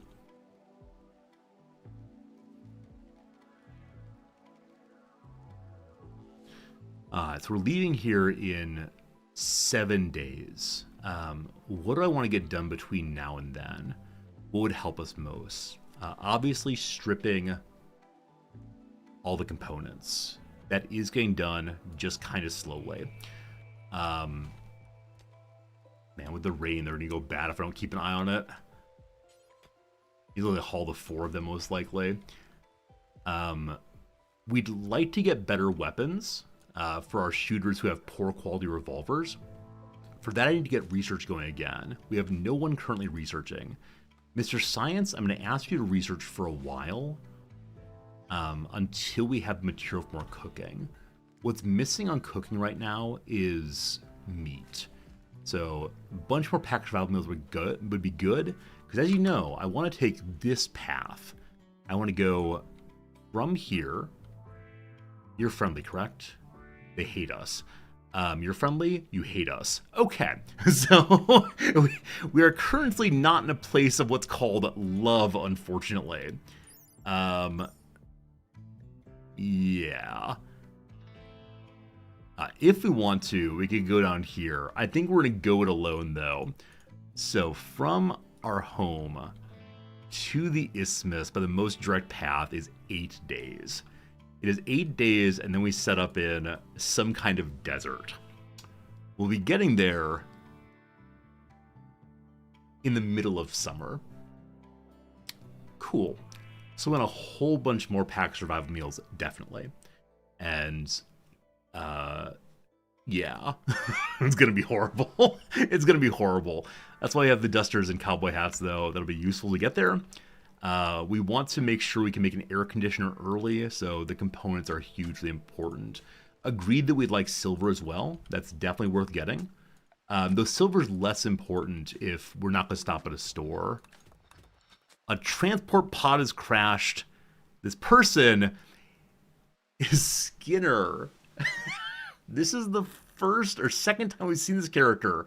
Our first time seeing them was part of a trader group. This is Mr. Science's ex-lover. She's returned again. She tried to sneak in via trade group. Now she has crash landed here. She just wants to be with Mr. Science again. She's a drifter, pyromaniac, misandrous night owl. It's the same as what she was before. Oh, do we accept the former Mrs. Science this thing? Pyromaniac's so bad. Misandrist kind of awful. But I think we gotta say yes. We gotta say yes for the sake of the storyline. Can we get to the south coast of the Isthmus? Yes. So the south coast of the Isthmus is a temperate forest, just like where we are right now. This would be our third temperate forest in a row. I'm trying to vary where we are repeatedly, so I'm going to desert, even though I wouldn't like to do so exactly. If we continue along, it's just more and more desert. Luckily, no extreme desert. That's the goal. Yeah, I tend to never accept pyromaniacs. They're very annoying. But in this case, for the story, let's do it. Also, why did I never ever make beds this time? I set up the initial bedrolls and then never gave them beds. I am a monster. So next base, let's say we try to make beds for folks. For now, though, Mrs. Science gets to sleep on the floor. We're going to make her the first and only bed. Here, you can live in the storeroom. That'll be nice. Timmy, get to work you. How long until she dies? 8 hours. Mr. Science, you want no part in this? I understand, Mr. Science. You gotta go tend to her, take care of her, and see how this goes. Yeah, good call. One of these SMGs, or light pistol that. It shoots a lot of shots, so it'll be good for leveling up someone shooting who needs it. Unnamed Comet, 8 on a table, 8 far away, is dismayed. Luckily, just a wanderer, so Unnamed Comet will not break all of those lovely components out there. Gotta get those in, though. Mr. Science looks down, considers spitting into his lover's corpse, instead just muddies her clothes a little bit, but knows his sworn duty is to help people stay alive, and how sad would little Timmy be if they didn't do this small section on medicine? Little Timmy, knowing an important visitor is coming, went ahead and made a nice bed for her, actually good quality. I love it. Is she the former lover and the producer of the show? That's a little too complicated for me, unfortunately. Just the former lover. She's actually a super fan. She wanted to, so she's very young actually. When she was 16 years old, she saw Mr. Science on TV and said, "That's the only man for me." And for the subsequent 4 years, she did everything she could to make it to wherever Mr. Science shoots his show, probably somewhere in Florida. And then they had a brief but torrid affair when she was in her 20s and he was in his late 30s. Before too long, he sent her away, but now she's back. She's been trying over and over again to get together with Mr. Science, and it's finally happened. Mr. Science will nothing to do with her. We'll see how she interacts with the rest of the crew. Such silliness. Such silliness. Everyone's getting wet and sad. Oh, the flirting continues. Kibbs hit on Jack twice. Rejected both times. Also, people are walking past the bad corpses. We should probably clear those out of the way. Especially the ones that are nearest to base. Over here, probably. The mighty new pen has been created. So let's go ahead and cut it open. And make sure the animals have plenty of space for more eating. Destroy, destroy. Ah, the world is bright and beautiful. Undulating colors lighting the sky. How good is that? Is putting the pyro in the storm a good idea? What do you mean? I shouldn't let all my components burn? I think she'll be okay. I think she'll be okay. She's in a lot of pain, but she'll be alright. Don't you worry. And other lies I occasionally tell on stream just to set up some fun. Jack, let's go and get all these, please. And then even more to mine again. I'm hoping we can leave here with, I don't know, 10, 15 components? How many components does an AC unit take? Only 3. That's going to be the important thing, is getting that thing made. Hydroponic basins take... Does not say. It does take some components, though. So we'll see how this goes. We will be taking apart our heaters, definitely. As it's spring now, I'll do that currently. Actually, it's only 8C outside. Never mind, it's a cold spring so far. It's only one component for hydroponics. Thanks for knowing that. Appreciate that quite a bit. Unfortunately, we're not going to be able to leave the base today. Has to be this first part of tomorrow's stream that we do that. But a war merchant comes forward. Looking quite fierce indeed. They have a wolf possibly for sale. We do not have any money for that. Unnamed Comet, hearing them marching, decides to get out of his head and get back to bed. I think nobody is actually on hauling job 1. Yeah, I moved Comet to mining instead. Jack Friend, we're going to do that before we do smithing and tailoring then. Okay. Simple meals rotting. We do not have a fridge. That's fine. We'll keep on making more and more. For that, we need more meat, though, I believe. All right. Potatoes are soon to be... they're soon to be ready for early harvest. So we have quite a bit of rice, though. So I'm going to let rice be used here again. And let's say hello. What you got, War Merchant? They'll at least buy my my old weapons I have here. And some old, lousy quality clothes. And the poor quality things I'm going to get rid of. Not worth that much money, but it'll still be somewhat useful. How many cowboy hats have I made? It seems like quite a few. Old shirts, old clothes. The wool parka I'm going to keep around, even though winter's far away. It still has some use in it. Okay. And then the weapons. The various short bows, not needed. Alright, and a little knife also. Is there anything I want to buy from them? I mean, the wolf would be amazing. We can't afford it. So there you go. That's 200 more money. Praise be, praise be.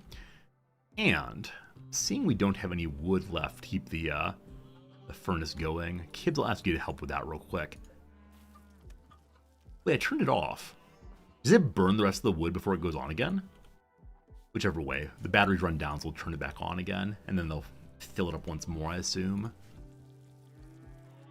Klaus says, you've had Afro Man stuck in your head for the past hour. It's my fault. Absolutely. Glad to remind you of the greatest musical artist of the early 2000s.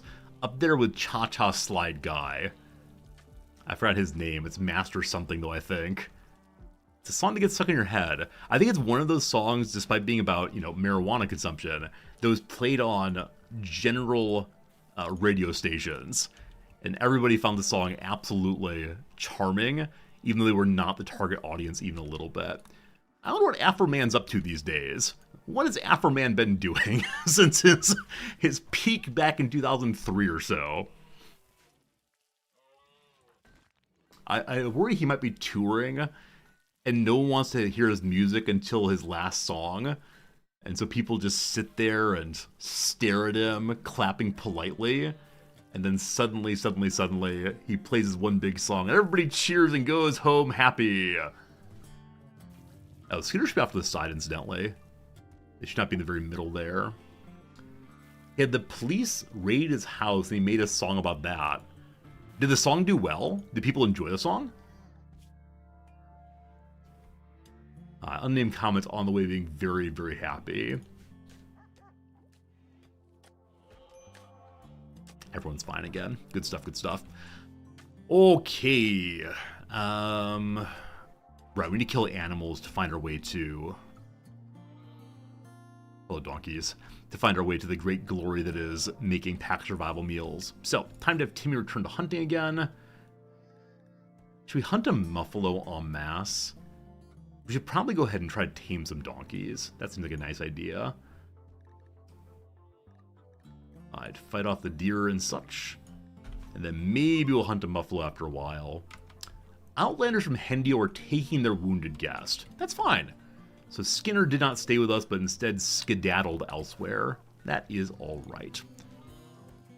So we'll move the bed off to one side, and then someone gets to stay in that bed for a while. How much longer are we here? Gonna be another 5 or 6 days, probably.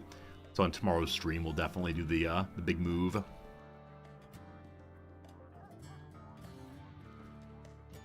Nope, science guy's hunting. That's actually not correct. Sorry, Timmy should be doing that. You should be cooking and researching instead. Hey, Timmy tamed the donkey! Timmy, good job, little buddy. Very fast at that. This would maybe be a better way of getting more and more characters instead of, not characters, more and more food animals instead of hunting them. But, donkey number 1, what should your name be? Thank you very much. Let's see, is it Tillian Sword? Yeah, Tillian Sword, thank you for the resubscription this day.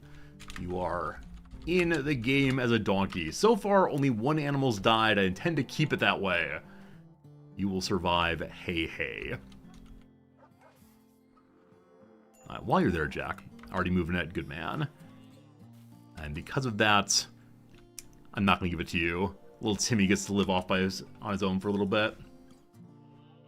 Yeah, we'll see if Skinner comes back a 3rd time. They should be grateful that I helped them take care of Skinner. Where is Skinner? When they take a wounded person, do they put her in a bag or something? Because I don't see her as a character walking around now. Is she inside of a muffalo? What are the hauling animals here? Can alpacas haul people? The answer's gotta be no. Where did Skinner go? Was it an illusion? A trick of the lights? Who knows, who knows, who knows? Okay. So like I said, this gun could be useful for leveling up someone's shooting. Though, I think everyone who wants to have shooting is already fairly good at it. 11 there. Speaking of shooting, unnamed comic is on a shoot frenzy. And a gift from the Carnivet for taking care of their lost person. Showing the welcoming hospitality spirit of Xenia. We get a little gold in exchange. We thank you. And didn't put anyone on job 1 flicking. Everyone should do the basic work. Put on your Uggs and do some basic work, please. Alright. It's turned on again. The power goes in again. Hey, good job, Jack. Yeah, number 1 on firefighting and basic always. Just totally figure out that when we start playing. So, Unnamed Comet's fast shooting. You are indeed a shooter who's very, very good. Also, you are indeed having a very fast weapon. So, he could send you out to hunt just for the hilarity of it all.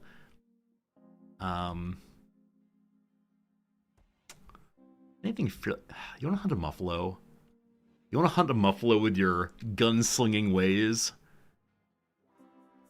In the morning, we're to hunt a muffalo. And I want to see if Unnamed Comet can do it solo. We need to find the muffalo that's away from its group, if possible. 4 down there. They're all in big groups. Remember the time that I shot a minigun into a group of muffalo and they all enraged? That wasn't much fun. They wouldn't dare all enrage this time. Let's go hunt a singular muffalo. And I very much want to see if Unnamed Comet can do it solo. But everyone else is coming down just to make sure they're observing. It's the community of inquiry and science. Alright, Kibbs, you might have to protect Unnamed Comet, possibly. Everybody else spread out a little bit. There's a giant beard. Let's see how this goes. 1 hit. No rage. What's chance been raging here? 10% chance. The whole group is moving. I won't regret this. Come along, team. They're letting their wounded one go behind. Hey, cool. Other muffaloes nearby have become enraged. Shot 3 times, 10%, 10%, 10%. Do your math now. Oh, that feels pretty bad. This is what I deserve for sure. Alright, so how wounded is Muffalo number 1? It's been shot in the body 3 times. It is slowed down a little bit. The other ones, I just need to fire out wildly to try to draw attention. Okay. Comet. Okay, this one's also coming to Comet. Fine. Kibbs, you're going to move here in case we need defense, clap a clap. Timmy and Jack, fire on this one. Mr. Science, fire on this one. Yes. Okay. Run! Run! Don't get eaten by an herbivore. Okay, good. That one's down before Kid had to get involved. Only problem here is it didn't happen, but this is a good way to get your folks friendly fired. Should have noticed that. Okay. So we shift on forward. They're all nicely slowed now. What kind of damage did Comet take? Wow, was bit in the shoulder. Those crushing teeth. And get y'all squared away. Moving too slowly. Got to remember to move a little faster than that. There we go. A whole herd of Muffalo defeated. Bingo bango. 1, 2, 3. I used to be fairly good at Rimworld kiting. I now get overly greedy, unfortunately. But we have all the meat we need now to make all the packaged survival meals we need now. So, fan-diddly-tastic. No place to haul these. This is how the buffalo were exterminated. Look here, you. I did not make a train track to have our gunners run in circles. This is how the West was fun, as Mary Kate and Ashley Olsen once put it. How the West was fun. Make sure that Pepper doesn't see what we're doing. Make sure Pepper doesn't see what we're bringing home, please. Distract it. Distract it. Good job, Timmy. Keep it facing that way. Run, run, guys. Run, guys. Pepper will never know. That's fun. HPG, you like one of the new follow messages? Thank you. Yeah, the new follow message, if you haven't seen it yet, is... Oh, I know why it's not popping up. It's done through Twitch here. Where's the test thing? I actually don't know how to test the fire here. Here we go. There we go. There's a hello friend there. That's the new fun announcement. What fun, what fun. Only probably I remember to move it around when I move around the screen. But I think it's fun. I've also stopped calling out followers. That feels pretty good, I think. Went back and forth where people wanted to have their follow acknowledged. I've determined that if people want to have their follow acknowledged, they'll just say hello in channel. And that is just fine. Comet here decided he doesn't want to be healed up. Let's fix that. And Mr. Science coming to do some doctoring. Kibbs is on it. What's your medical skill up to now, Kibbs? All the way up to 4. You're gonna be fine. If we get an infection, we got some problems. The Muffalo have heard what happened. There's probably some interesting story about the ways in which those who are having genocide cast against them decide to ally with the oppressor rather than go against them. This is terrible. I'm a bad person. Welcome to the world of my base Muffalo number 1. It's surrendered indeed. Alright, Wire Speed, thank you for the generous subscription yesterday. Wire Speed, you get to be Muffalo number 2. Excellent, excellent, excellent. Let's get this one hauled in and then never talk about this again. Timmy, you go get it. Already going to get it. That's pretty bad. It's pretty bad. There's more silver here. That's pretty good.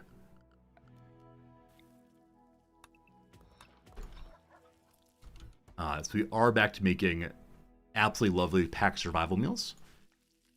Once Science gets to level 10, I'll start making them in a larger pile. He is now an employable professional. That's wonderful. He can go work at the McDonald's now. That's a good time. I want to not replant the rice. I want to also not replant the potatoes. Though I do want to replant the daisies, or wherever they are. Daylilies, maybe? It's about that.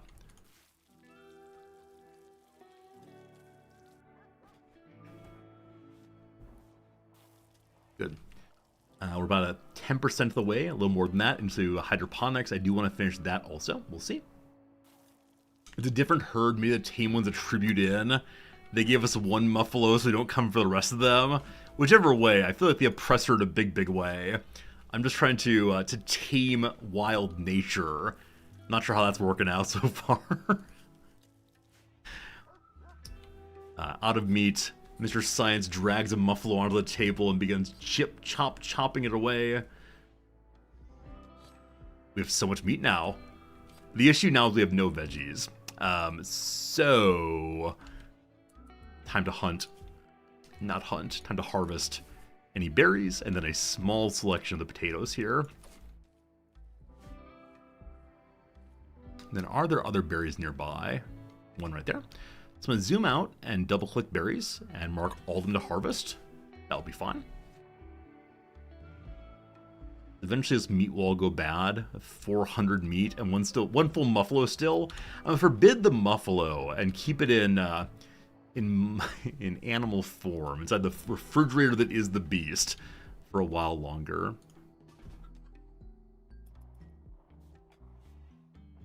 Okay, on simple meals, it'll be trip to make more soon. We have 13 components. That's absolutely great. Science guy's back to it again. Good stuff. All right, friends, unfortunately, it is my 1 o'clock. Gotta go to school pretty soon here, so I want to say thank you. It was a fun stream. Today we gotta talk about things we don't really talk about too much. We gotta play some games. We gotta joke about meaning. We gotta talk about different kinds of tomatoes. Today was altogether a very enjoyable stream. So thank you for hanging out. Thank you for spending time with us. Tomorrow we'll be back for more of this game right here. And in the first hour and a half, 2 hours of stream, you will see us move again. We'll see how that goes. Between now and then, let's go ahead and pause the game and find someone for us to raid host over on twitch.tv/directory/game/Rimworld. Who is playing what? Hey, it's me. Hello, Resorty. Alright, looking for people with webcams, speaking in English. Ideally. Anybody I know in particular? Blue Pharaoh. Relaxing with Rimworld or raging if the mods mess up.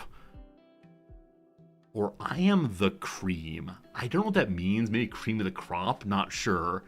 We choose you, Blue Pharaoh. Go ahead and we say hello, comma friend, and see what we get. I'll turn off my game. Hello. Said hello. Said hello. All right, friends. When you get there, please be kind and helpful. Please offer them a good old kind word a part of me. And yeah, we'll see you over there very, very soon. Appreciate you. Thank you. And see you again tomorrow. Goodbye.